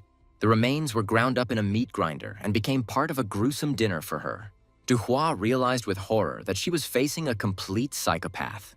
The girl twitched violently, vowing not to put that abomination in her mouth. The enemy coldly retorted that her opinion didn't matter to anyone here. The touch of the dark hand suddenly made Du Hua feel dizzy. Ga Yeon unceremoniously grabbed the captive, coldly greeting her old acquaintance, the breeder. The woman threatened to wring her enemy's neck if the invitation turned out to be boring. Meanwhile, the guest sarcastically asked if he had become a cook. The breeder explained that he masterfully brainwashes the predatory servants through food. He boasted of a training method that turns any test subjects into loyal dogs. The villain suggested trying the meat, calling the training more reliable than any temporary poison. The opportunity to destroy the hated nest made the woman seriously interested in the tempting offer. Suddenly, Ga Young ominously leaned towards the captive, ordering her to eat. Du Hua looked at the meat in fascination while her cunning enemy spoke. And then he added with anticipation that the taste would change her forever. Du Hua stood frozen in front of a piece of juicy, suspicious meat, tears in her eyes. Suddenly, a powerful explosion shook the greenhouse, cutting short this eerie meal. The green mutant turned around sharply, sensing something was wrong and expecting an attack. Ga Yan looked around in complete shock, trying to find the cause of the rumble. Even the breeder dropped his fork, shocked by such a brazen attack from outside. Meanwhile, the pursuers were wondering how exactly to track down the hidden enemy. The wounded hero pressed himself against the grass, knowing the kidnapper's ground route. It turned out that the tarantula spider had previously spread invisible webs around the entire shelter. The guy said that camouflage was useless against his sensitive web. The breeder only grinned ominously, anticipating the start of the big hunt. Dragonfly burst into the greenhouse, holding the unconscious girl in his arms. The breeder sarcastically greeted his old acquaintance, calling him Dragonfly. The villain mockingly noted that Dragonfly had found himself a new friend. The winged guy was perplexed as to how the enemy knew him personally. The hero remembered how a random informant had led them to this warehouse. The conspirators' description confirmed that they had been deliberately lured into an ambush. Shin Ga-yan's appearance in the monster's lair left him in shock. He was horrified to discover a trace of a poisonous bite on his girlfriend's neck. A powerful neurotoxin allowed the villain to take complete control of the girl. The hero, in rage, realized the enemy's vile plan to enslave Dongua. The breeder watched with complacency as the guests reacted violently to his words. The bespectacled man was horrified by the truth about devouring insectoids in order to gain eternal control. The hero was outraged by the enemy's attempt to force Dongua to eat his own kind. The villain sarcastically called this bloody process just the usual taming of his charges. The hooded man accused the breeder of breaking the shelter's safety oath. The dark silhouette behind him gave the enemy one last chance to justify his actions. The breeder cheerfully invited guests to take a look at his secret laboratory online. With an anticipatory smile, he showed those present the horrors hidden from view. The tablet footage showed mutated children greedily tearing at meat, getting used to killing. The hero's eyes widened as he realized the scale of the madness going on in the laboratory. The young mutants greedily devoured the meat, turning into ferocious hunters. The breeder smugly showed on the screen how his charges were enjoying their meal. The bespectacled boy couldn't stand the bullying and was the first to rush into a furious fight.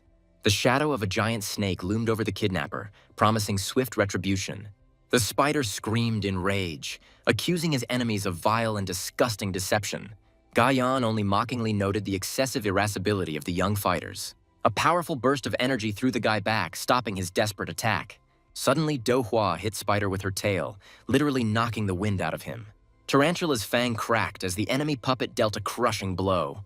The villainess watched with delight as the power of her new toy awakened. Ga Young stated that her complex restructures the insectoid's nervous system. The villain added that the puppet had gained paralyzing power and control. The report stated that the tail is the main weapon of common scorpions. However, the Emperor Scorpion relied on its gigantic size and power. Duhua's claws could now easily pierce any strong armor. This stance turned her into a perfect and deadly biological weapon. The girl delivered a crushing blow, activating the deadly black claw mode. The spider clenched his teeth in horror, realizing the gravity of the enemy attack. The opponents collided in a lightning-fast attack, striking sparks of pure fury. The tarantula barely withstood the onslaught, horrified by the extreme strength of his former girlfriend. Ga Young boasted that this was Du Hua's true strength. The villain added that her poison would last for another 2 hours. Du Hua pounced on Tarantula in a duel with the most brutal predator. The boy desperately called out to Do Hua, asking her to come to her senses. Suddenly, Dragonfly intervened, ordering everyone to stop immediately. An invisible press pressed the guy to the floor at the enemy's humiliating command. He growled furiously, declaring that he was not going to obey like a dog. And then Dragonfly realized that he was stuck in a strong web. The breeder sarcastically admitted that he had woven this trap especially for him. The enemy ordered the guy not to twitch, finally binding him in a sticky net. The blue-haired horned man flinched from the sharp blow, barely maintaining his balance. The brunette only chuckled in response, flashing a dangerous green light. He performed a powerful somersault, furiously questioning the reasons for this madness. The hero accused the enemy of turning children into monsters and cruelly torturing them. A green flash caught the villain faster than thought, causing him to cough up blood. The stunned enemy realized that the guy had become too fast for him. The fighter, enveloped in an aura, was completely transformed, instilling in the enemy a true primal fear. In panic, he threw magical threads, screaming about the inevitable retribution. But the crushing attack broke through the defense, forcing the scoundrel to only curse helplessly. A powerful blow to the jaw crushed the enemy's pride along with a spray of blood. The furious attack hit its target, painting the space in crimson tones. The wounded horned one only laughed madly, ignoring the terrible pain from the blows. He slyly clicked his earring, anticipating a new round of this bloody fun. Streams of water gushed from above, because the villain preferred to subdue the dogs harshly. The boy realized in a rage that the wet wings had become an unbearable burden. The enemy praised the flight technique, amazed at the rapid growth of enemy forces. The obsessed collector grinned ominously, wanting to add the hero to his collection. Suddenly, the fighter's body was bound by bonds, depriving him of all maneuverability. While trapped, he tried in vain to use a special spider stance, but the pet's water chain tightened tightly around the neck of the suffocating youth. The young man was desperately floundering in the water ball, gasping for breath and clutching his neck. The enemy explained that the web controlled water, demonstrating the complex's endless possibilities. The villain ominously promised that the boy would soon learn everything about hidden abilities. He looked forward to the prisoner tasting his special dish after a short sleep. The little girl in the big jacket remembered with hope her adopted brother. the dragonfly. The hero carefully hid the girl, promising to rescue Dongua from the clutches of the monsters. The girl slowly walked away into the distance at sunset, mentally begging the guy to save her friend. She winced when a passerby inquired about the fate of the truck and her well-being. Suddenly, she froze, noticing the familiar jacket on the other person. The furious blow collided the two elements, creating a blinding flash of pure energy. The pink lady enjoyed the crunching of bones, considering these sounds a beautiful melody. She excitedly demanded a repeat as the poor guy flew back from the powerful explosion. The boy felt crushed, realizing that his strength was running out. The warrior caught up with him from above, unleashing a furious stream of azure energy. Hearing the crunch of joints, the hero realized her clear intention to finish him off. A purple haze cut through the air, nearly turning the fighter into dust. The scorpion woman attacked with lightning speed, spinning her deadly blades in a mad dance. The bloodied youth froze, shocked by the opponent's incredible speed and power. A blinding pillar of light pierced the ground, marking the decisive moment of the battle. Their gazes met in a fatal rush among the whirlwind of dark petals. The monstrous mouth suddenly opened wide, revealing its true, terrifying power to the world. The blonde warrior rushed forward, leaving only a blurry trail in the air. The little girl with the bandage screamed joyfully when she saw the beaten but alive Jun Hyun. The guy with a blazing gaze prepared for the last, most desperate dash. Azure flashes collided with fire in a furious, blinding dance of death. The villain languidly admired the crushing power of his new scorpion puppet. He praised the fighter's skills and decided to acquire the best example of the collection. The bloodied Jong Hyun only silently endured the ridicule, choking on his own rage. The enemy offered him to surrender, mockingly advising him not to prolong his senseless suffering. Rogach cynically stated that Do-hwa would soon completely lose his human form. Bloodied Jun Hyun listened to the insane speeches about rebuilding the miserable world. Rogach painted pictures of universal equality, where everyone would become the same monster. In the new reality, only the best will survive, and the worthless people will disappear forever. The villain grinned madly, considering the preservation of humanity an absolutely useless waste of time. He looked into the boy's bloodshot eyes, expecting submissive consent. The purple-haired lady noted with satisfaction that the prisoner's spirit was completely broken. She commanded the hero to eat, anticipating the beginning of his terrible transformation. The beaten fighter could barely hold back his tears as he recalled his sincere desire for happiness. Sharp claws brought a piece of mysterious juicy meat to his mouth. Jun Hyun bowed his head low, resigned to his grim and inevitable fate. The villains fed Do Hui flesh, cynically promising her false happiness. Jun Hyun resisted fiercely, not believing a single word the kidnappers said. He accused them of creating monsters, rejecting the idea of false prosperity. He was choked by bitter thoughts about how people hated monsters. The hero recalled his lonely childhood and his eternal search for the meaning of life. The people close to him retreated in horror, unable to hide their disgust. The young man sobbed into the void, crushed by the weight of hatred and total loneliness. A flame of pain burned in his eyes from the realization of complete isolation. Evil whispers spoke of his mother's death, only increasing his grief.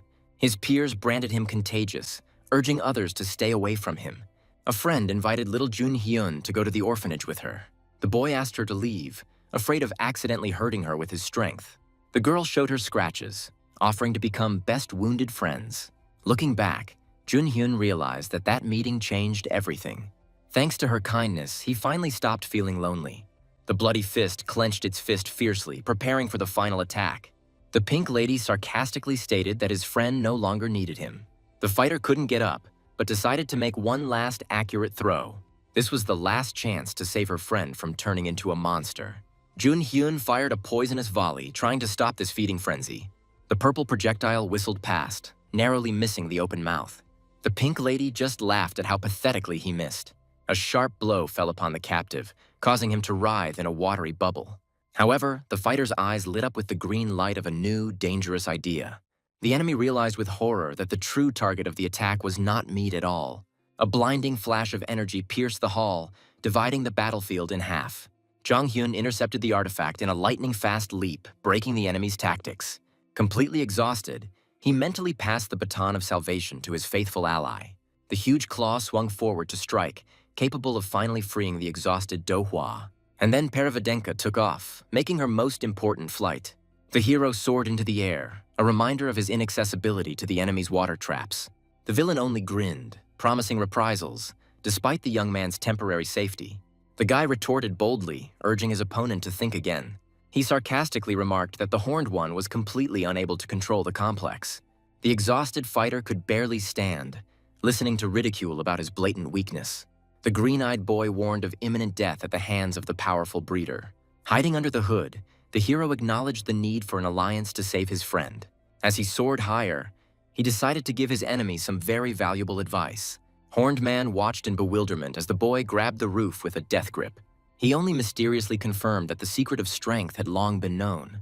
He prepared to attack with his whole body at the highest possible speed. The guy concentrated, putting all his momentum into the upcoming dash. In his mind, the body had finally turned into a flying, deadly bullet. The pop marked the moment of violent impact at the epicenter of a powerful green explosion. The enemy flew head over heels, enveloped in a shining emerald trail of magical energy. The buildings began to collapse under the furious pressure of this overwhelming pure force. The hero promised that the breeder would soon feel like a pathetic victim himself. Suddenly, a ghostly dragonfly stance appeared, granting the fighter incredible power. The sharp sound of a hunting rifle shot cut through the chaos of this fierce battle. The blow passed very close, causing the enemy to howl in unbearable pain. Only the web saved him from truly serious and dangerous injuries. He didn't expect such agility from some arrogant brat of a first-year student. The enemy just spat out blood and laughed terribly, getting a real thrill. The madman was genuinely enjoying himself, finding this deadly skirmish wildly exciting. Suddenly, the fighter used a secret technique, adopting the stance of a silverback spider. The battlefield instantly turned into an aquarium, trapped in a sphere of water. The guy panicked underwater, frantically trying to figure out how to get out of here as quickly as possible. The realization came to him that he was securely imprisoned in a water chamber. The enemy clutched at it triumphantly, rejoicing that his prey had finally been caught. His strength was waning as the enemy mocked his complete lack of luck. The villain coldly stated his complete defeat, flashing his eerie purple eye. He promised that the guy would soon pass out due to a fatal lack of oxygen. And after waking up, his training as food had to stop. The breeder looked forward to a new life for the hero, completely devoid of any humanity. The boy, in horror, prayed not to be turned into a bloodthirsty monster. Finding himself on the brink, he mentally begged someone to save him. Suddenly, someone's powerful, crushing blow flew into the water sphere from outside. The glass prison instantly shattered into pieces, freeing the captive from the deadly trap. The enemy was indescribably furious because his aquarium was smashed in one fell swoop. The hero fell to his knees, convulsively coughing up water and greedily gulping air. The girl teased the poor guy, asking how he managed to drown with wings. Heijin made a dramatic appearance to rescue Su-chan from a terrible predicament. The stunned guy didn't understand where his faithful friend had come from. Agents began searching immediately after his disappearance, searching through his switched-off phone. It turned out that it was Professor Ma who helped quickly find the missing Su-chang. And then he remembered that the security had been watching Shin Ga-yeon for a long time. The beauty behaved quietly and had no plans to go anywhere. However, she suddenly evaporated, causing the spy to freeze from the unexpected devilry. The mysterious guide informed the villainess that the breeder was already waiting for her at the meeting. The spy was confused by the sudden noise and decided to report the loss of the target. The guy found out that he was very lucky thanks to an agent who noticed him in time. Heijin reassured her friend with the news that the girl they had rescued was now safe. Suddenly, Su-chan grabbed his friend sharply, sensing a rapidly approaching mortal threat. There was a deafening explosion as the mad Do-hwa launched a frontal attack. The hero screamed in panic, demanding that Heijin immediately move aside. The situation became critical, as Do-hwa was pumped with neurotoxins for complete control. Shin Ga-yeon chuckled venomously, calling Heijin a pathetic and helpless teacher's lapdog. She recalled the incident with the praying mantis, mocking Heijin's futile attempts to help. Du-hwa rushed forward, mockingly wondering what they could do to counter her. Su-chang touched Du-hwa's head with bitterness, whispering his apology to her. She delivered a crushing blow, aiming to end the fight in one fell swoop. Blood spurted out after the monstrous and unjustifiably brutal hit. Heijin barely dodged, realizing that Do-hwa was incredibly strong. Shin Ga-yeon just looked coldly at the chaos unfolding before her. The villain told the fool not to interfere in the conversation while the girls were talking. The stranger mockingly asked where the guy was going so suddenly. The enemy harshly stopped the attempt to escape, declaring that the fierce battle would continue. He assumed the stance of a silverback spider, preparing to release his deadly threads. The hero turned into a puppet, whose movements were now controlled by someone else's will. The thin bond snapped with a loud crack, unable to withstand the extreme tension. Heejin sympathetically asked her exhausted friend if he was okay, and then she realized that her opponents were no less powerful than hers. Meanwhile, the villainess casually mentioned the mysterious and dangerous Professor Chi in conversation. She imperiously declared the girl her prey, despising these useless, vile cockroaches. Su-chan, in desperation, ordered his friend to save Do-hwa and get out. But Jin resolutely refused to leave, shocking the guy with her firm answer. With a mysterious smile, she recalled to him the old words about the lost student ID. It turned out that the girl had also prepared a surprise and did not show up alone. But in reality, the villain merely confirmed the arrival of her dangerous reinforcements. Suddenly, a powerful blow from the new fighter shattered the well-organized tactics of the cunning enemies. Hai Sung was furious to see the brazen attack on his best buddies. The villainess looked around in confusion, not understanding the reason for the commotion that had arisen around her. It turned out that Pan Hyun Ah was a master at using her special strong silk threads. The enemy was tightly bound in a cocoon, unable to even move his arms. Su-chang praised the translation's impressive work, comparing the cocoon to a straitjacket. The girls boldly declared that they would return the debt, finally seizing the initiative in the battle. The blue-haired guy just grinned slyly, finding the situation quite amusing. He contemptuously called the arriving reinforcements pathetic pests from the nest complex. The woman easily broke the bonds, calling the heroes maggots with banal tricks. She smiled ominously, preparing to unleash her true power on the upstarts. The flash of a powerful explosion engulfed everything around, blinding the participants of this battle. The flame-shrouded silhouette called everyone idiots, depriving them of any hope of escape. The fighter fiercely vowed to do everything possible to protect his home complex nest. And then the skull tattoo on his arm suddenly flared brightly. The mighty old man ominously asked which of them would be the first to turn into coal. Suddenly the villainess froze, clearly not expecting to meet Chijun himself here. The master reminded us of the inevitability of the meeting, admitting that he had come a long way. The man angrily accused his opponent of playing dangerous games with the lives of his students. But in fact, she shuddered, remembering her old scar. A huge fiery skull appeared behind the hero, promising to burn the enemy entirely. The villainess laughed, mockingly calling the great master a decrepit old fart. She bared her teeth furiously, promising to shut this annoying old man up as soon as possible and forever. The woman swiftly attacked from above, delivering a crushing blow with her powerful sting. The mysterious guy found the spectacle amusing, but decided to end the fight immediately. Suddenly, invisible fetters pulled the enraged villainess sharply back into the thick shadows. Her partner ordered her to retreat, promising to deal with all the survivors himself. The ally grabbed her firmly by the shoulder, ordering her to leave the field immediately. The enemies disappeared into thin air without a trace, inviting the heroes into their secret laboratory. The professor admired the enemy's masterful mimicry, acknowledging their high level of training. The breeder offered to part ways peacefully, finally allowing orphans and jungle juice to be taken. A flash of flame separated the opponents, heralding the beginning of a crushing and heated clash. The companion asked in surprise whether this stern old man was really the one in charge here. The bearded man announced that they had finally tracked down the mysterious leader of the dangerous gang. He angrily added that the reason was the brazen hunt for his students. The hero swore revenge as his fist glowed an ominous crimson. Ignoring the side effects, the warrior decided to unleash his maximum and destructive power. The blinding explosion confirmed his ruthless intention to blow up everything in the area. The enemy assumed a beetle bombardier stance, preparing to meet a powerful heat stroke. The old man unleashed a devastating and incredible bunker buster bomb on the enemy. The unbearable heat from this attack could be felt even at a very considerable distance. The audience was amazed by Professor Chi's explosive power, realizing his true level. The guy rushed forward, hoping that his risky plan would finally work. His eyes flashed green with fury in a moment of extreme concentration. Professor Chi froze in amazement, not expecting such a daring turn of events. A giant creature suddenly emerged from the clouds of smoke, shocking everyone. The girl grinned, glad that she almost got fried by such power. A giant centipede attacked, causing the survivors to flee in panic. A crushing blow shook the earth, leaving behind only dust and chaos. Eyewitnesses were fascinated by the size of the monster, which had grown on constant feeding. The old man decided to end the fight for the safety of his frightened students. An unknown person on a giant centipede promised to kill everyone present without exception.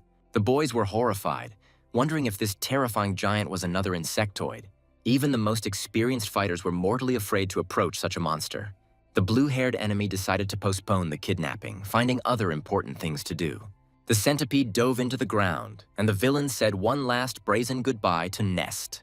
The stunned heroes stared into space, amazed at the ease with which the enemy retreated. Su-chang, in a rage, called for them to follow in order to save the captured children. However, Su-chang's strength suddenly left him and he collapsed to the ground. Professor Chi explained that the boy had simply overexerted himself in a tough battle.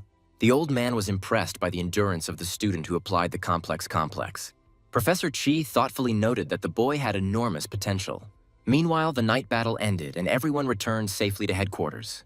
Duhua quickly came to her senses and furiously demanded fried chicken. The children were sent to the new center under the personal supervision of Nest management.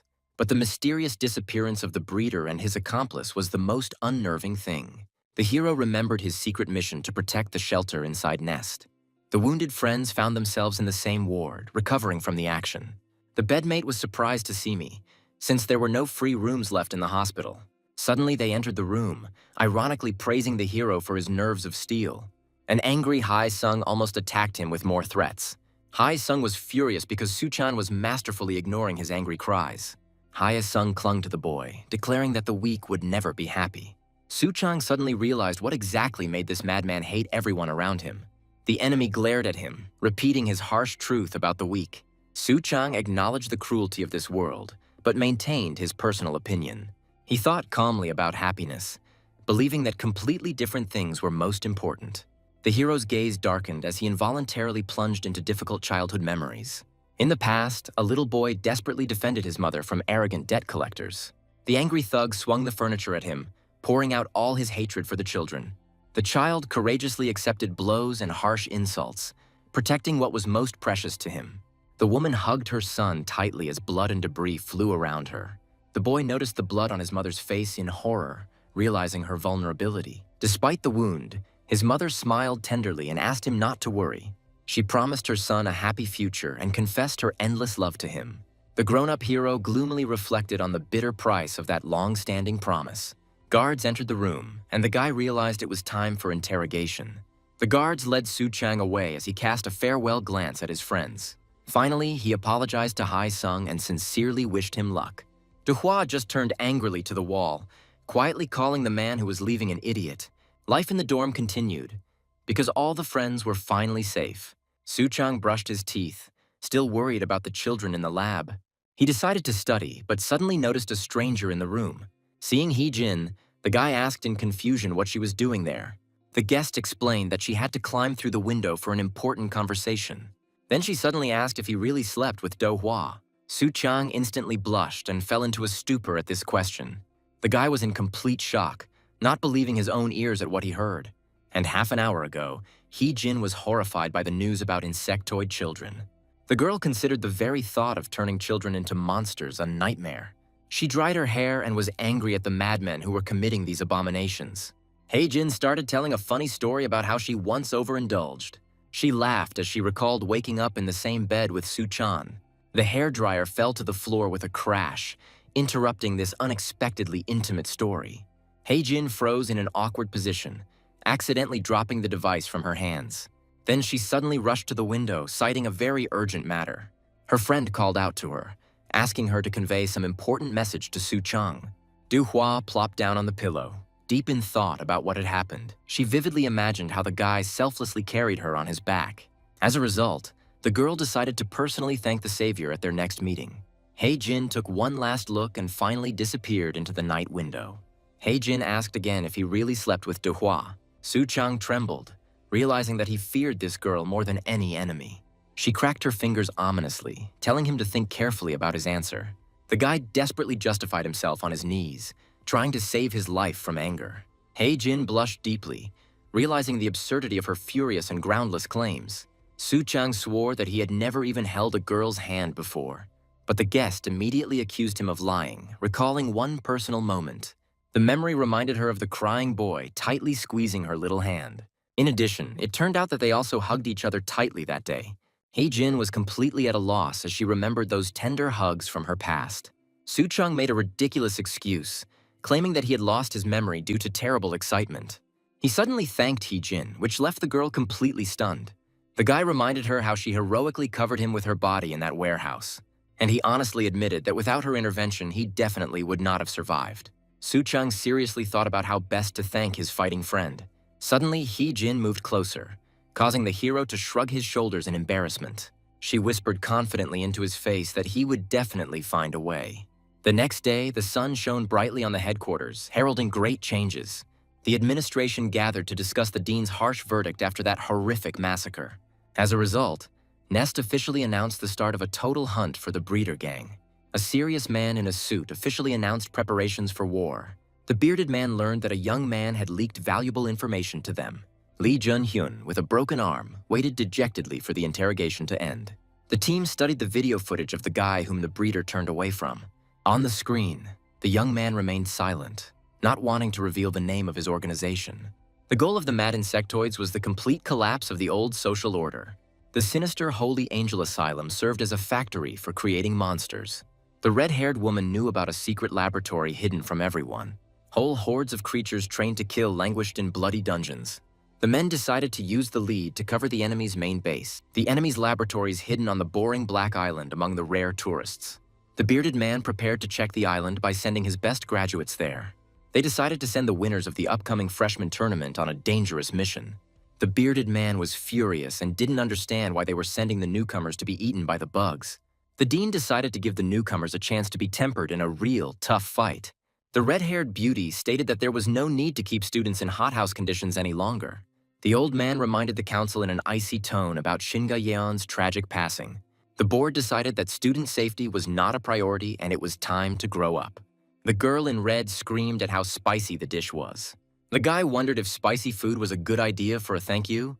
The girl enjoyed a long-awaited trip to a cafe and a huge portion of creamy tteokbokki. The campus was bustling with life, and the peaceful insectoids were enjoying simple pleasures to the fullest. In passing, she asked where their mutual friend Hai-song had disappeared to yesterday. Soo-chang recalled that the boy was sent home for a week to visit his parents. Suddenly, the idyll in the cafe was broken by the appearance of curious spectators outside the window. The couple shuddered when old acquaintances unceremoniously teased them about a secret date. Jung Da-woong and Pan Hyun-ah from the entomology department appeared at the door. The friends continued to joke around until one of them sheepishly asked them to stop. Bang Hyun-ah excitedly suggested that everyone apply to the Nest Lab together. She firmly grabbed Soo-chang's hand, beckoning him into the research center. Nest had a special department that created cool gear for students and agents. Students were given the opportunity to order equipment tailored to their unique abilities. Soo-chang realized the need for serious preparation for the upcoming battle. The guys entered the technical development department, where they were politely greeted by an employee. Soo-chang and his companion stood frozen in amazement at the power of the local equipment. The confused guy admitted that he hadn't even chosen a new suit for himself. The girlfriends defiantly announced their desire to obtain a weapon and surpass everyone.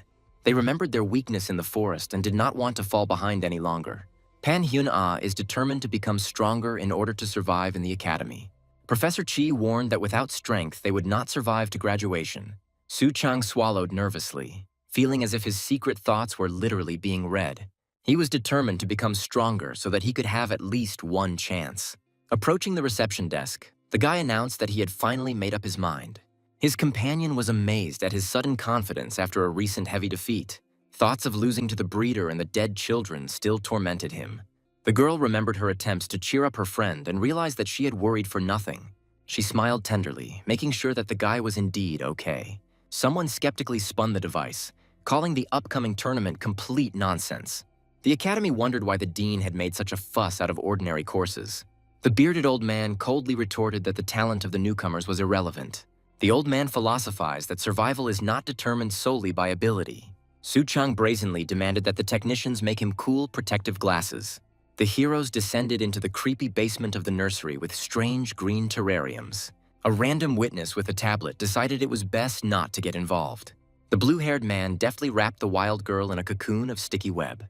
He justified his harsh methods as self-defense while the lab technician was in shock. The girl treacherously promised to discuss everything peacefully, waiting for freedom from the shackles. But as soon as the guy untied it, it instantly pierced his forehead. The wounded guy barely contained his rage, not wanting to open her skull right away. This mad predator finally threatened to turn him into a cold corpse. The guy made fun of her attack and faked an apology for the upset. He seated his guest, promising to calm her down with a cup of hot tea. The blue-haired man was amused by the girl's thirst for revenge, who dreamed of finishing off her professor. He was tormented by the question of what disaster had happened at Nest 5 years ago. The past echoed with the image of an enraged old man who was branded a real monster. The beauty's eyes reflected unbearable pain from old emotional wounds. Suddenly, the guest expressed a desire to personally participate in the upcoming bloody massacre. The guy promised to finish off Old Man Chi at her first word. They decided not to deceive students anymore and chose a different path. The plan to reinvade Nest became their main trump card in the game. The cunning girl offered her help, clearly planning something evil behind her ally's back. She hinted at ulterior motives by coquettishly touching her finger to the hot cup of tea. The blue-haired guy grinned contentedly, anticipating the coming chaos and an interesting game. Professor Chi officially introduced the mysterious Black Island to the students on screen. The old man explained that the base of the dangerous nursery was hidden on this island. Su-chang became thoughtful when he first heard the true name of this crazy enemy group. To select the scouts, the dean announced a large-scale special tournament. The friends were seriously scared because last semester there was nothing like this. Chi sternly warned that only the best would survive in enemy territory. The students immediately perked up when they learned about the generous bonus points for the dangerous expedition. Su-chan sat there gloomy as Du-hua tried to figure out the reason. The girl mistakenly thought that he was worried about the children remaining in captivity. Hei-jin supported their spirits, promising to give their all at the tournament. The hero clenched his fists furiously, vowing to win at all costs. His gaze flashed a dangerous green light with a fierce inner determination. But in reality, the poor guy was shaking because of the ruined grade he got for skipping school. Professor Chi clicked the remote control, bringing up the official rules of the competition. 4 teams entered the race for the right to go on a secret reconnaissance mission. Students were forbidden from injuring each other and were only allowed to use combat weapons. The daring girl was bloodthirstily anticipating how she would finally smear all her rivals against the wall. The professor explained that the tournament was merely a rigorous selection process for future intelligence. Each team received a base and a flag that had to be defended. Those who managed to capture and hold the enemy's flag were recognized as the winners. The enemy's location remained a secret until someone captured the first prisoner. The students realized that the tournament completely simulated the conditions of a real battle on the island. Chai emphasized that the strongest and most cohesive team will be selected based on the results. The first round was declared open, calling for groups A and B to compete. The heroes moved into position, and Su-chang carried a heavy black case. Those around him immediately guessed that the guy had gotten himself some powerful Nest equipment. The impudent man in the cap was bloodthirstily anticipating the show from Cheon-do-hwa's team. In Group A, a weak link immediately became apparent due to constant squabbles. The gray-bearded giant officially announced the start of the first round of the special tournament. Da-woong and Hyuna from Group B immediately rushed into the thicket. The boss watched in surprise as the girls boldly rushed straight towards the enemies. Meanwhile, other participants decided to simply passively guard their flag. Suddenly, the running friends heard a suspicious and very loud rustling sound in the bushes. The organizers slyly noted that capturing opponents is the most winning tactic. Suddenly, aggressive opponents began to ambush the girls from above. A black-haired fighter in a university uniform quickly charged forward. The attacker only apologized ironically, taking the heroines by surprise with his sudden appearance. Da-eun grinned slyly, anticipating the start of her crushing counterattack. A powerful purple explosion shook the ground, causing the opponents to recoil in horror. The enemies barely managed to dodge, wondering what the hell had just happened. Da-eun swung her steel mace furiously, determined to kick some serious ass. The opponent arrogantly considered the heavy weapon too slow to hit accurately. She maneuvered deftly through the air, confident in her elusive speed. Suddenly, Hyuna used a silk thread, intending to instantly immobilize the target. A pink glow bound the opponent, cutting off her spectacular and fast flight. The trapped girl realized that she was tightly bound and would not be able to escape. And then the heavy mace fell with a deafening roar on the helpless victim. The rival sarcastically asked whether the girls had not expected his appearance at all. He acknowledged their combat experience, but still craved a quick victory. Da-woong and Hyuna boldly replied that they would easily deal with them. The boss noted that their teamwork had been perfectly honed since last year. The red-haired fighter anticipated that this match would definitely be truly interesting. The mysterious first-year combat training students are ready to show what newcomers are really capable of. Da-un immediately attacked from above, determined to immediately determine who would be the best in the fight. She put all her fury into a crushing vertical strike with her heavy mace. The earth shook from a powerful explosion, and the enemies were almost swept away by the wave. The boy was horrified by the power of the iron mace, not believing that such bugs existed. Spider Bolas spun a deadly thread with a sticky ball for hunting. The guy froze in horror, wondering if his opponent was a real monster. Da-un figured that all spiders had a common weak spot. They only need poison and webs to cover their fragile bodies. She rushed into the attack, realizing her complete advantage in close combat. Suddenly, viscous bonds clung to the body, resembling a real straitjacket. Ga Young was saved by thorns before, but this time it's different. The enemy claimed that her domestic silkworm spins super strong threads. Hei Jin was furious and was about to bite the bonds with his teeth to save his friend.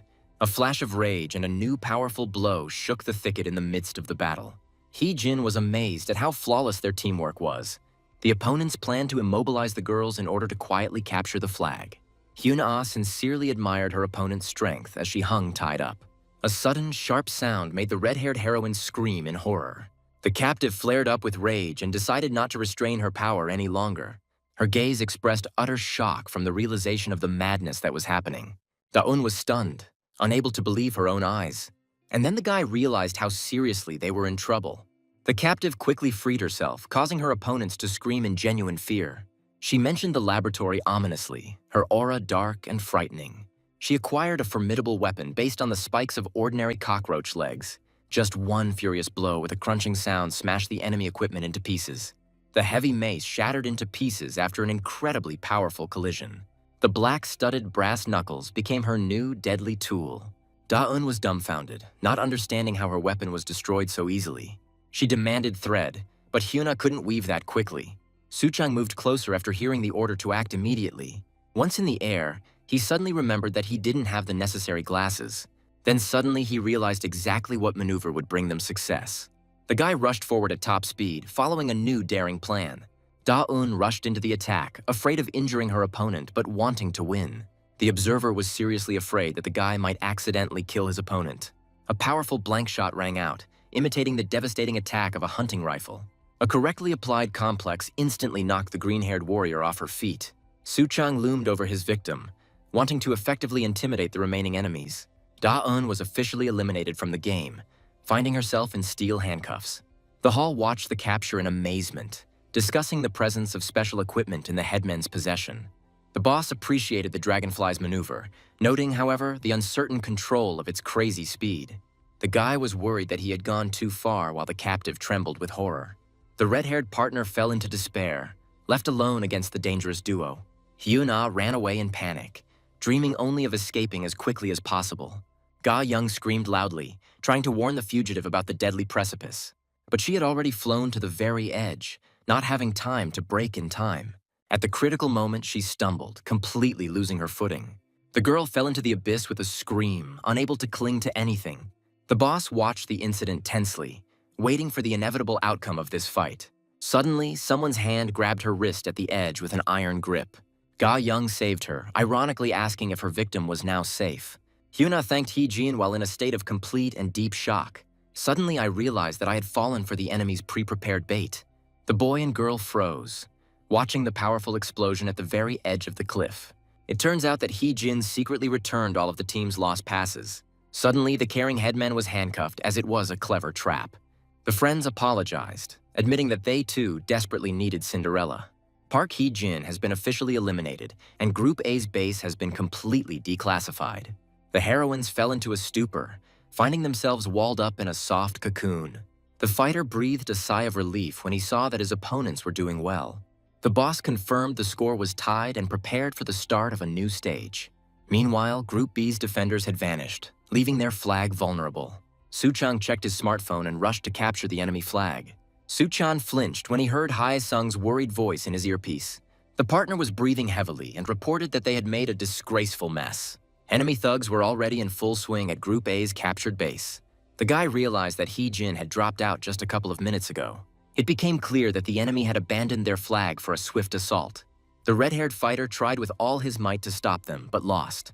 He clenched his teeth angrily, realizing the full bitterness of his sudden defeat. The huge opponent was jubilant, anticipating their final and shameful defeat. Soo-chang turned around abruptly, determined to change the course of this match immediately. In the dense thickets, he finally discovered that very glowing case. He desperately reached out his hand, feeling that the time had not yet come. Soo-chang slammed the glowing case shut in anger, praying not now. There was a sharp click, and the mysterious weapon was locked again. The companion sternly reminded him that he should only open it in extreme cases. The guy asked in despair if their loss hadn't already happened. The girl turned around and confidently declared that they had not lost yet. She grumbled discontentedly that she had only wasted her time on this detour. The soldier on the ground was angry because he still hadn't found the enemy base. The blonde beast led the bears, boasting of a powerful addition to their ranks. The huge beetle froze in complete shock from such a brazen turn. The girl pointed her finger defiantly, demanding that the strangers immediately introduce themselves. The huge bear came down with a crushing blow, shaking the entire forest around. A powerful wave of energy literally tore apart everything in its path. The rhinoceros beetle ominously warned that it could accidentally swat any opponent. The boy panicked and shouted at Dongua to take care of herself quickly. Suddenly, a winged creature swooped down from above, catching the heroine off guard. Dongua naively thought about snow, looking at the strange flakes in the air. Huang Ri-da introduced herself and explained that her scales were deadly toxic. The villain savored the moment, describing the coming pain from a terrible allergy. But Dongua only grinned cheekily, asking again about the vaunted toxicity. Huang Ri-da swooped down, ordering her rival to quickly draw up a will. The villainess was amazed at the poison's ineffectiveness as the rhinoceros beetle prepared to engage in battle. Dongua collided head-on with the armored giant, sparks flying. The powerful enemy roared in rage, not expecting such fierce resistance. The heroine landed hard, and the ground beneath her feet literally began to crack. The fluttering Huang Ri-da urged her partner to immediately crush the impudent girl. The huge rhinoceros beetle unleashed a crushing blow on Dongua with all its might. The witness of the fight froze because no one could have imagined such a crazy ending. After that battle, Dongua changed and began to rapidly develop her complex. Step by step, she turned into something truly frightening and great. Dongua put all her fury into the blow, literally crushing the armored giant. The monstrous inertia threw the enemy away like a pathetic ragdoll. Ri-da realized in horror that the girl had surpassed the power of the beetle itself. The heroine hovered in the sky, resembling a predatory scorpion before the final deadly attack. The villainess's gaze filled with sticky fear in the face of her complete defeat. Dongua delivered a sharp blow, leaving a bright azure trail in the air. The fallen giant trembled, unable to withstand the crushing stance of the imperial scorpion. She mockingly reminded him of the different leagues, boasting about the power of her new gauntlets. Meanwhile, the red-haired ally rushed to save the flag, trying to turn the tide of the game. But the first round of the tournament immediately stunned her with a sudden magical attack. Group A triumphantly won, raising their coveted green flag high. The audience voted Cheon-do-hwa as the beast and the top favorite. The gray-bearded master was amazed at the girl's independent mastery of such a powerful complex.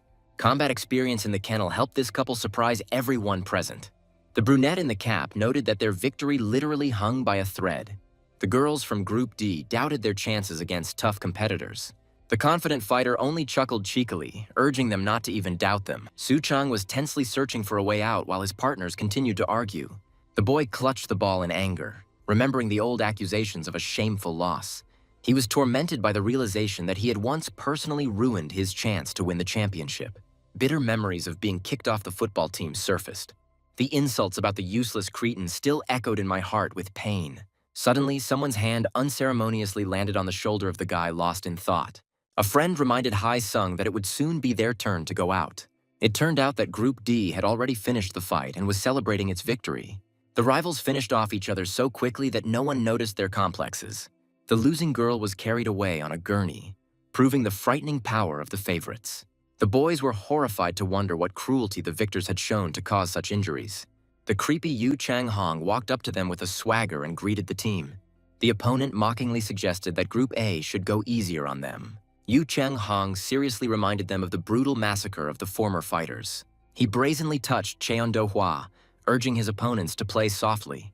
The enemy's face was distorted by a frightening grimace, foreshadowing ill for the heroes. The villain quipped that one of them would definitely fail the entire mission. Rage boiled in Hai-sung's eyes after these vile hints. Against the clear sky, the red flag rose, ushering in the grand finale. The referee announced the start of the decisive round between Groups A and D. The legendary four stood frozen under their banner, awaiting the battle. Du Hua ordered to split up and work together for a common victory. She ordered Hyeseong to hold the perimeter of the main base at all costs. Du Hua focused with utmost concentration before facing the most difficult test of her life. The gray-bearded master officially opened the final round of this crazy tournament. The old man's eyes suddenly flashed with rage at the insolence he saw in the arena.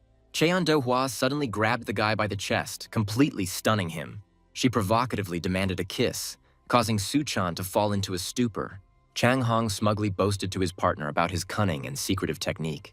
The scoundrel discreetly left a portion of toxic powder directly on the skin of his opponent. The villain anticipated triumph, because the poison had already begun its dark work. Spotted lanternfly Song Ha-na arrogantly predicted the complete defeat of Group A. Information has emerged about cantharidin, which is contained in the bodies of these dangerous creatures. Su-chang was taken aback when he learned about the terrible side effects of cantharidin. Du-hua abruptly unfastened the zipper, gasping from the sudden rush of heat. She languidly admitted that the aphrodisiac began to mercilessly burn her from the inside. Su-chang begged in horror, asking her to stop this immediately. His pupils narrowed from overwhelming tension and wild shame. The crazy girl continued to undress, completely ignoring her partner's desperate cries. The witnesses in the room were stunned by such a shocking spectacle. The master realized Song Ha-na's dirty trick, but he couldn't catch her. The villain was jubilant, because her insidious plan worked perfectly on the girls. Du Hua pinned the boy to the ground, ordering him to simply submit to his fate. Su-chang tried to bring Hee-jin back to his senses, realizing his failure. The final round of this grand and extremely fateful tournament has begun. The tension was running high as the battle in the dark forest finally began. The boys tied up their distraught partners, cursing the dirty and vile setup. The team had noticeably thinned out, and Su-chang was frantically changing tactics. Hae-sung ordered his friend to guard the flag, wanting to finally prove himself. Suddenly, he firmly decided to take a completely different path. The fighter rushed forward, promising to change the ending of this story. Su-chang shouted after him in shock, amazed by his brazen recklessness. Hae-sung bared his teeth fiercely, anticipating the upcoming fight with the insidious opponent. A few days ago, Hae-sung finally returned home to his joyful mother. The son hid the truth about the dangers, pretending that he was simply studying diligently.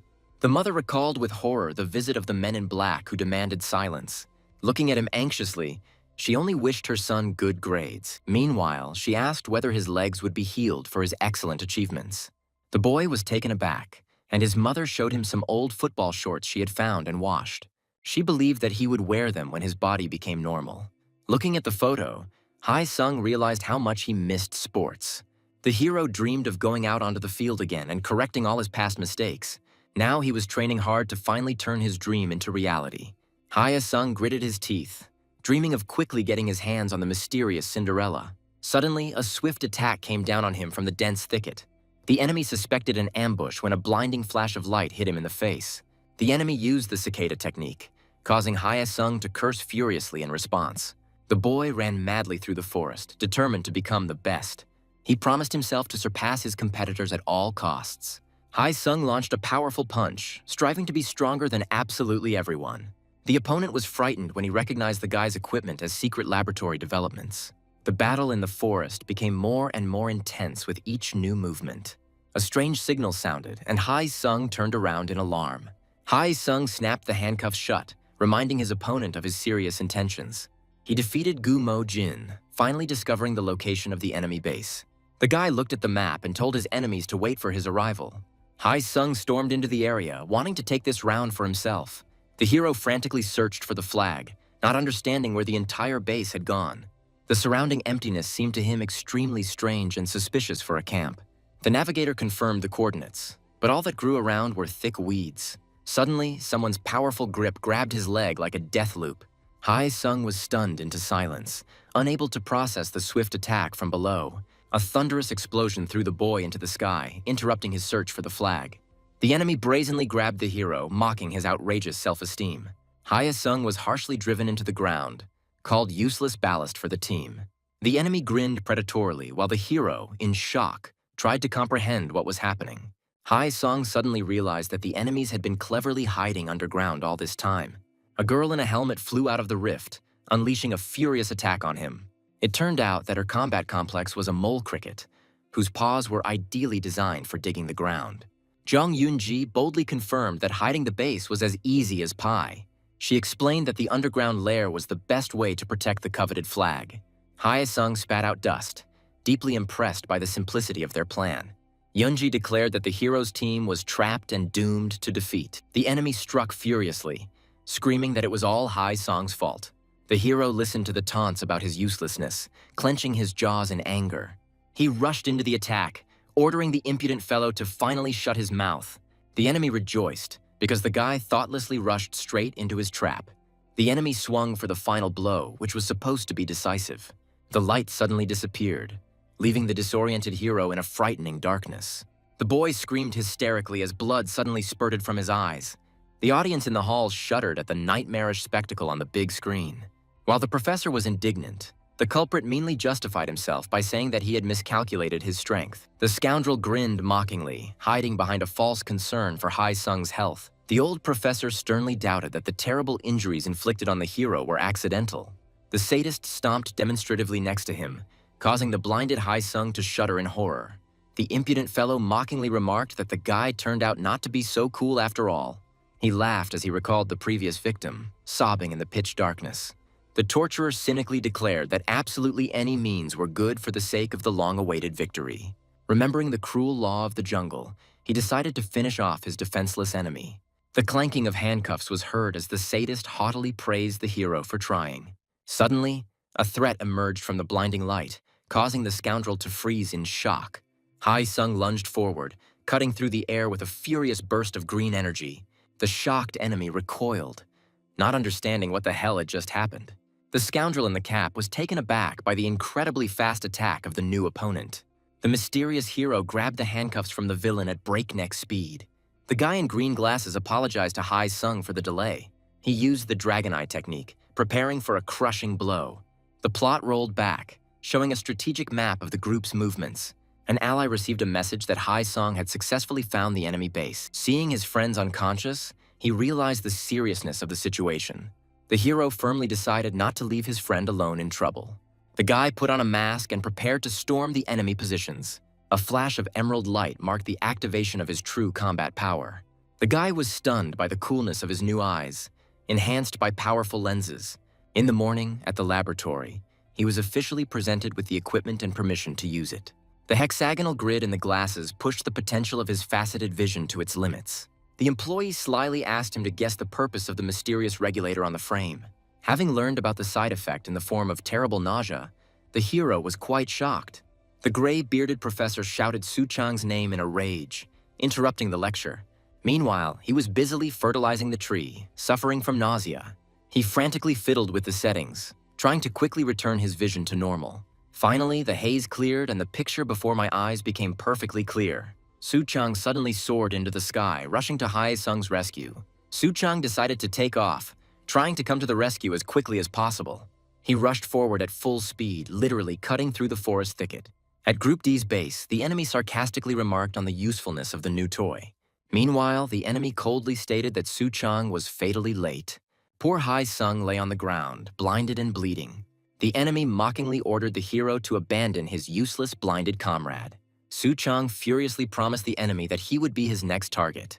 Suddenly, Su-chang's lenses were filled with some strange burning liquid, and then he realized with horror that acid had gotten on his skin. In front of him, Yu Chang-hong, the bearer of the fire ant complex, was grinning.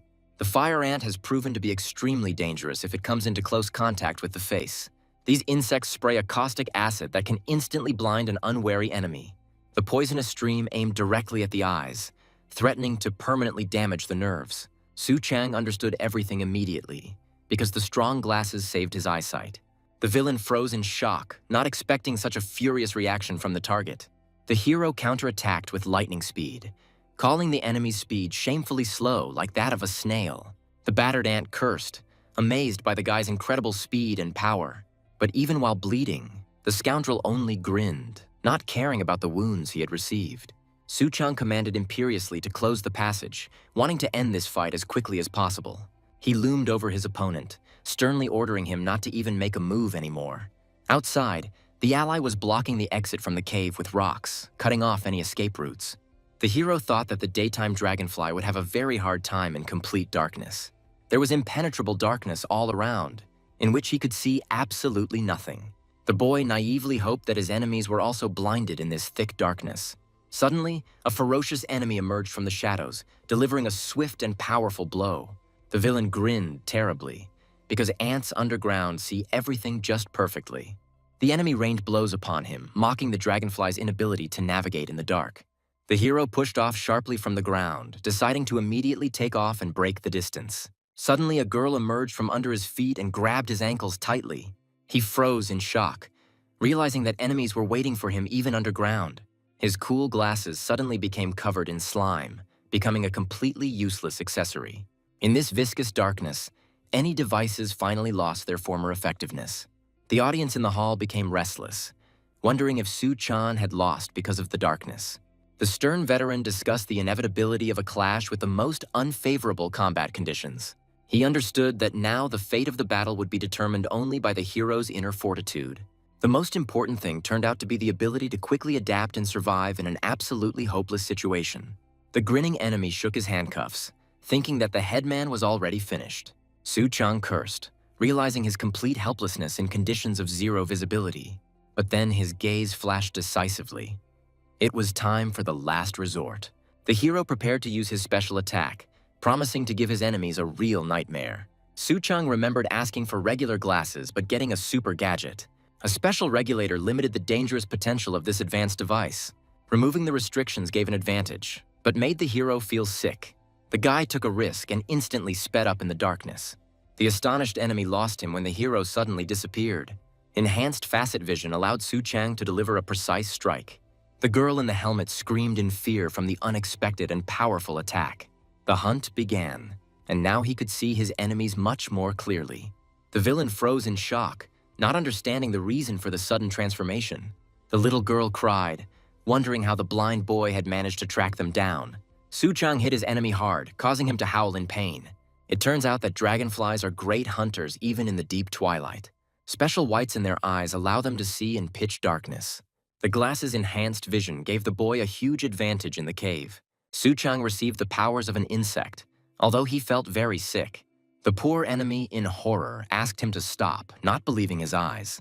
Through hundreds of facets, the hero saw every movement of his opponents.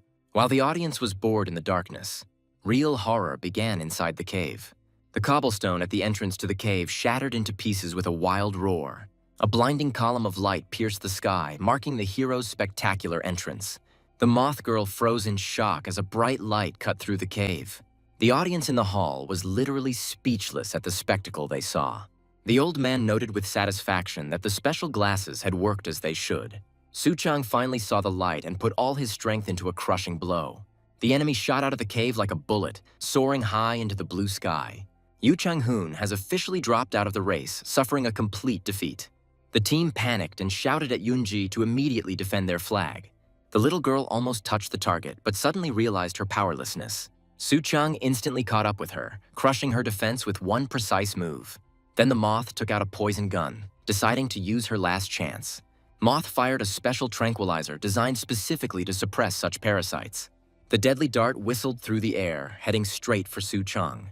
The hero reacted with lightning speed and blocked the flying projectile with one precise movement. The girl was stunned with shock, not believing her eyes at that moment. A bright flash lit up the battlefield after the clash of their devastating forces. Another powerful blow finally knocked the opponent out of this tense tournament. The stern master chuckled contentedly, realizing that the outcome of the battle was already predetermined. The purple flag was proudly raised above the stadium, marking the final of this round. Su-chan triumphantly raised the Group A banner, hovering high above the ground. The spectators watched in admiration as the hero single-handedly and effectively dispatched 3 people. Su-chan breathed heavily, feeling his unique vision gradually fading. The fallen fighter lay helplessly on the ground amid the oppressive silence of the cave. Yu Chang-hoon covered his face in despair, drowning in his own shame. The hero remembered how in the past he had already become a laughingstock for the entire team. The bitterness of defeat paralyzed him, forcing him to relive the moments of old humiliation. The dense darkness around him seemed to him the best shelter from the outside world. Suddenly, Professor Yu leaned towards him and commanded him to open his eyes. Doctors confirmed the success, but warned of side effects and hospitalization. The guy was genuinely surprised to hear the good news about the team's triumphant victory. The woman admired how Su-chang single-handedly defeated 3 enemies. Hae-sung was amazed that Su-chan pulled off this fight single-handedly. Su-chang extended his hand to the newcomer who had just started his studies. He helped his comrade to stand up, while the latter was genuinely surprised by his strength. The defeated fighter gritted his teeth in resentment and his obvious impotence. The professor looked intently at the student, maintaining a heavy silence. The old man dryly ordered Hae-sung to immediately go back to the classroom. He sternly reminded the student who was really giving the grades here. The boy's face burned with shame under the stern gaze of his mentor. The professor realized that the boy had gained a lot of experience in this battle. The teacher acknowledged the student's right to make mistakes and differences in talent. The mentor sternly stated that the boy's main problem was the lack of real attempts. The student was stunned when the old man announced the end of today's lesson. The professor announced Team A's victory and departure to Black Island. He ordered the fighter to get some treatment and carefully consider every word he said. In the dead of night, a sudden cry of extreme astonishment was heard in the academy building. Hei-jin remembered in horror how she undressed and attacked her friend. Su-chang reassured his friend, attributing her strange behavior to a poisonous toxin. The friends at the table cheerfully teased the embarrassed headmistress for her sudden ardor. The whole company raised a toast to the victory and the extra points earned. However, Su-chang understood that in reality, things were not so simple. The professor pumped up the students, promising points only after finding the secret laboratory. He explained that the points are just an order from the dean for motivation. Hyuna wasn't at all surprised by their stern mentor's selfish plans. Su-chang decided to give it his all to make up for his absences. The guys discussed disguising themselves as tourists for a future mission on the island. A friend suddenly showed everyone a homemade costume made from unique fabric. She explained that the material retains all the protective properties of the laboratory's developments. The craftswoman offered to sew cool equipment for the entire team for free. Hei-jin forbade the guy from peeking while the girls were recording their measurements. The friends exchanged sly glances, clearly planning something funny and crazy. A few days later, the group finally docked at the pier of the mysterious Black Island. The boys landed on the shore, officially confirming their arrival at this place. The students set out to find secret laboratories hidden within the local nursery. The curator reminded that the group's safety is more important than any goal, even the most high-priority one. Assistant Chu Hyun-bin decided to personally oversee the progress of this mission. The heroes pledged to conceal their identities so that the island's residents would not recognize the nest students. Hyun-bin tried on a Hawaiian shirt, but he didn't look like a typical vacationing tourist. One of the guys became nervous, afraid that an important mission would turn into a boring excursion. The red-haired boy thought painfully about the professor's offensive words about his inaction. However, he quickly cast aside his doubts, focusing on getting the Cinderella he desired. He was hungry for points and was determined to outshine all other competitors. The guy presumptuously promised to be the first to find the entrance to the secret laboratory. The boys suddenly became wary, sensing that something was wrong on the way to their goal. The team reached the hostel, which became their temporary shelter on the island. They were given packages containing the equipment necessary to successfully complete the mission. The group gathered inside, preparing to try on the new gear they had been given. The student was surprised to learn that the clothes were prepared by Pan Hyun-ah herself. The guy remembered the craftswoman, who was clearly not used to limiting herself to just jackets. The curator ordered to change clothes before a detailed discussion of the strategy of the future operation. The young man was stunned as he looked at the extremely specific shorts for the task. The girls were stunned to find that instead of special equipment, the bags contained only tiny swimsuits. The heroes finally arrived at the sun-drenched beach of the mysterious Black Island. Hyun-bin confidently announced to his companions that they had reached the right place. The lively Hee-jin urged her friend on, praising her new beach look. Hyun-bin was stunned by Hyuna's appearance in a swimsuit. The poor fellow blushed to the roots of his hair, silently promising himself that he would definitely answer for this. Meanwhile, Hee-jin grumbled about the rubber ring that was hiding her tail. Suddenly, her attention was drawn to a lonely, muscular guy at the very edge of the water. The red-haired stranger with a powerful torso stood confidently on the sand, attracting attention. The girl stared at the athlete until he rudely asked the reason for the surveillance. The Hawaiian-clad companion suddenly began to doubt the necessity of swimsuits for their mission. Hyun-bin confirmed that swimsuits are not for swimming at all. The companion reminded me about patrols and the huge risk of the plan being revealed. The enemies will immediately close down the laboratory if they smell even the slightest hint of something suspicious. The group had to pretend to be tourists in order to completely blend in with their surroundings. The beach remained the only place where one could successfully get lost. Soon the boys were frolicking in the water, forgetting about their serious mission. Even burying themselves in the sand became part of their perfect camouflage. The friends took a fun selfie, deciding to get down to business a little later. An exhausted Hyunbin pounced on dinner after a stormy water session. While eating, the boys were surprised by the complete absence of young people on this island. The island's deserted location was ideal for camouflaging a secret facility. Suddenly, Soo-chang noticed something flashing brightly in the distance. His companion immediately became alarmed, noticing his sudden change in mood. His peculiar eye confirmed the guess that it was artificial glitter. But in fact, there was a mysterious observer hiding behind the stones. Some gloomy man was staring at them through the lenses of binoculars. Soo-chang almost jumped as he realized the scale of the impending threat. He quickly informed the others that they were being brazenly followed. Red was scared, fearing that the patrolman had already figured them out.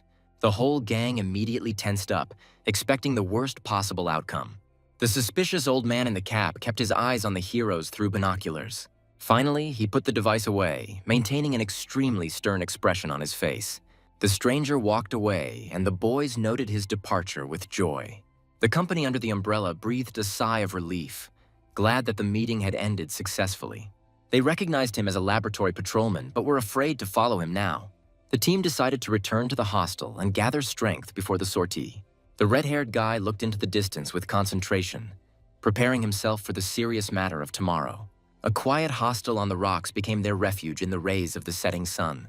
Soo-chang dried himself with a towel, remembering the risk of failing on the very first day. Despite everything, the guy smiled happily, enjoying this cool day. Soo-chang scrolled through the selfies, surprised that he had made friends thanks to Nest. The girl called him to Hyunbin to work out a common strategy. The guy dropped by to see Hae-song to invite her to a meeting. The room was empty, and Soo-chang called out to his friend in confusion. He froze in the doorway, not understanding where his partner could have gone, and the spy by the sea wondered where his target had gone. The old man turned around abruptly, feeling someone's heavy presence behind him. Hyunbin attacked from above, fiercely demanding the address of the secret laboratory. He pinned the enemy to the ground, promising to spare his life for the truth. The leader smiled predatorily because he remembered the spy's outfit very well. Hyunbin remembered seeing the old man hanging around outside their hostel. He demanded answers, promising his grandfather a very bad ending for spying. Suddenly, the old man shuddered, looking hopefully into the face of the enraged hero. The boy was taken aback when the stranger suddenly called him by his real name. The poor man burst into tears, mistaking Hyunbin for his long-lost grandson. The hero stood frozen in confusion, listening to pleas to never leave again. Suddenly, the cook, accustomed to the strange behavior of this local resident, intervened.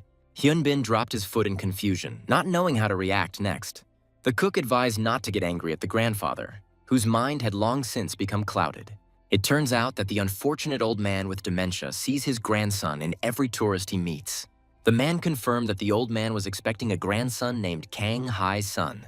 The poor guy sat on the shore for years, hoping for the return of the grandson who abandoned him.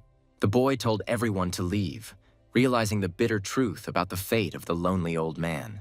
Suddenly, someone's hand grabbed the hero's hoodie tightly, causing him to flinch. The happy old man mistook the stranger for his grandson and called him to come and have dinner. In the twilight, a dilapidated hut appeared, hidden among dense trees and rocks. The boy silently watched the exhausted old man sleeping under a thin blanket. Then he suddenly realized that his grandfather did not work in the nursery at all. The hero was angry with himself, realizing that he had seriously screwed up once again. Cursing irritably, the guy hurried to leave the cramped house. The binoculars lay alone on the concrete parapet in the rays of the setting sun. Suddenly, someone's hand decisively grabbed the device, breaking the silence of the embankment. The guy in the white hoodie was surprised to find these binoculars at hand. The lenses doubled horribly, causing the hero to doubt the functionality of the optics he had found. He dropped the thing and ran away, looking for the mysterious Hae-sung. The dark horizon was suddenly cut by a bright light coming straight from the sea. The red boat rushed at full speed towards the blinding radiance. The powerful engine roared, cutting through the water surface and leaving a foamy trail. The man smiled predatorily, anticipating his arrival on the gloomy black island. A creepy dragonfly man with huge scarlet wings watched him from above. The game was in full swing on the field, demonstrating brilliant technique and teamwork. In the final of the match, that decisive goal flew into the net. The stadium literally exploded with delight, because this moment was unique. The boy listened enthusiastically to the speech of his idol, the great master of football. The athlete openly stated that he never considered himself a gifted genius.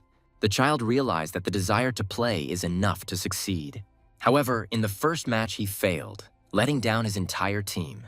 An unfortunate missed goal deprived the boys of their leading position in the tournament table. The hero trained furiously in the darkness, promising himself that he would become useful to the team. He rushed forward, not noticing the ominous shadow with red eyes. The coach was taken aback when the boy suddenly asked to take a break from training. He explained haltingly that he had injured his legs just before the decisive game. The mentor looked sullenly at the bandaged shins, asking about the recovery and treatment time frame. The player vowed to get back on his feet quickly and return to action immediately. But the coach only dryly advised the boy to take care of himself, saying goodbye forever. The stunned hero heard his teammates calling him a burden behind his back. The bitter truth emerged.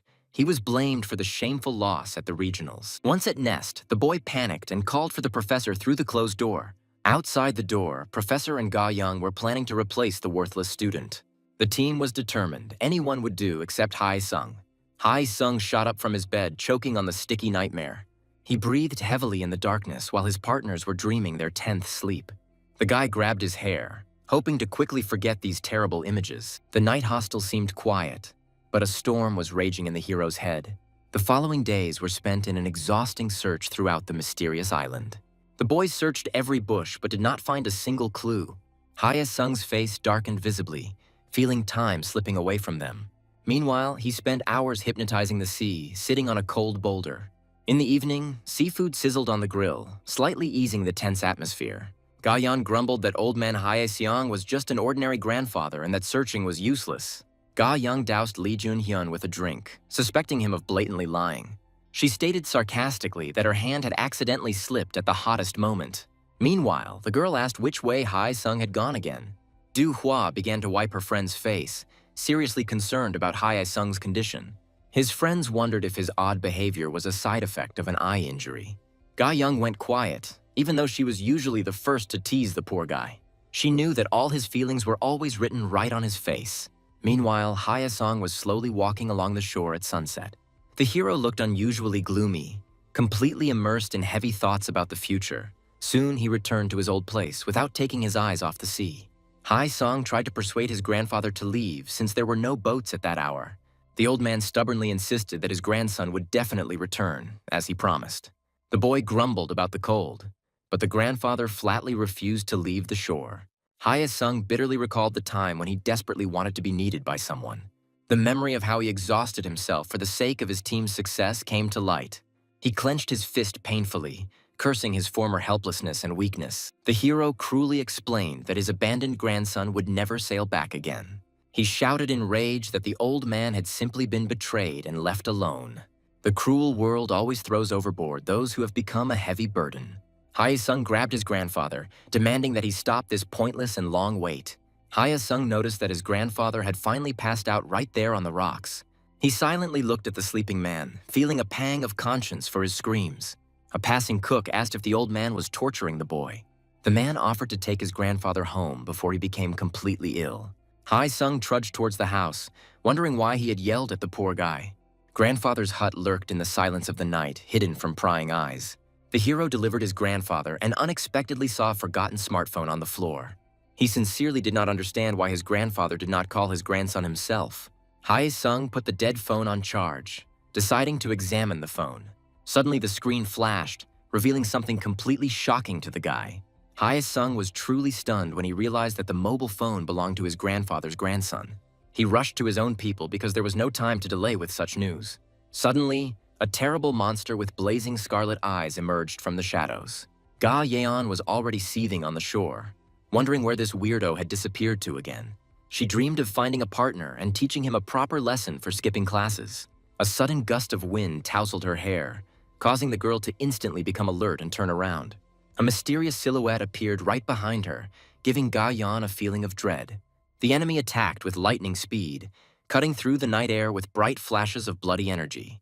Hae Sung bared his teeth furiously as he entered into this wild and completely unpredictable mess. A thunderclap shook the shore, turning everything around into a continuous mess of shadows.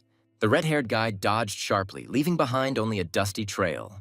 He grinned slyly, finally convinced of his guess about what was happening.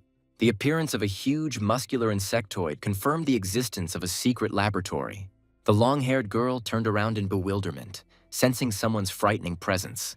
The scarred guy in the leather jacket cheekily asked who was in front of him. The gray-haired leader explained to the squad that the creatures were fed the meat of other insectoids. The man added that these individuals have completely lost their humanity. He warned that there was no chance of survival when faced with such a monster. The only sure way out of the mortal battle was immediate escape. The hero, in flight, was amazed by the insane strength of the enemy, barely holding back the onslaught. The giant stag beetle struck, finally ceasing to be human. The monster with red eyes grinned madly, inspiring primal horror. The enemy unleashed all his fury, trying to crush the impudent guy. The redhead deftly dodged, quickly escaping the deadly attack. He almost died and realized the complete superiority of this carcass. Clutching the smartphone containing the evidence, the hero chose the only option. The boy took off running, hoping to escape his pursuer in the forest. He was sure that the stag beetle would never catch up with him. The thought of triumph made him grin smugly as he ran. The hero rushed forward, disappearing into the darkness at breakneck speed. Hae-sung braked sharply, sending up a blue spark from under his shoe. The guy froze in the middle of the night forest, sensing something was wrong in the silence. A sudden guess made him freeze tensely, breaking out in a cold sweat.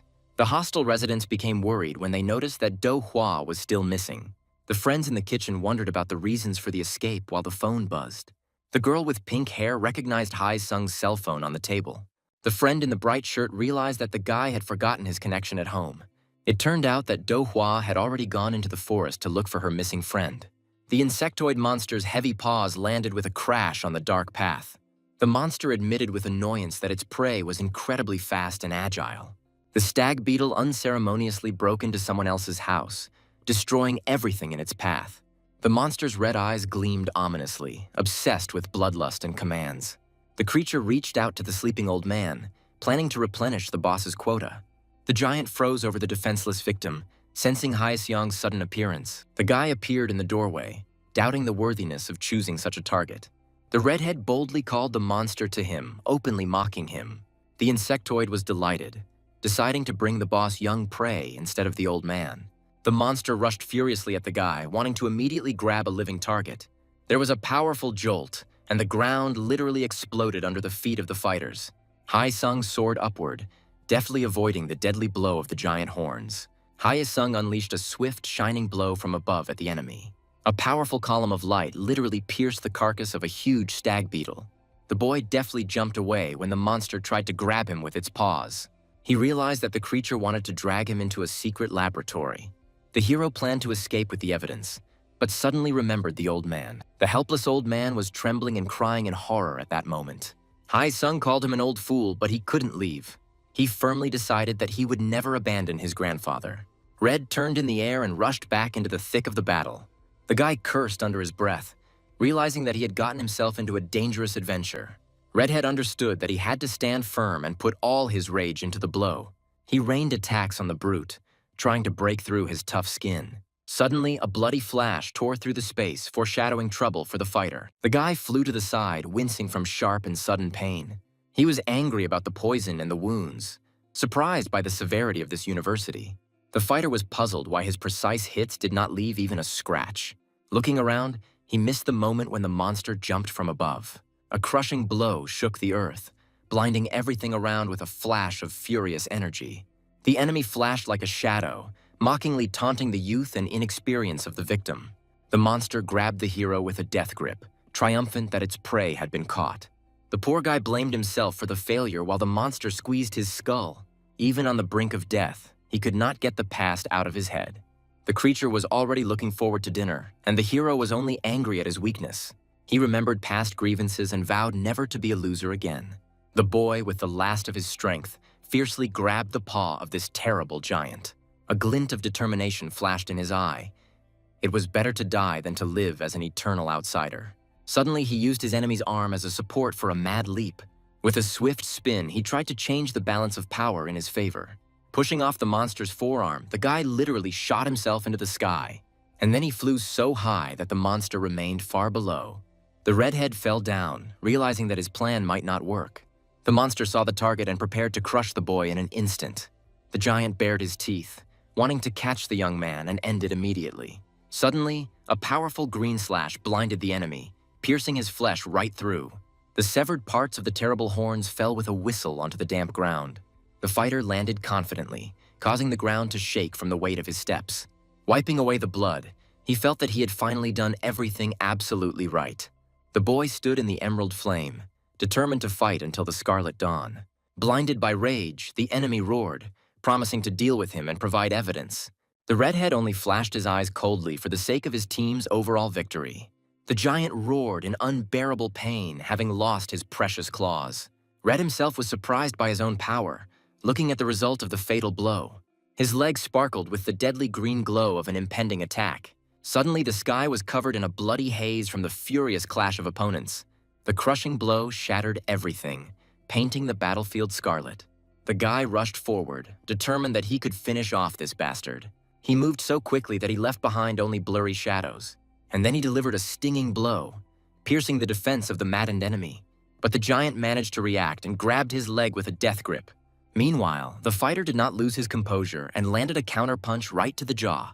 The green cut pierced the monster through and through, causing it to howl in pain.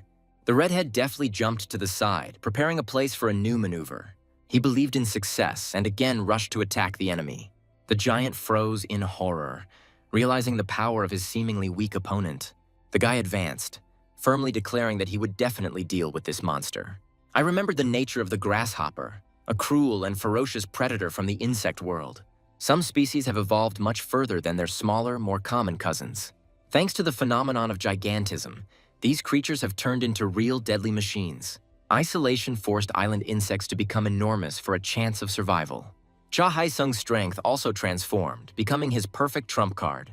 Hai-sung has finally awakened a new ability to enhance his physical parameters. The guy was breathing heavily, realizing how strong the opponent was in front of him. The bleeding monster acknowledged the hero's strength but decided to replenish his supplies. Suddenly, the creature received a powerful blow right in its glowing red eye. The heroes froze when someone's sharp, bold cry pierced the silence of the forest. The grandfather jumped to the rescue, threatening the monster and protecting his grandson. Hae-sung was horrified by the old man's reckless act, but the monster only glared at his grandfather, ignoring the boy's screams. The clawed paw instantly closed on the body of the defenseless and light victim. The huge creature loomed over the grandfather, preparing to immediately replenish its strength. Suddenly, there was a disgusting sound and hot blood spurted in all directions. The wounded grandfather could not stand and fell heavily onto the cold grass. Hae-sung shielded the old man with his body, allowing the monster to pierce his chest. The boy whispered that it was too early for the grandfather to die before the long-awaited meeting with his grandson. The bleeding hero hinted that his real grandson was very close. Both defenders lay helplessly on the ground before the triumphant enemy. The monster let out a creepy laugh as it looked at its bloody prey. A clawed paw grabbed the young man roughly, recognizing him as a great catch. Drops of blood fell from the hero's sneakers as the monster got ready to go home. The creature lifted Hae-sung into the air, planning to quickly fill its belly. Hae-sung, with the last of his strength, handed over the right to act to his friend Su-chan. Now everything depended on how quickly he could come. The friend suspected something was wrong, having been unable to reach Do-Kava by phone. Su-chan had been searching in vain for an hour for his comrade who had disappeared into the forest. Suddenly he froze in fear, sensing something ominous ahead. Familiar tracks were visible on the ground, indicating an incredible running speed. Only Hae-sung left such potholes when his powers were fully activated. The guy finally made sure that he was on the right track. And then Su-chan suddenly braked, having discovered a strange find on the ground. In the middle of the grass, someone else's mobile phone was glowing, not belonging to anyone. Su-chan stared in shock at the screen of the mobile phone he found in the grass. The recording spoke of strange and regular disappearances of people on the island. The police were powerless, but the author of the video found the kidnapper's lair. Suddenly, the guy discovered the exact coordinates of a secret laboratory on his phone. He doubted the authorship of the recording, since Hae-sung was unlikely to have made it in time. Suddenly, a wounded old man fell out of the bushes and cried out for help. That same grandfather begged to save Hae-sung, choking on tears and blood. Su-chan finally realized the scale of the disaster and immediately rushed forward. The guy rushed to the Black Island shipyard, following the data from his smartphone. He was puzzled as to where an entire laboratory could be hidden in the wasteland he had explored. Su-chan ran along the pier, realizing that Hae-sung urgently needed help. He noticed the exposed bottom and remembered that it had been deep here during the day. Suddenly, the guy saw something strange below and immediately rushed to check it out. Su-chan jumped down and waded ankle-deep in the muddy water. A massive hermetic door, the entrance to that very laboratory, appeared before him. He guessed that the secret object was exposed only during low tide. The hero decided not to delay and quickly typed a message to the rest of his friends. At that moment, someone commanded him in an authoritative manner to end the conversation immediately. Meanwhile, the girl stood on the shore, tracking Dohua's last signal. She froze, seeing something frightening and completely inexplicable in front of her. The hero studied the giant prints, trying to understand who left them. Suddenly, the boy felt a strange presence, remembering Ga-young's warning. A one-eyed brute appeared before him, offering to meet him in battle. The dangerous enemy spread his wings, wondering which dragonfly would die today. The villain became interested in the young man's wings, suspecting that he came from a nursery. The guy remembered the strict instructions to avoid open conflict at all costs. Having assessed the risks, he decided to get away from this dangerous place as quickly as possible. But the monster instantly caught up with the fugitive, stopping his attempt to escape with a powerful blow.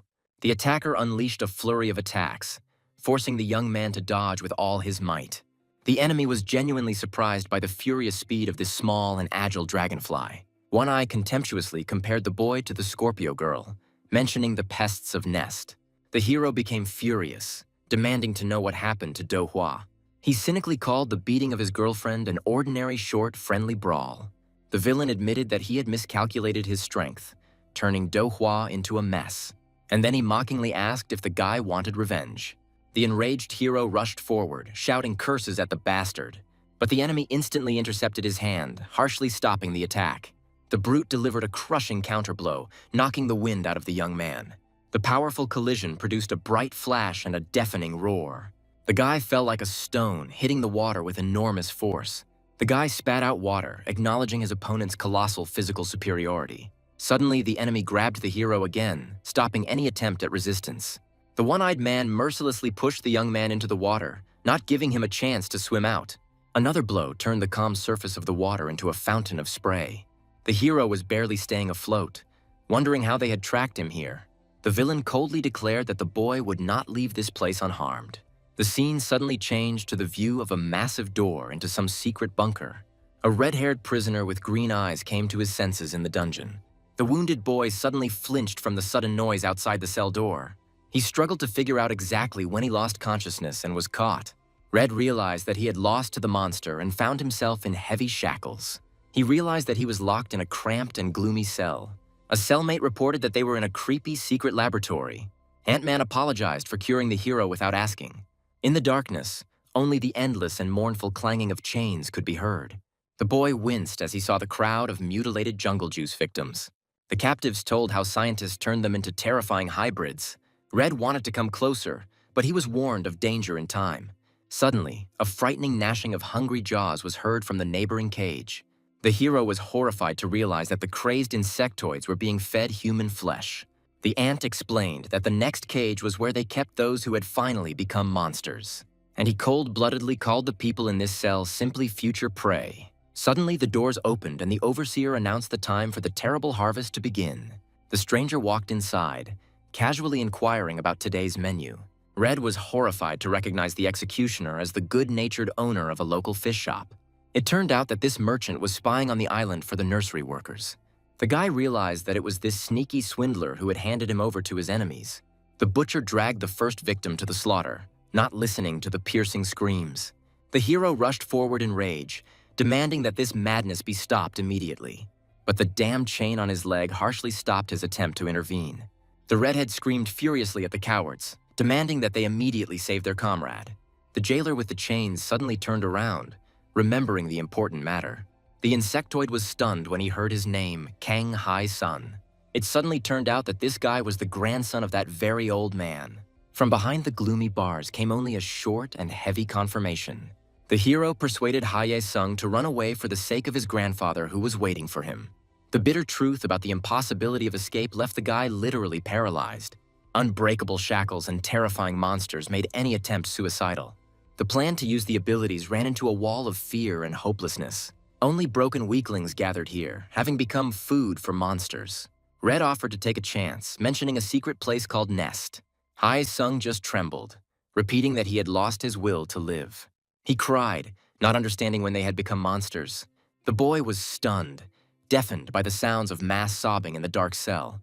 Around him sat people who had completely lost faith in salvation. Suddenly, his heart began to beat faster, bringing back old memories. He remembered how easy it was to give up when the score was overwhelming. Words of helplessness and guilt at the 3-0 score surfaced. Meanwhile, it was time to grit our teeth and rush forward.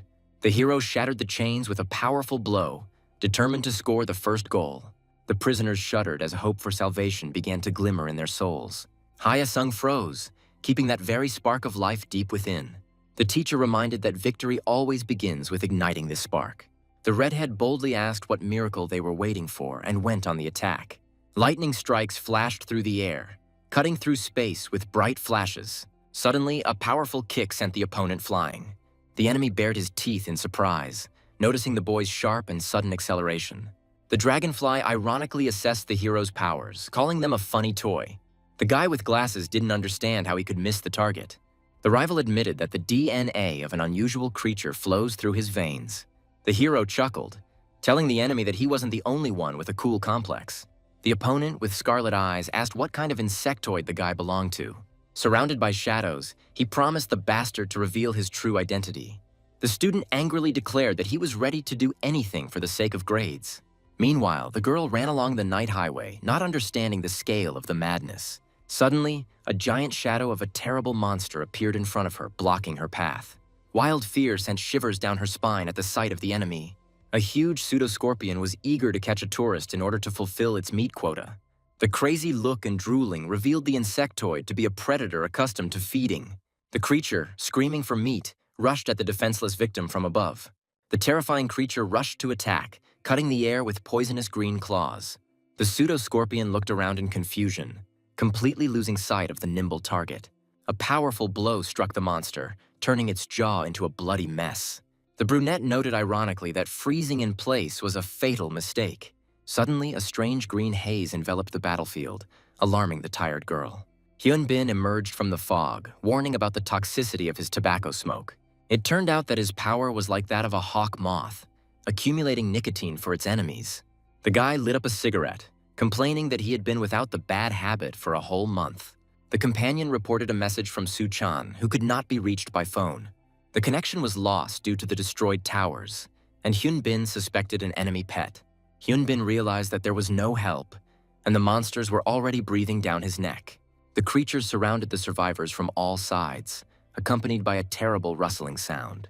The monsters were hungry for meat, turning the night walk into a bloody trap. The girl resolutely tied her ponytail, preparing for the inevitable fight.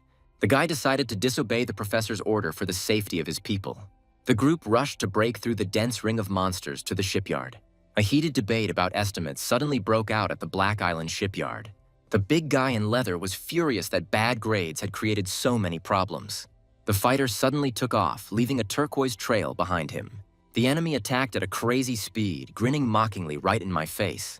He exposed the motives of the parasites, accusing his enemies of blind, dog-like devotion. The enemy just laughed, comparing the heroes to pathetic lab rats.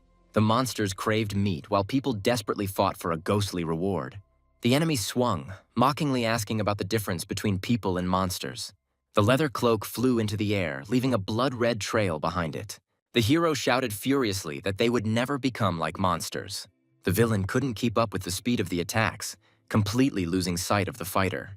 The guy's eyes flashed with determination because he was not going to give up anymore. Beams of light crossed the sky as the fighters defended their true identities. A powerful blow put an end to it, cementing the hero's faith in humanity. The hero crushed the enemy to the ground with a powerful blow. The guy wheezed heavily, barely able to stay on his feet after the jerk. He breathed a sigh of relief, deciding that he had finally knocked the bastard out. The fighter ordered to run to the laboratory before the tide came in. But suddenly the enemy came to his senses and sarcastically asked about the dragonfly complex.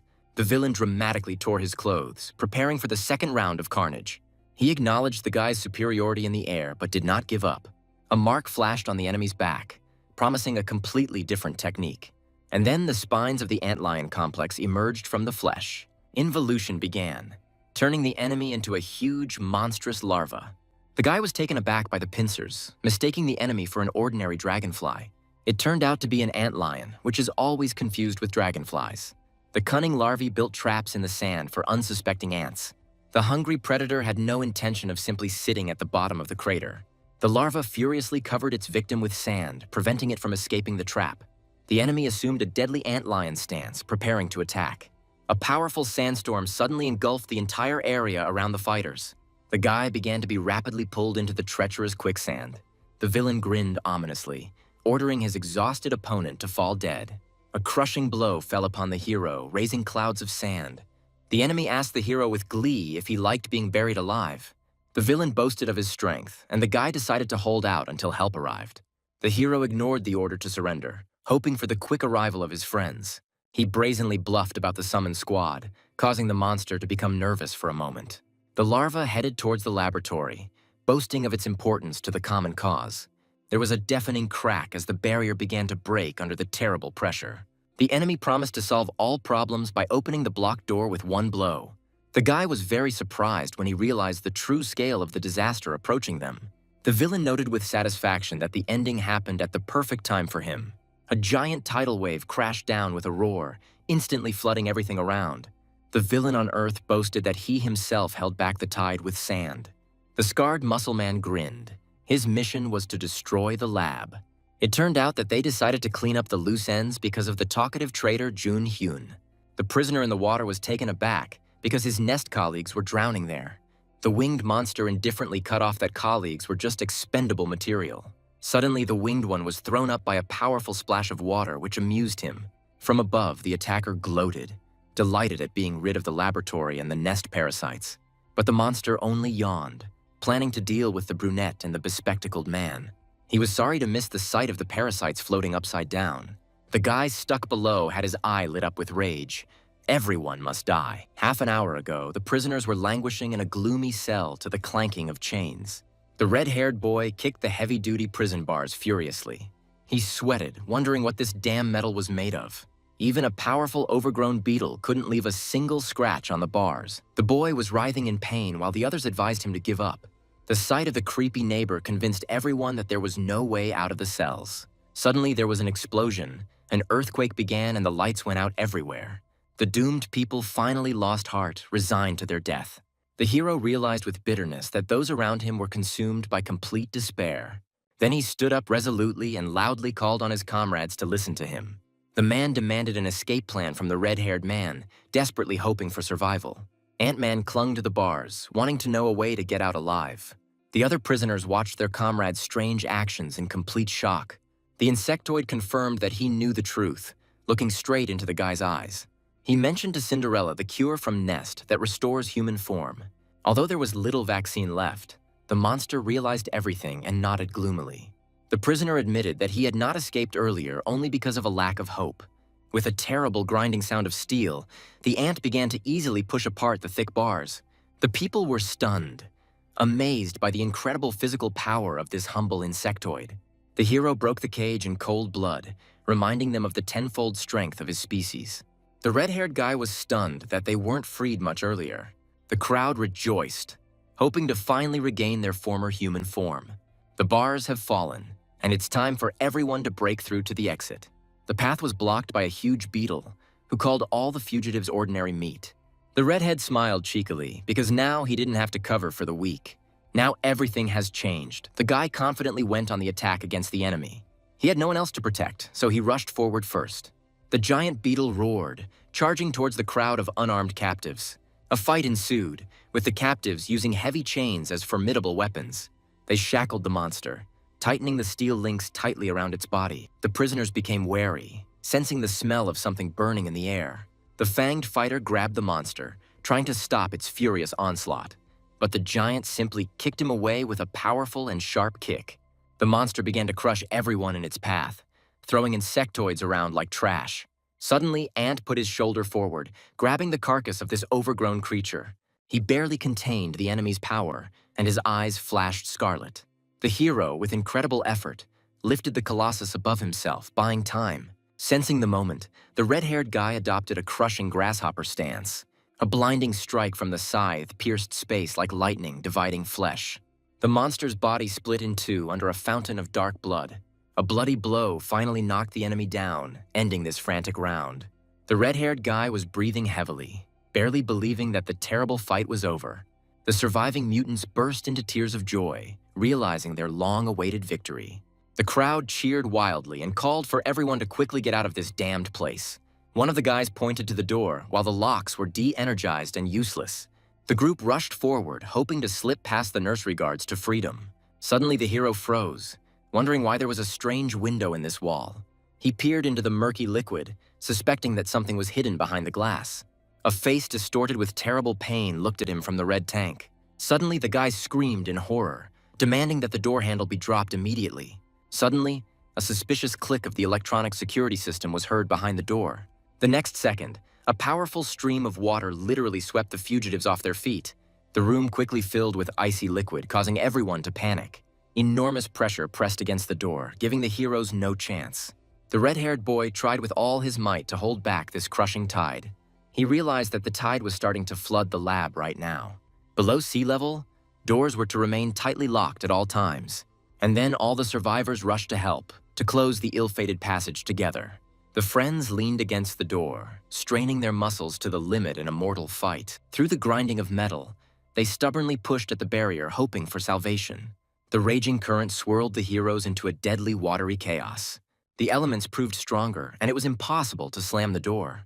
A terrible thought flashed through the darkness that this was the end. The red-haired boy realized in horror the proximity of imminent death. From the depths of memory, a gentle image of a mother suddenly appeared. The hero was completely exhausted and almost gave up, but suddenly his eyes widened, sensing a change. He asked the others if they could see the water receding.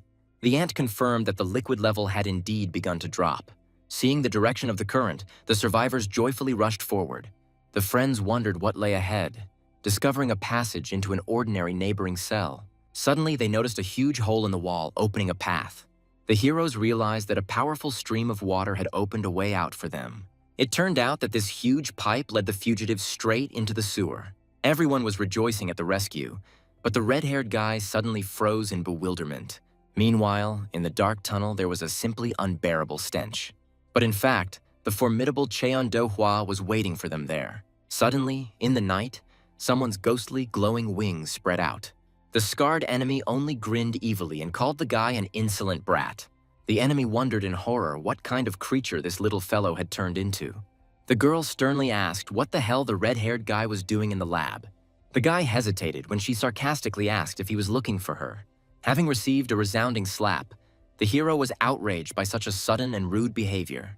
She admitted with a sigh that she felt extremely awkward remembering the past. But in this madness of battle, she met her true equal.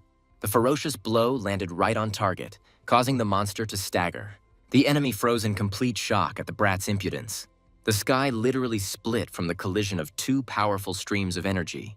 The bloodied enemy was amazed that this little guy tried to eat him. And then the hero completely went wild, starting to fight like a possessed demon. The brute's gaze flashed red, reminding him of someone from the past. Shin Gayan became furious, proving to be that special specimen. A deadly blow from above shook the earth, raising columns of thick dust. The wounded enemy acknowledged the hero's strength, but considered it useless. The battle flared up with renewed vigor, bringing the fighters only insane pleasure.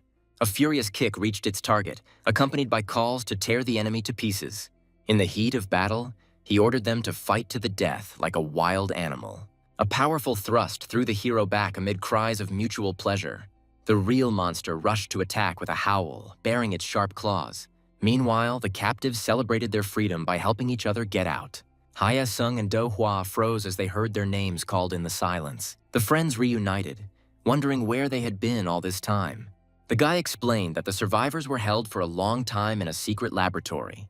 The girl was visibly embarrassed when asked about her numerous abrasions. They had to work hard to fight off a crowd of aggressive test subjects. Glasses put the enemies to sleep with smoke, ordering everyone to leave the island immediately. A sudden, powerful flash blinded the heroes, interrupting their hasty escape. The shocked girl turned around at the sound, not believing her own eyes. Amidst the rubble and smoke, the silhouette of a barely alive Su Chang appeared. The wounded hero turned into a monster again, baring his teeth furiously at his enemies. Goosebumps ran down her skin at the creepy appearance of her old comrade. The boys froze in shock, recognizing their friend Su Chan in the monster. The bespectacled man cursed under his breath, amazed by the scale of the devilry happening around him. The hero's mad roar shook the air, causing everyone around him to shudder. The shadow of a huge predator loomed over the girl, foreshadowing imminent reprisal. The wild Su Chang rushed forward, almost knocking his friend off her feet. His bloody hand froze, never completing the fatal blow. A determined and still conscious gaze emerged through the poisonous fumes. A powerful smokescreen surrounded the survivors, cutting them off from danger. The prisoners realized with amazement that a veil of smoke had reliably hidden them. Glasses ordered everyone to stay in the smoke for their own safety. Looking at Su Chang, he remembered that he had seen such madness before. 5 years ago, something terrible happened that left a mark on his memory. The hero in the smoke grinned evilly, surprised by their unexpected rescue. The wounded enemy contemptuously refused to waste time on weaklings. The friends realized that a powerful enemy was in league with their tormentors. A powerful flash shook the battlefield, causing everyone to shout the hero's name. The girl screamed in despair, trying to stop her friend's mad impulse. The bespectacled man held her back, explaining that Su Chang's mind had completely gone cloudy. The feral hero turned into a real beast, consumed by uncontrollable rage. The bespectacled man sternly forbade leaving the smoke, warning of fatal madness. But Do Hua rushed forward, not wanting to abandon her wounded comrade. Su Chang was completely beaten and bleeding, balancing on the brink of death. The heroine shouted in rage that she forbade him to risk himself like that. The girls decided to break through the curtain to finally take revenge. Suddenly, thick smoke stunned them, causing a sudden attack of panic. The bespectacled man apologized to his fallen friends, forcibly stopping their impulse. He firmly stated that no one from the group would leave again. Meanwhile, he suggested hiding under protection and waiting for the enemy. The red-haired guy suddenly shuddered, feeling someone's frightening presence behind him. A heavy boot stepped on a dropped part right on the battlefield. A flash of rage erupted, and the heroes exchanged bloody blows in the air. Anthead responded with confusion to the sudden and strange order. The guy gave the mask to his ally, ordering him to detain anyone who interfered. Suddenly, he soared into the sky, leaving witnesses in shock. The bespectacled man in green screamed, trying to stop this crazy flight. But Ant-Man apologized and grabbed him by the neck by force. The protagonist rushed forward, anticipating the success of his wild plan. An important lesson he had learned long ago came back to him. Even the wildest beast will calm down if its view is blocked. The girl in green realized that there was now a real beast in front of her. It was risky, but he still made that crazy leap upward. The hero believed that there was still one ghostly chance of victory. The two fighters clashed in a celestial dance amidst bright flashes of energy. He grabbed the madman with a death grip, not allowing him to dodge. Hae-sung furiously demanded that the idiot finally come to his senses. A powerful green discharge fell down under the angry cry of the attacking hero. Friends below watched in fascination as this epic and terrifying clash unfolded. The red-winged enemy hovered in the smoke, radiating a primal threat. His bloodshot eyes burned with pure rage and absolute madness. The rescued fighter thanked Hae-sung for bringing him back to his senses under the lighthouse. The hero again clearly saw the world through his green glasses. The girl was amazed at the guy's sudden restoration of control over the complex. Hae-sung confirmed to his friend that he felt quite well. He felt a surge of strength, believing in a quick victory over the monster. Suddenly, the dangerous enemy disappeared without a trace into the darkness of the night. And then the monster appeared right in front of Hae-sung in a stance. The guy just bared his teeth furiously, preparing for a new round of crazy fight. Meanwhile, the hero's vision was obscured by the black shadow of a rapidly approaching enemy. The antlion roughly threw his opponent, reminding him of his calling. The enemy grabbed Su Chang, deciding to change the location of their duel. The monster soared into the sky, carrying the boy away in front of his friends. The kidnapper was flying too fast, not giving his pursuers a chance. The redhead rushed after him, screaming furiously that he had been forgotten in vain. The beast advised him to relax, mocking his weak complex. A short lunge and the pursuer was roughly thrown away from the fight. The boy tripped and fell, unable to keep up with the monster. The enemy said that the red-haired man shouldn't get involved in other people's squabbles. He called the guy a mediocre mediocrity, completely trampling him into the ground. The teacher's words about the normality of different abilities came to mind. The redhead bared his teeth, remembering the bitter truth about someone else's superiority. He cursed, looking after the enemy and completely confused. The silence of the forest was broken by the whistle of the insane speed of flight. The kidnapper threw the victim into the thicket, promising a fight without witnesses. Having squeezed the guy's throat, the opponent suggested starting their meeting over again. The villain was thirsty for blood, citing the merciless laws of the wild jungle. He called for slaughter for the sake of survival, boiling with monstrous power. Thick dust enveloped the forest, cutting the heroes off from the rest of the world. Su Chang's eyes flashed furiously, foreshadowing a crushing response. A thunderous explosion shook the earth, marking the beginning of the final battle. Hei Jin came to on the floor, hiccuping heavily and intermittently. The guy in the Hawaiian shirt apologized to her for his overly radical methods. He added sternly that they would deal with Su Chang a little later. Suddenly, the heroes realized that they were surrounded by a whole crowd of monsters. The hungry insectoids salivated, anticipating fresh human meat. It turned out that the sleeping cigarettes had run out and the monsters had awakened from the effects of the smoke. The combat blonde prepared for the massacre because there was no other way out, and then the whole team rallied, deciding to take on this crazy fight. Suddenly, a winged fighter burst into the thick of things, attacking swiftly, and some crazy muscle guy was screaming that he was absolutely magnificent. The guy in glasses angrily asked if the enemy really dared to disagree. A powerful blast of light instantly pierced the space with a deafening roar. The wounded enemy roared furiously, flatly refusing to admit defeat. The hero in green glasses suddenly assumed a deadly dragonfly stance. A mad hunt for the hare began, filling the air with the whistle of blows. In the air, the fighter realized that he was now in a winning position. Only the sand attack allowed him to finally seize the initiative in the battle. The stunned enemy fell down, uttering only a short, pain-filled cry. The guy rushed after him, deciding not to let his enemy touch the ground. The brutal blow crushed the enemy's flesh, drenching everything around with scarlet blood. The hero held the enemy in the air, denying him access to the saving sand. He delivered a powerful kick, sending his muscular opponent flying even further. The sudden movement caused a bright splash, emphasizing the extreme speed of this attack. Like a hunting rifle, the guy used the height to his full advantage. The wounded enemy was choking with rage, not expecting such a harsh response. Suddenly, the monster assumed the terrifying stance of an antlion. An instant evolution occurred, and the monster grew powerful wings. The guy was amazed at how quickly the enemy hit his jaws and picked up speed. Suddenly, the monster's clawed hand grabbed the hero's ankle in a death grip. The monster grinned, having figured out the hero's plan to force a fight in the open sky. The monster pulled the guy down, promising to end this fight right now. The mutant triumphed, threatening to unleash a powerful sandstorm on the enemy. The villain laughed loudly, absolutely confident of his victory. Suddenly, another fighter flew out of the forest thicket to help. The stunned monster froze, not understanding where this impudent guy had jumped out from. The savior appeared out of nowhere, making a giant dash straight towards the target. The enemies were taken aback. The guy came running straight from the other end of the island. Judging by the tracks, he moved at supersonic speed through the thicket. Incredibly, he actually ran the entire distance in an instant. The red-haired brazen man thanked the blockhead for the warm-up, preparing to strike. A sharp kick cut through the air with a sharp whistling sound. During the flight, the bespectacled man remembered the professor's strange question about high sun. Meanwhile, the professor was convincing the guy in blue not to worry. The gray-bearded old man spoke about eternal complexes due to human shortcomings. Suddenly, he noticed that rage from weakness can be useful. In his view, it is anger that fuels incredible growth. The old man called this feeling the true key to powerful self-development.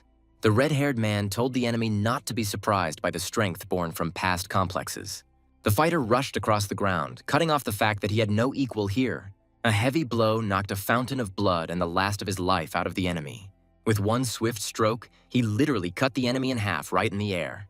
The boy grinned fiercely, and his eyes flashed a poisonous green light. The enemy screamed hysterically, choking on his own blood from the crushing blow. Meanwhile, the mysterious lady with purple hair smiled contentedly. A powerful explosion scattered everything around, leaving behind only smoke. The hero breathed heavily, beginning to realize that they had succeeded after all. The lifeless body of the enemy in a pool of blood finally confirmed their victory. Suddenly, a vile monster jumped out, greedily screaming for fresh meat. The boys froze in horror when a huge shadow suddenly covered them. And then the space around was filled with a thick crimson fountain after the impact. The silver-haired warrior brought down a powerful blow on the monster from above. But she was taken aback when she realized that the attack had been in vain. The creature only mockingly cracked its neck without receiving a drop of damage. The masked soldiers trembled, realizing the monstrous power of the new enemy. A whole horde of nightmarish insectoids rushed into the attack with a wild cry.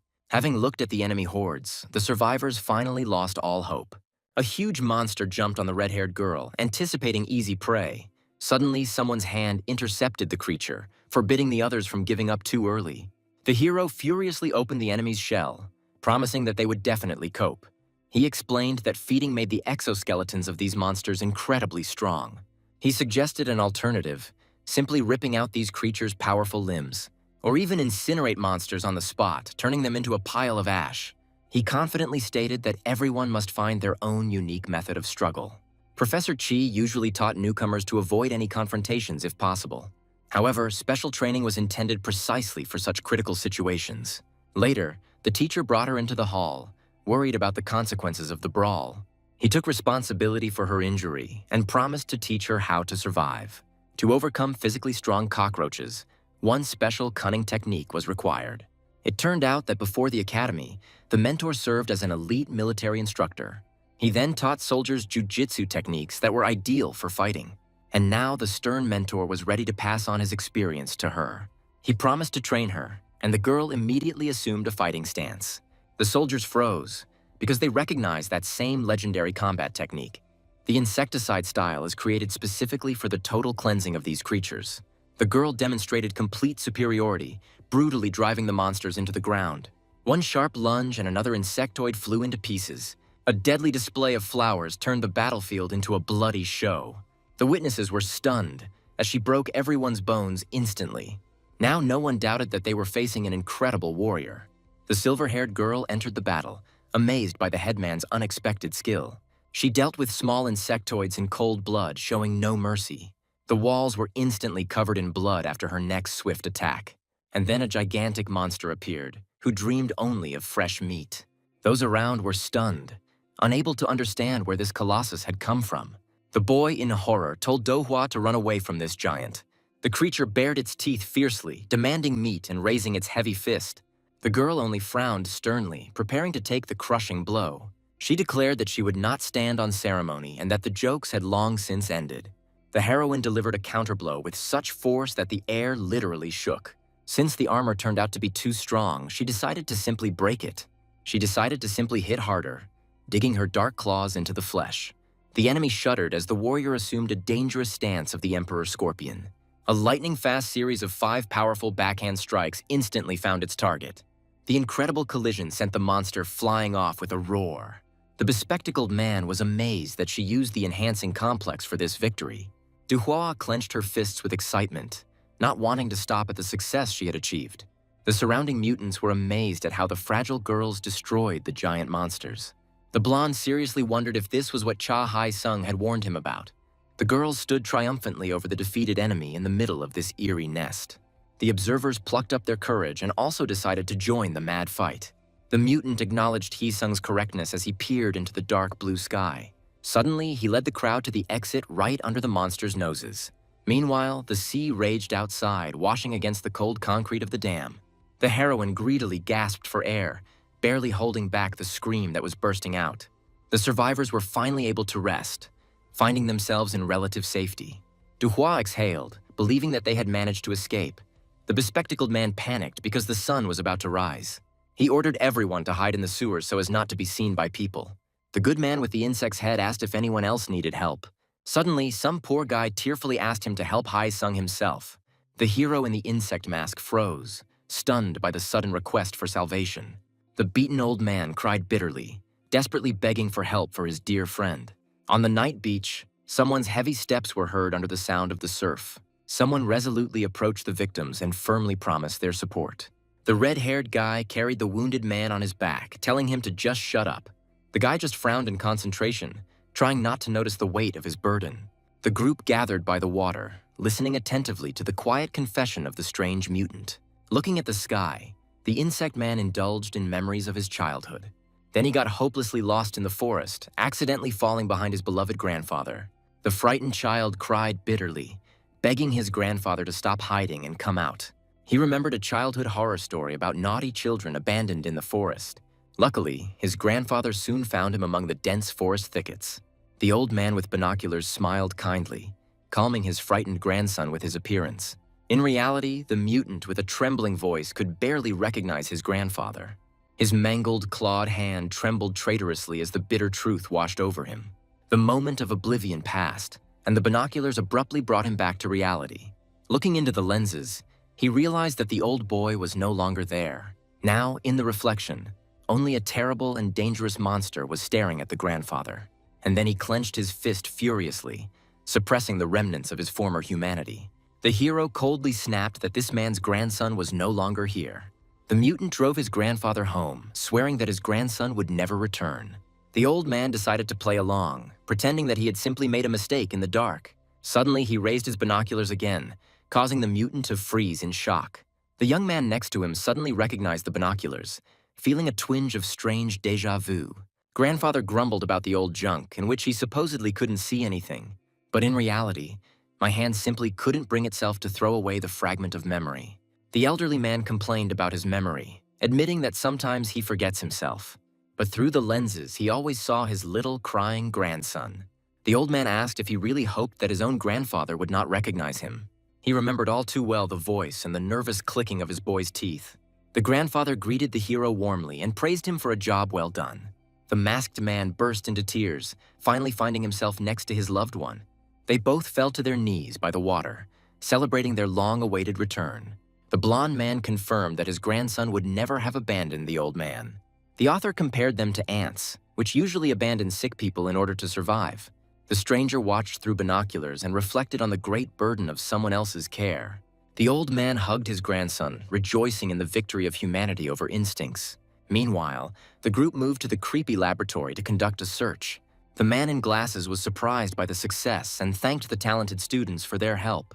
The organization's agents received clear orders to thoroughly inspect every corner of the premises. Agent B1 asked her partner about the condition of the test subjects behind bars. It turned out that the water had escaped through the breach, leaving few survivors. The order was given not to open the door, but to tranquilize the survivors using special equipment. Suddenly, one of the operatives called the group to a suspicious discovery ahead. The group came across a massive steel door leading to a secret storage area. The electronic lock was intact, but the entrance was strangely open. Cautious steps through the dark room were accompanied only by the ominous creaking of the floor. A terrible stench hit my nose as the light from the lanterns revealed the corpses. The girls shuddered with horror, trying to comprehend the scale of this bloodbath. Before them appeared a pile of mutilated bodies of those who had been secretly held here. The group reached the shipyard, where a powerful rescue vessel was already waiting for them. As soon as the connection was restored, the guy first reported to the nest base. Having learned of the horrors of the laboratory, the university sent a ship to transport all the insectoids. The hero blushed deeply when his exhausted companion suddenly fell asleep on his shoulder. On board, it was discovered that many insectoids retained their intelligence and human appearance. Thanks to Hae Seong's efforts, Nest officially took most of them under its wing. The boy looked sadly after the sailing boat, realizing that his path was now different. He chose to stay with his grandfather since the people were close to the headquarters. The grandfather encouraged his grandson, promising that together they would overcome any difficulties. Assessing his strength, the hero doubted that he could reach the level of other elite students. A friendly handshake sealed the alliance, and the insectoid promised to sincerely root for Hee-sung. As he was leaving, the ant guy insistently asked his comrade to never stop fighting. Hae-sung silently accepted the challenge, his gaze filled with iron determination. The ship cut through the waves to the cries of seagulls, carrying hope into the open sea. Meanwhile, in the deep basement of the nursery, a frightened cry from a faithful servant was heard. A subordinate reported in a panic about the loss of the laboratory and the capture of a dangerous insectoid. The mysterious young man lazily proposed a game of chess, completely ignoring the failure. The leader just laughed it off, since even capturing Antlion was part of the plan. He confidently stated that the destruction of the laboratory was just a cover for the goal. Only rare specimens were able to retain their sanity after going through the hellish feeding. The villains declared their main task to be the rescue of valuable allies from the depths of the laboratory. The blue-haired leader smiled predatorily as all of his figures finally took position. The stern, bearded man coldly confirmed that the time had come to finally get rid of the unwanted ones.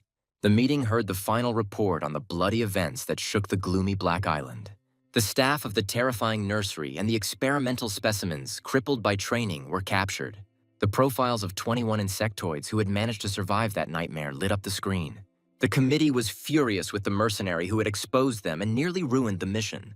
The gray-haired master noted that it was Cha Hae-sung who played a decisive role. He was surprised how the boy's eternal feeling of inferiority suddenly became a powerful motivator. The head of Nest acknowledged the success, although the breeder and his companion managed to escape. The boss praised their contribution and mysteriously reached for his tablet. The old man admitted that he had concealed classified information from the official headquarters report. He then sternly warned everyone that Jang Soo-chan was damn dangerous. Meanwhile, in the noisy Nesta bar, ordinary civilian life was in full swing. The green-eyed guy suddenly realized that he was in complete trouble. His life was put in danger by a sudden blind date. A couple of hours ago, everything was much calmer in the dining room. Group A was solemnly congratulated on their successful return after a dangerous mission. Group D's Yu Chang-hoon gave a toothy welcome to the returning heroes. The silver-haired warrior instantly lost all appetite in such company. De Hua, in a rage, grabbed the impudent man, threatening to turn him into a cutlet. Yu Chang-hoon smiled guiltily and admitted that they had gone too far back then. In response, Do Hua only clenched her fist tighter, not accepting the excuses. She ordered him to immediately apologize to his injured comrade. It turned out that because of him, the guy almost went blind and lost heart. Then the warrior imperiously ordered to apologize to all the girls of Group B. The cunning Yu Chang-hong immediately agreed with everything, grinning slyly. Meanwhile, he decided to correct the situation in one very strange way. He grabbed the boys unceremoniously, believing that apologies alone would not be enough, and then he dragged the whole company on that very group date. The cuties were delighted to meet, having heard about the resounding triumph of this group. The girls themselves asked for a date, which greatly embarrassed Su-chan. Chang Hong told his friend to relax, promising to thank him soon for the help. He whispered that the girl on the right was the best in Professor Yu's group.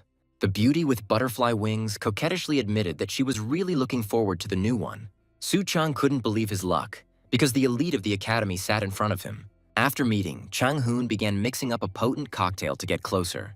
Suddenly, he enthusiastically announced the start of tough drinking games. While the instigator was having fun, his red-haired comrade sipped his beer skeptically. The charming straight-A student also took a sip from her mug, keeping a close eye on the target.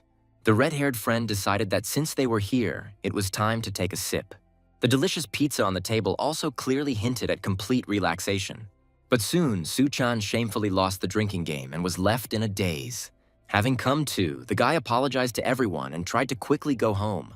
Suddenly, someone's gentle fingers grabbed his hand with a death grip. The green-haired straight-A student suddenly clung to him, complaining of being wildly intoxicated. The beauty moaned pitifully that she would never make it to her room alone. The friends immediately started to pretend to worry because it was too late outside.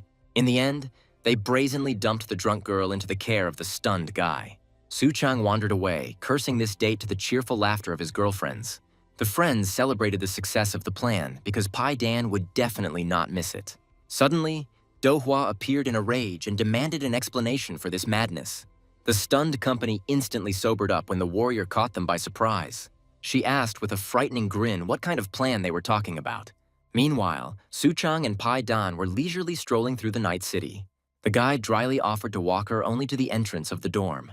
However, Pai Dan advised him to stop pretending to be an innocent fool. The girl twirled playfully, suggesting that they continue the evening together somewhere else. Su-chang resolutely refused, but the beauty only narrowed her eyes mysteriously.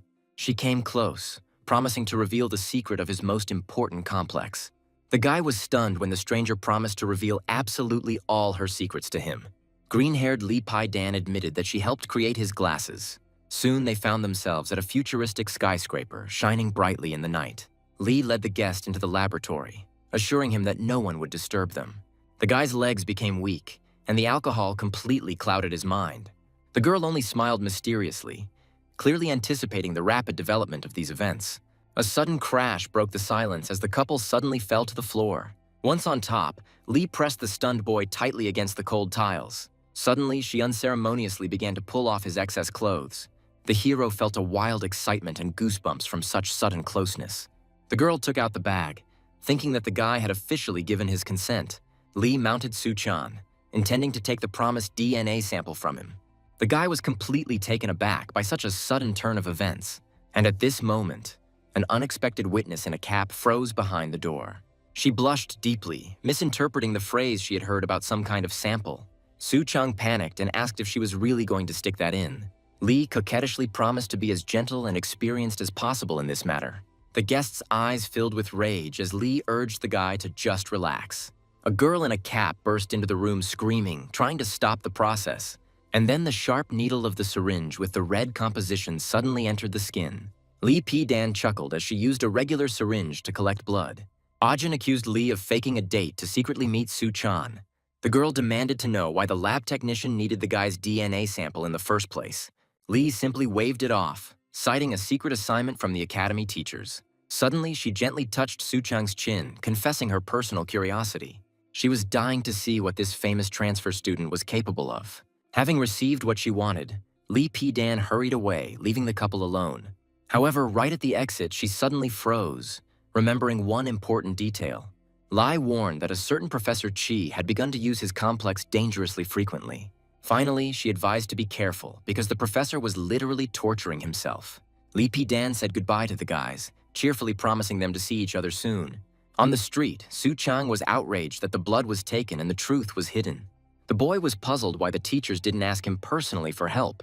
Ajin abruptly cut off the conversation, forbidding the would-be hero to even open his mouth. Su Chang tried to find out the reason for her anger, but Ajin denied everything. She sarcastically reminded me of that very innocent group blind date. And then he realized that his friend was simply jealous of his relationship with the lab assistant.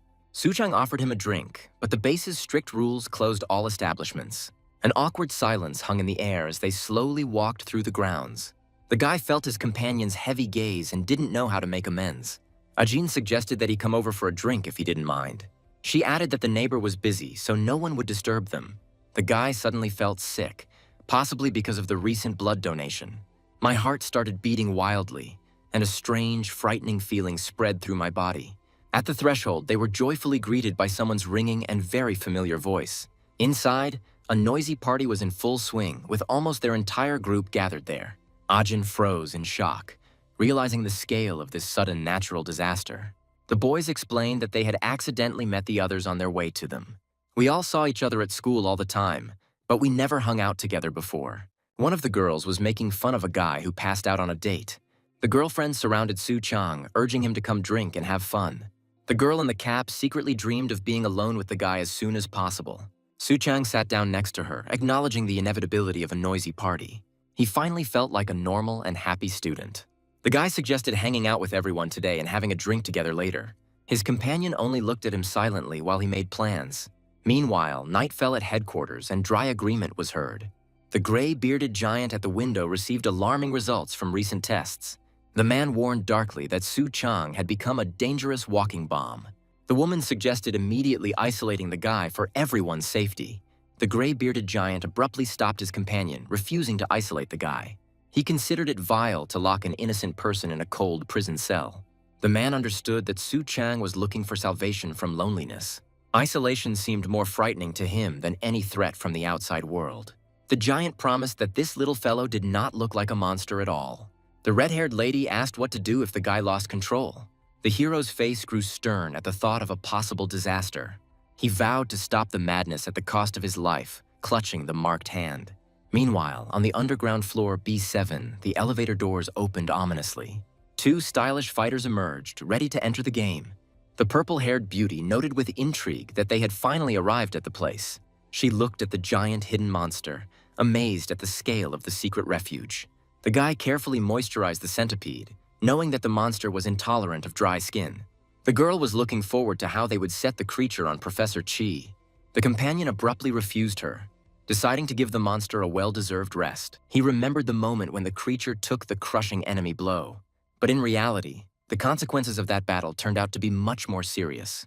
No one could withstand such an attack without damage to their body.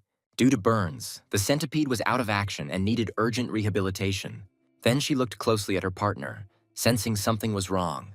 The purple companion asked about his anger, but the guy just laughed it off. He coldly assured that he was simply worried about his injured pet. The young man decided to eliminate Professor Chi at any cost. The leader told his friend to be patient and wait for his secret plan. The woman admitted with a smile that she understood his animal's pain perfectly well. Sweet revenge for 5 years of nightmares became her main obsession. The villainess believed that the death of her enemy would calm her eternal throbbing pain. Meanwhile, the professor stood in the forest, hoping for an end to his torment. Su-chang came up behind him, wondering if another training session was waiting for him. The mentor slowly turned around and quietly called the boy by his full name. The professor stunned the boy with the news that the university administration considered him dangerous. Meanwhile, the mentor suddenly surrounded his palm with crushing firepower. The giant grimly declared that he would take it upon himself to personally kill the student. Su-chang stood frozen in complete bewilderment, unable to comprehend the reason for such cruelty. The boy peered into the teacher's eyes, trying in vain to understand this absurd sentence. Suddenly, the old man's fist burst into a furious flame for the first fatal blow. The monstrous explosion of energy sent Su-chang flying backwards like a feather. The stunned hero barely had time to compose himself when instinct flashed in his eyes. And then the enraged old man rushed into the attack again, wanting to finish off the guy. A fierce battle ensued in the forest, and a powerful blow finally reached its target. The fire demon furiously fell upon the guy from above, leaving no chance. The boy flew through the forest and asked the professor about the reasons for the attack. The professor grabbed the young man and reproached him for his weak-willed desire to simply die. Then he gave the poor guy a powerful kick and sent him flying. There was a terrible crunch, and scarlet blood spurted out of the guy's mouth. Another crushing bang threw the battered hero far to the side. The wounded boy became despondent, realizing that he no longer had a choice. The professor apologized to the boy, raising his flaming fist to strike. The young man's eyes widened in shock at the blinding flash right in front of his face. A powerful bunker buster bomb completely turned everything around into a living hell. The professor dryly stated that it was completely useless to take off now. He promised to get the boy anyway, clutching a homemade projectile. The guy just looked at the object flying at him in bewilderment. Suddenly, he realized that the old man had placed dangerous explosives on the stone. There was a powerful explosion that sounded like a real combat grenade. The shockwave threw the young man straight into the forest thicket. The poor fellow lay on the ground, shuddering from terrible pain. A brutal blow to the jaw caused the hero to choke on his own blood. The old man continued the beating, outraged by the lack of any protection. The professor sternly reminded him that the boy could have actually died right now. The professor literally smashed the poor fellow into the ground with a powerful kick. The guy howled hysterically from unbearable pain, losing consciousness, gasping for breath. He wondered if the old man was seriously planning to kill him. The teacher recalled his recent loss of control on Black Island. He started talking about a former student who had become a real monster. That girl mercilessly slaughtered her entire group to the last man. At that moment, its destructive power increased to incredible limits. The old man made the fatal decision to kill his student with his own hands. He was responsible and could not allow more victims. The professor recalled how the boy had attacked He-jin in a frenzy.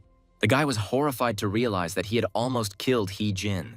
The old man grabbed it, calling it a dangerous bomb for Nest security. The professor decided to rip off the detonator himself, raising his fiery fist. He vowed to finish off the student before he became a monster. The hero froze as everything around him erupted in hellish flames. Suddenly, a furious green energy and a scream burst from his eyes. A powerful explosion thundered, wiping out all living things within the radius of the impact. Dust and sparks filled the air after the crushing collision. The teacher gloomily hoped that his colleagues were pleased with the show. Meanwhile, invisible spectators watched the massacre through cameras. The colleagues in the hall began to argue in horror, wondering if the old man had really killed the student. The professor explained to the observers that he had calculated everything for the sake of Chang Su-chang. The young man remained alive, although he was on the verge of death. The wounded student bit his arm furiously, fighting with all his might. He realized that the complex was taking over, turning him into a terrible monster. The hero did not want to harm his loved ones, and desperately resisted his inner madness. The young man desperately recalled the frightened faces and swore that he was not a monster. Suddenly, a mysterious man in glasses appeared above the lying hero. The mysterious guest studied the surroundings seriously, enveloped in a strange green aura. The professor triumphantly declared that there should be no more objections from his colleagues. The old man realized with a stern expression that it was no longer Shin Ga-yeon in front of him.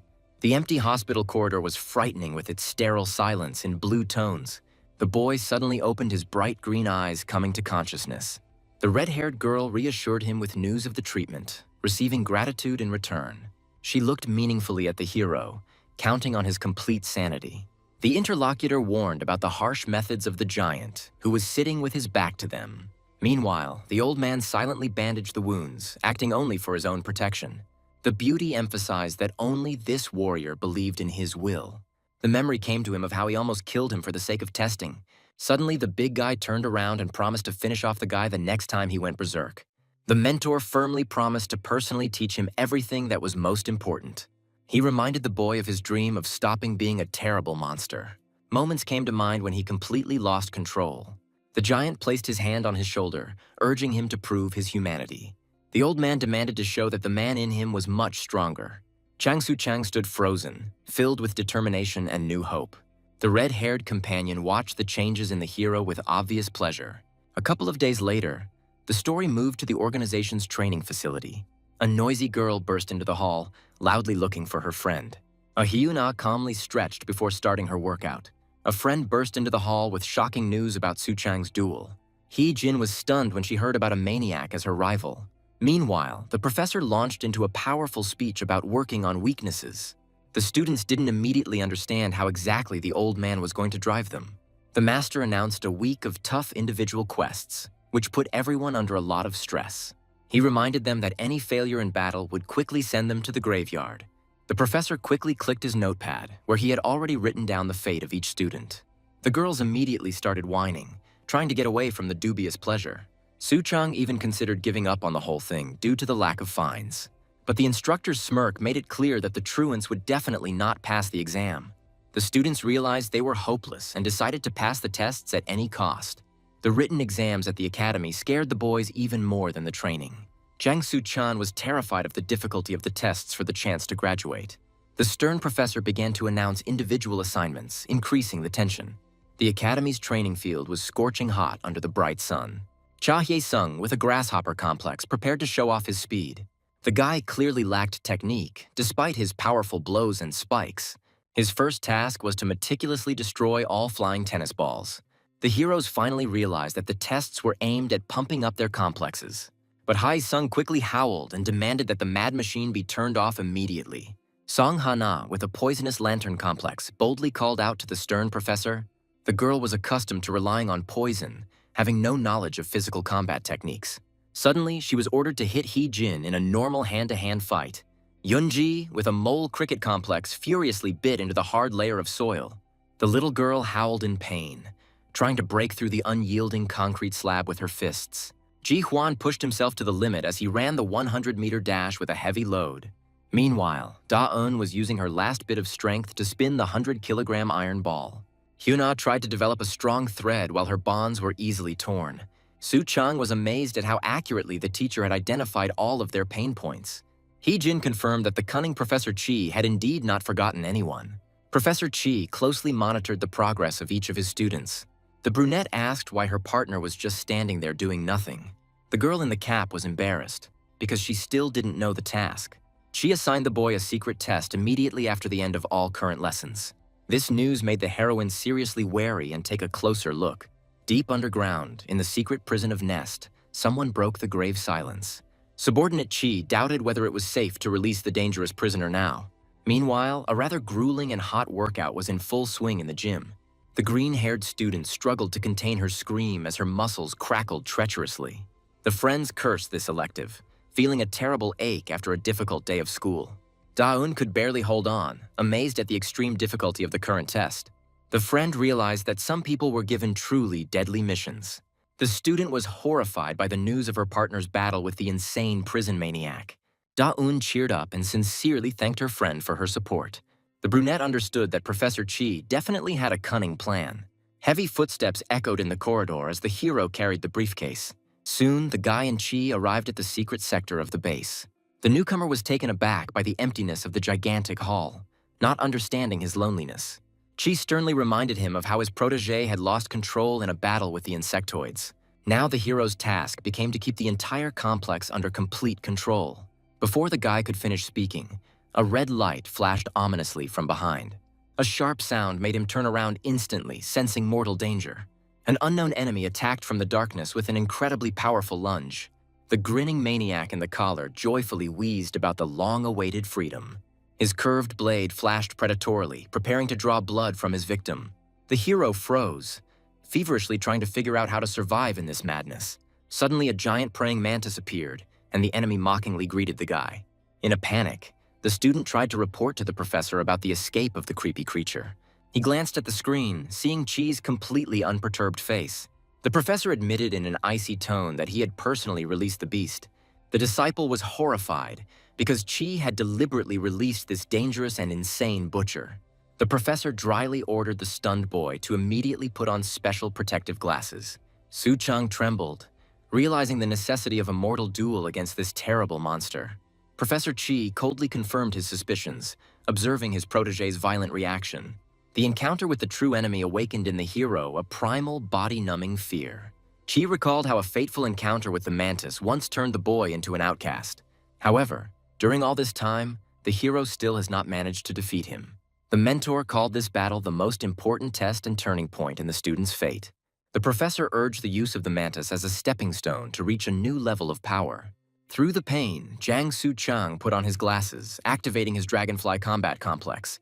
The maniac grinned madly, promising to make up for the missed treat with a bloody massacre. The ordeal required Su Chang to defeat his natural enemy. Professor Chi and his companion watched the progress of the battle with intent. The protagonist is ready to show his mentor what he is really worth. Su Chang stood frozen in a daze, amazed by what he saw on the battlefield. The mantis attacked with frantic speed, delivering a series of powerful red strikes. The guy clearly remembered how he had cut off his enemy's arm in the previous fight. But the enemy somehow miraculously regained both limbs for the fight. Chi noted that a cripple would not be able to fight at full strength. The mentor was eager to see his student triumph over the monster in perfect form. The laboratory supplied the madman with a prosthesis that turned out to be many times more deadly than his hand. The crushing blow shattered the floor into pieces, shaking the entire underground building. Chan was genuinely furious that such a psychopath was given such advanced equipment. The bloody maniac burst into laughter, anticipating the quick reprisal against the delicacy. The villain thirsted for revenge and furiously searched for the daredevil who had deprived him of a limb. He boldly provoked the hero, showering the hall with a barrage of deadly and swift attacks. Su Chang miraculously dodged another red stroke, barely keeping his head. The sudden blow threw the guy back, causing him to slide across the cold floor. The hero realized that his attacks were powerless against the monster's incredibly strong armor. It was difficult to maneuver in the cramped room, and falling into their clutches was fatal. The professor's companion became worried, but Chi strictly forbade her to interfere in the fight. The mentor believed that Chan Su Chan was obliged to win this fight on his own. This was precisely the essence of the dangerous assignment from the professor. The maniac was delirious with the appetizing smell of the enemy, whom he dreamed of devouring every second. The mantis admitted that he would have finished off the brat much earlier without any unnecessary interference. The monster mockingly asked if the guy still didn't agree with his fate. The heavy images of the past came back to him, poisoning Su Chang's mind. Qi recalled how this enemy forced the hero to reveal his true identity. A primal terror gripped Su Chang's body, just like last time. The only way out was to crush my fear and go on a frontal attack. The mantis mockingly asked if the flyer had a secret weapon against his armor. Su Chang, with a cheeky grin, confirmed that he had a powerful ace up his sleeve. The assistant asked the professor with great curiosity about the cunning student's probable plan. Suddenly, the boy turned away from the stunned monster and loudly called out to his mentor. Raising his hand confidently, he prepared to voice his truly brilliant strategy. And then Su Chan asked in all seriousness to go to the toilet, shocking the enemy. The girl was simply stunned by such absurdity in the middle of a deadly battle. While the maniac was dumbfounded, the guy flew out the door of the armored training room like a bullet. The professor smiled mysteriously, out loud assessing this prank as a good plan. It turned out that the student did not need the restroom at all. He quickly ran away. The green-haired Da-un was genuinely taken aback by the sudden request to borrow a weapon. Having thanked his puzzled friend, the guy took the heavy mace and returned back. Su Chang understood that points alone were not enough to win. In the previous skirmish, an exceptionally powerful chainsaw helped cut off the enemy's arm. The hero needed a lethal weapon because the laboratory would not provide anything else. So the sly one decided to brazenly borrow the heavy piece of iron from his partner. The assistant was delighted, believing that the heavy metal would definitely pierce the monster's armor. However, Mantis only arrogantly doubted the effectiveness of this ridiculous idea. In response, Su Chang grinned predatorily, rapidly spinning the heavy chain. And then with furious force, he threw the spiked ball at the enemy. Professor Chi calmly stated the ineffectiveness of such a crude attack. He understood that the heavy mace was only ideal for Da-un. Su-chang retreated hastily, frantically considering his next battle strategy. Suddenly, he pulled out a red pistol and opened fire. The guy then quickly attacked the enemy with someone else's shining leg shields. Putting all his rage into it, he powerfully hit the maniac with his spiked brass knuckles. But the giant monster easily blocked this crushing combination with his hands. Su-chang exhaled heavily, hoping in vain that his attack would be successful. The mantis got tired of these tricks and furiously swung his sharp blade. The hero flew back, realizing the complete invulnerability of the monster's armored limbs. He flicked his visor, hoping to sharpen his vision for a devastating attack. Suddenly, the lens flashed green, emitting a sharp electronic buzz. Due to extreme nausea, the guy lost control and flew back. Meanwhile, the stern, gray-bearded mentor continued his merciless countdown. The hero, gritting his teeth, had only 5 grueling days left. In the evening, he walked wearily along the busy neon street of mutants. The wounded shoulder ached like hell, foreshadowing the inevitable failure of the test. And then he realized that the damned motion sickness was preventing him from fighting. Suddenly, his attention was caught by a brightly lit cafe window. There, green-haired second-year student Lee Pai-dan was busily typing out a report. It came to mind that it was she who helped develop his glasses. The guy slammed the glass sharply, calling out to the student, who flinched in surprise. Opening the door, he desperately begged Pai-dan for one favor. And now the long-awaited final day of brutal training trials has arrived. On the sun-drenched field, carefree students boasted about the standards they had already passed. Meanwhile, the rest of the guys were seriously worried about the troubled Su-chan. Suddenly, the stern mentor raised his eyebrows in surprise, sensing something strange. A suspicious bright flash came from the roof of a distant high-rise building. An unknown force rushed downwards with lightning speed, cutting through the dense forest in zigzags. And with a deafening roar, the unknown person crashed right into the center of the stadium. Su-chang emerged from the dust cloud with a flourish, apologizing for being late. Having spread his iridescent wings, the boy confidently declared his readiness to the professor. Clutching the treasured suitcase, the hero was determined to pass the test today. And the day before, in the cafe, he desperately asked Pai-dan to readjust his glasses. But the green-haired hacker with a sweet smile said that this was impossible. The lenses provided faceted vision, and nausea only occurred when one was unaccustomed to them. The hero clenched his visor in resignation, seeing no way out of the deadlock. Suddenly, a student sensibly advised me to overcome not the technique, but the motion sickness itself. These simple words suddenly struck the boy with a brilliant idea. That same night, he resolutely came to train in the dark park. He put on the visor hesitantly, trusting his friend's crazy plan. The hacker explained the nausea as a severe conflict between vision and bodily sensations. And then the guy snapped a strong mount onto the tree trunk. And then he tightened the thick belt tightly around his waist. Su-chang, on a leash, rushed into a mad circle. Green trails from the wings cut through the night park like a wild whirlwind. This hellish carousel instantly twisted his stomach into knots. But such brutal shock therapy was his only way out. Soon, the boy fell to his knees, painfully struggling to fight off vomiting. However, drenched in sweat, the stubborn man forced himself to start a new circle. Once again ordering himself to continue, the hero rammed the bench at full speed. Another unsuccessful turn ended with a hard fall upside down. The force of inertia mercilessly dragged the tortured flyer across the park ground. The boy fell heavily into the grass, but was determined to try again. Gritting his teeth, the stubborn man once again spun around in a furious neon whirlpool. Suddenly, his eyes beneath the compound lenses widened with inspiration. He changed his trajectory abruptly, struck by the sudden lightness in his body. It turned out that the correct tilt angle during flight completely eliminates nausea. Breathing heavily, Su-chang realized that he had finally found the salvation he had long been waiting for. And then, with renewed vigor, he confidently rushed toward success. A few days later, the final stage of the rigorous individual tests began. Behind the glass, a crowd of excited students were tensely cheering for Su-chang.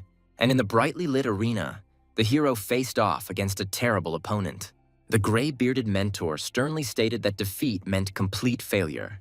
The boy's friends anxiously wondered whether he was capable of winning. The rest were looking forward to a spectacular battle with the frightening Mantis Man. And then Su-chang confidently threw his suitcase in front of the enemy. The mad mutant licked the blade greedily, mocking this pathetic toy. And then he rushed forward with lightning speed, confident of his easy victory. But the guy deftly soared into the air, avoiding the deadly blades. The hero stared in amazement at the unexpected lab case from his friend. As an apology, the hacker asked an engineer she knew to get her a special weapon. The girl smiled slyly, remembering the guy's love for brass knuckles. And this exclusive gift has now rapidly fallen upon the enemy. A powerful, shining fist crunched and crashed right into the mutant's jaw. The crushing blow sent the stunned praying mantis flying down with a crash. The spectators behind the glass gasped, looking in shock at the fighter's hands. Even the stern professor chuckled in bewilderment, appreciating his student's clever move. It turned out that heavy blades would only hinder the hero's maneuverable flight. But high-tech tactical gloves have become simply the ideal choice. Rubbing his head, the arrogant mantis mockingly asked if the pathetic blows were over. Suddenly, everything started swimming before his eyes and the world started spinning madly. And then the terrible monster was suddenly overcome by a powerful attack of vomiting. Taking advantage of the moment, Su Chang moved lightning fast to close in on the blinded enemy. A crushing, shining uppercut mercilessly crashed straight into the jaw of the nauseating mutant. The monstrous force of the blow caused scarlet blood to splatter in all directions. But in the cinema, this guy seemed like just a pathetic weakling. Now the hero unleashed a hail of swift blows on the stunned enemy. Clutching the sparkling glove, the confident Su Chang fully proved his superiority. The friends watching from behind the glass were amazed with delight at such an epic defeat. The mad mantis swung its blades furiously, causing a powerful explosion. The gray-bearded professor noted tensely that the situation in the arena had changed. The monster delivered a crushing blow, cutting a deep furrow into the floor. And Su Chang was already flying rapidly from above, anticipating victory. However, the bloody mutant only grinned creepily and self-confidently. A powerful shining fist flew straight at the target. The hero suddenly realized with horror that the psychopath had set himself up on purpose. At that very moment, the friend behind the glass screamed hysterically. Suddenly, the monster bit the guy's hand with its sharp teeth. The bloodthirsty mutant, his scarlet eyes flashing, wheezed triumphantly about his captured victim. From terrible pain, the paralyzed hero suddenly lost the ability to move. That same paralyzing animalistic horror surfaced in the boy's memory again. Meanwhile, the ruthless mutant swung his blade. A series of deadly blows began to literally tear the guy's body into pieces. Drenched in blood, Su Chang let out a piercing cry of unbearable pain. The observers behind the glass realized in horror the full criticality of the situation. The boy's friends were stunned, shocked by the horrific amount of blood spilled. The pink-haired student screamed desperately in panic, calling out to her mentor. And then the tailed teacher resolutely rushed to open the locked door. But the stern, gray-bearded professor suddenly blocked his way with his hand. The girl screamed in despair at the bearded man that Su Chan would be killed. However, the old man calmly decided that it was too early to interfere. Meanwhile, the madman announced to Su Chang the beginning of the real test. The maniac sank his teeth into the guy's hand with pleasure until it bled. Su Chang winced in pain while the enemy savored the long-awaited moment. The monster then easily lifted the kicking youth high above the floor. And then the monster's mouth opened, intending to bite off the victim's head. Behind the barrier, friends were banging on the glass in panic, expecting the worst. The man in glasses cried out to the professor in absolute horror. But the gray-haired observer only glared darkly with his bloody eyes. Suddenly, Su Chang's eyes flashed green, heralding his imminent transformation. Writhing in pain, he heard the order to devour the enemy or die. And then the guy realized with horror that it was his voice. A giant ghostly dragonfly with frightening jaws loomed over the young man. Su Chang stood there dumbfounded, trying to comprehend the nature of this terrifying monster.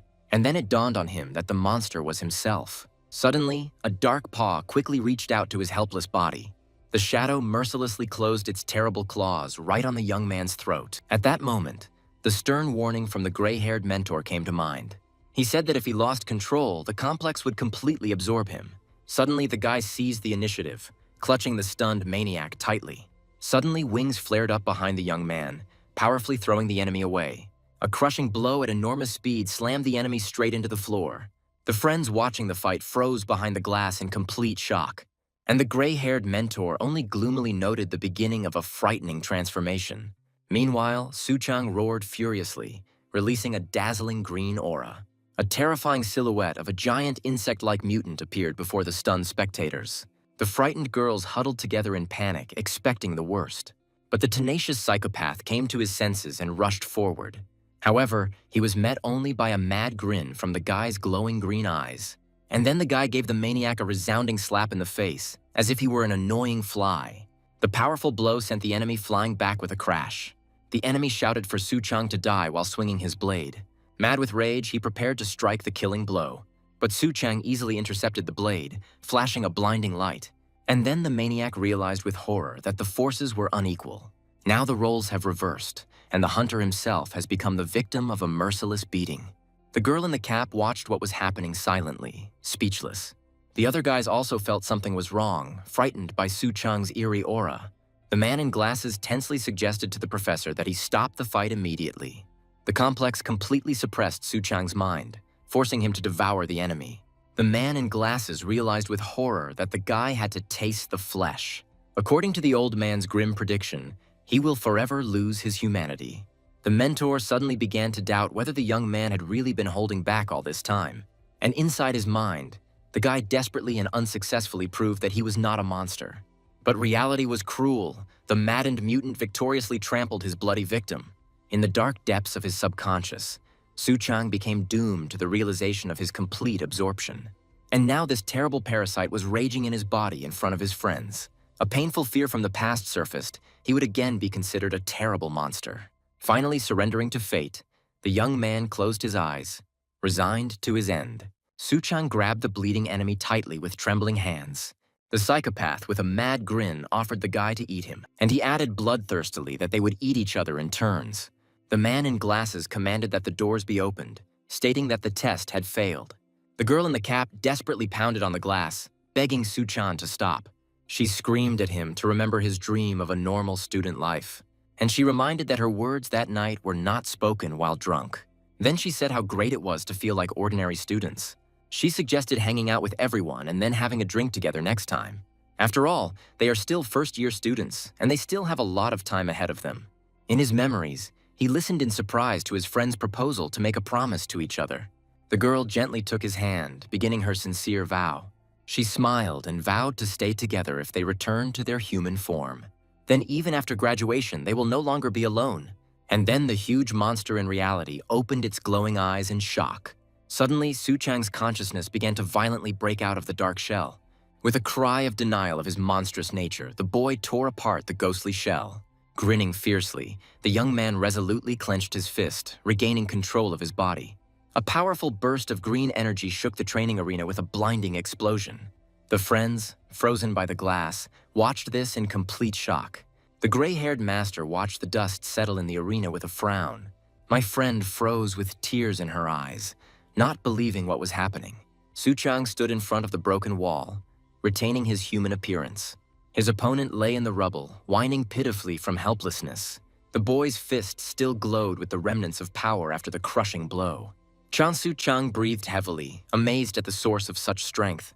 The professor in glasses asked, puzzled, what the hell was going on here? Meanwhile, the mentor realized that they had raised a panic ahead of time in vain. The old man admitted with a grin of excitement that he had underestimated the guy's willpower. He officially announced to Su Chang that he had successfully passed the test. The mysterious stranger lounged leisurely on a chair in the semi-darkness of the kitchen. He grinned wickedly, anticipating the beginning of something grand and dangerous. Meanwhile, the main forces of the students were concentrated in a picturesque mountain camp. Suddenly, the grueling tests resumed in a sunny, open area. Su Chang realized with annoyance that he was lying in a hospital bed again. At this time, a powerful automatic cannon began to fire on the field. The red-haired guy gave it his all, dodging the hail of flying shells. However, not everyone was lucky, and some students shamefully ended up in the grass. But most of the boys coped successfully, demonstrating miracles of strength and dexterity. The little girl proudly showed her mentor the hole made in the stone from the blow. In fact, the strongman beetle finished easily, dragging huge wheels on his shoulders. Meanwhile, the little girl with golden hair was preparing to show her hidden power. And then the daring blonde in shorts confidently showed everyone her perfect stretch. And then Hee-jin, with a victorious smile, confirmed that they had passed the exam. Meanwhile, a bright light over the base marked the end of this crazy day. Suddenly, Hee-jin breathed a sigh of relief, enjoying the long-awaited free time. She entered the room, dreaming of eating delicious tteokbokki with Su Chang tomorrow. But all she saw was a guy, comically wrapped in a thick golden cocoon. Suddenly, everyone came running to see why the poor guy was tied up so tightly. It turned out that the guys were overcautious, afraid that he would go crazy at any moment. The gray-bearded giant reassured the students, saying that they had absolutely nothing to worry about. The professor confirmed the boys' safety, although he acknowledged the validity of the general concern. He explained that they saw a side effect of jungle juice called wild instinct. This happens when there is high compatibility with an insect, like Suchan. The lecturer recalled the similarity of human genes with mice and even bananas. Individual compatibility determines how deeply the insect's DNA will integrate into a human. Because of this, some turn into monsters, while others only change their features. Suchang's changes affected the limbic system of the brain, which is responsible for emotions. The professor blamed a special spray, but was unable to obtain a sample for analysis. However, training will correct any side effects, guaranteeing students complete safety. The students became wary, remembering the crazy woman who dared to attack Nest.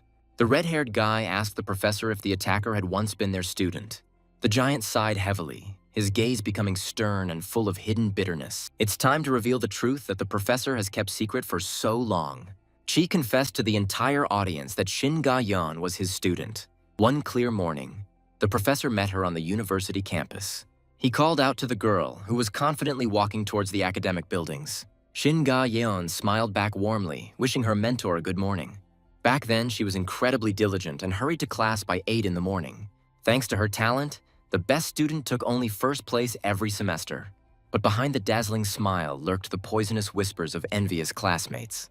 Her peers disliked the excellent student, accusing her of dirty flirting for the sake of grades. Evil tongues wondered what secret of success this suspicious upstart was hiding. They laughed that Ga-young had brainwashed the professor with her sting. And then a dangerous light of a real monster flashed in her eyes. Those around her felt uneasy, because her complex allowed her to control her mind. When you're different from everyone else, the world quickly finds an excuse. You instantly become an outcast, doomed to total loneliness and bullying. The professor sadly admitted that they lived in a damn cruel world. Ga-young ignored the gossip, believing that Cinderella was capable of fixing everything herself. And then something irreparable happened, changing Professor Chi's fate forever. She couldn't cope with her complex and cold-bloodedly took many lives. One of the students hit the table in anger, shouting about danger. Suddenly, he demanded that Suchang be locked up immediately for the common good. The girls looked at each other in fear, realizing that the guy could lose it at any moment. The aggressive upstart continued to yell that he didn't feel safe at all. Suchang was stunned to hear himself openly called a monster. Suchang's companion watched with alarm as his hands began to tremble slightly. The red-haired guy and his girlfriend could barely contain their anger as they looked at the provocateur. And then Professor Chi asked gloomily which of them was ready to repeat. Professor Chi asked which of them would risk fighting a natural enemy for weeks. He recalled how Suchan beat himself until he bled in a horrific fight. The lecturer emphasized that the boy bit his own skin to control his instincts. Suchang did this only to protect his frightened classmates. She cheated the students for wanting to turn away from the hero because of personal discomfort. The professor stated that Suchan is capable of surpassing even the talented Shin Ga-young.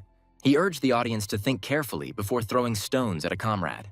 The mentor invited them to become friends with someone who aspires to become a leader. Suchan was shocked to hear about his chance for first place. The girls began to whisper, realizing that Suchan was now He-jin's main competitor. The students were shocked that the newcomer immediately became a candidate after the midterm tests. The redhead acknowledged the guy's success in the test, advising his friend not to burst with envy. Professor Chi cooled Suchang's ardor, stating that there was no guarantee of victory. Chi only confirmed that the guy was finally moving in the right direction. Walking down the corridor, Suchang reflected on his new status as a candidate for leadership. He wondered if the professor had said too much, but he was glad that the bullying had stopped. The guy's gaze became serious as he began to analyze the latest events. Suchang realized how much the professor had done for him by defending him in front of his superiors. For his sake, Chi organized a separate test, showing genuine concern for the student. Suchang came to the conclusion that this stern giant was much better than he seemed. And suddenly Suchang's serene evening was interrupted by a frightening premonition of disaster. Something terrible happened. A powerful explosion lit up the night sky with a blinding flash. The students screamed in panic as they realized what had exploded in the research building. On that fateful day, Suchang thought about the people with horror. The guy found himself in the very epicenter of a battle for which he was not prepared. The real predators lurked in the shadows, watching the chaos unfold around them. A bloody battle for survival began, where every moment cost lives. The people who survived the smoke were at a loss to understand the cause of the sudden explosion. A woman in glasses rushed toward the wreckage, desperately clutching a fire extinguisher.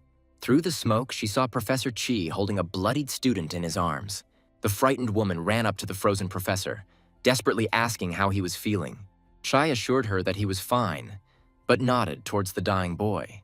In his arms lay an insectoid from the Black Island, dreaming of studying. The professor shuddered as he recalled how the boy's body had suddenly detonated from the inside. The companion in glasses froze, unable to comprehend the full horror of what was happening. A new flash thundered in the distance, forcing the heroes to turn to the broken window. Another powerful bang shook the building, blinding everyone present with a bright light. A woman screamed in shock as a wave of repeated explosions hit the university. The professor's face was distorted with rage. Things were taking a really bad turn. A terrible roar filled the campus, turning the science center into blazing ruins. Suddenly, an alarm sounded, announcing that the situation at the university was critical. Nest students and staff were urged to immediately drop everything and evacuate. There was a commotion everywhere, and the frightened children were panicking and looking for a safe shelter. Suchang stood frozen in the chaos, deafened by the wail of sirens and the screams of the crowd. Suddenly, he caught someone's desperate, barely audible plea for help. A girl nearby clutched her head, complaining of unbearable splitting pain. The unfortunate woman sobbed as a terrible bone horn slowly grew from her forehead. Suchang rushed to her, promising to immediately take the poor thing to the doctor. She only had time to whisper words of gratitude when the horn began to pulsate brightly. A monstrous explosion thundered, swallowing the girl right before the shocked guy's eyes. The blood of the murdered girl splattered the boots of Suchan, who stood frozen in mute horror. The enraged guy angrily shouted out whether the bastards from Nest now realized the consequences. Blinded by revenge, the stranger in glasses promised to punish every thief of another's property. The breeder's super-powerful hand filled with scarlet energy, preparing for a massive blow. The villain wondered wryly whether it was worth all this trouble for the sake of simply blowing up the campus. The enigmatic Manhwa stared silently at the chaos, ignoring advice not to look for answers. While the explosions distracted the guards, the saboteurs began their stealthy advance. They stepped over mountains of corpses, brazenly entering the university's front entrance. The pink-haired warrior confirmed the start of the assault, decisively entering enemy territory. The observer from the cliff ordered everyone to remember this day of great triumph. The formidable enemy promised that this fatal mistake would cost everyone their lives. The heavy building suddenly shook with a powerful roar, foreshadowing something bad. With a terrible metallic screeching sound, the mechanisms inside the case began to move. The girl froze in fear, realizing that the main gates began to rapidly close. A loud alarm announced that the exits were blocked and that they needed to seek shelter immediately. The guy, in a panic, confirmed that absolutely all entrances were now completely blocked. The assistant asked Professor Ma what their next orders would be. The professor ordered the immediate summoning of guards to protect their nest base. The crowd was urged to remain calm and prepare for a full document check. Security warned that an enemy could infiltrate the campus, causing chaos. The Nest Defense Special Forces announced that they would now have to use brute force. The students realized in horror that the very emergency situation had arrived. The girl saw smoke coming from the center's windows and became worried about the professor's fate. The bad feeling grew as the guards rigorously searched everyone in the corridor. Someone's hand suddenly reached for the heroine's cap, catching her off guard. The mysterious stranger tore off the headdress, declaring that she felt much better without it. The heroine froze, completely unaware of how this strange person approached from behind. In front of her stood a pink-haired girl in a cloak with a very frightening look. The stranger flashed her green eye and gave a short, authoritative order to begin. At that very moment, the air shook with a deafening and powerful sonic boom. The pink-haired beast dealt a crushing blow, literally smashing the guard into the floor. The astonished guard only had time to remark on the extreme boldness of her frontal attack. While the offender was raging, the frightened girls begged for urgent reinforcements. The pink-haired girl's body began to transform horribly, frightening everyone around with the crunch of bones. She revealed her true mantis complex, becoming a deadly weapon. Meanwhile, 2 survivors barely escaped from the smoke-filled building. The bearded man ordered Professor Chi to save the others while he himself was barely holding on. Professor Chi realized that the explosion had increased the complex's side effects. Their path was blocked by a stranger who immediately recognized the woman as a professor. With a predatory grin, the enemy grabbed his victim's shoulder with a death grip. The dandy enemy nonchalantly offered to have a heart-to-heart talk with his peer, the professor. The gray-bearded fighter immediately recognized the insolent man as a dangerous member of the nursery. Ignoring the pain, the old man told Hyun-bin to leave and promised to handle it himself. Hyun-bin sarcastically advised the professor to take care of himself at such a venerable age. Professor Chi lowered herself down to the wounded man, urging him to rest and trust her. The girl resolutely declared that she would take on all the dirty work herself. The enemy only smirked contemptuously, calling his opponents pathetic punks. Somewhere in the shadows, a mysterious puppeteer was anticipating the start of a bloody spree in the nest. He was confident that his predators were head and shoulders above their previous opponents. The witnesses froze in silent horror, because something indescribable appeared before them. The floor was instantly covered in scarlet blood after another swift attack from the killer. The pink-haired girl froze among the fallen bodies, looking like a real monster from a nightmare. Suddenly, she made a sharp jump, leaving only a trail of blood in the air. The enemy attack swirled in a deadly whirlwind, causing the surviving students to scream in terror. The girl warned Hee-jin in time to immediately bend down to the floor. A powerful beam of energy pierced the space, narrowly missing the target spinning in the air. Catching her breath, she prepared herself for the next round of this mad battle. The masked man jumped out of his ambush, joyfully exclaiming that he had finally found her.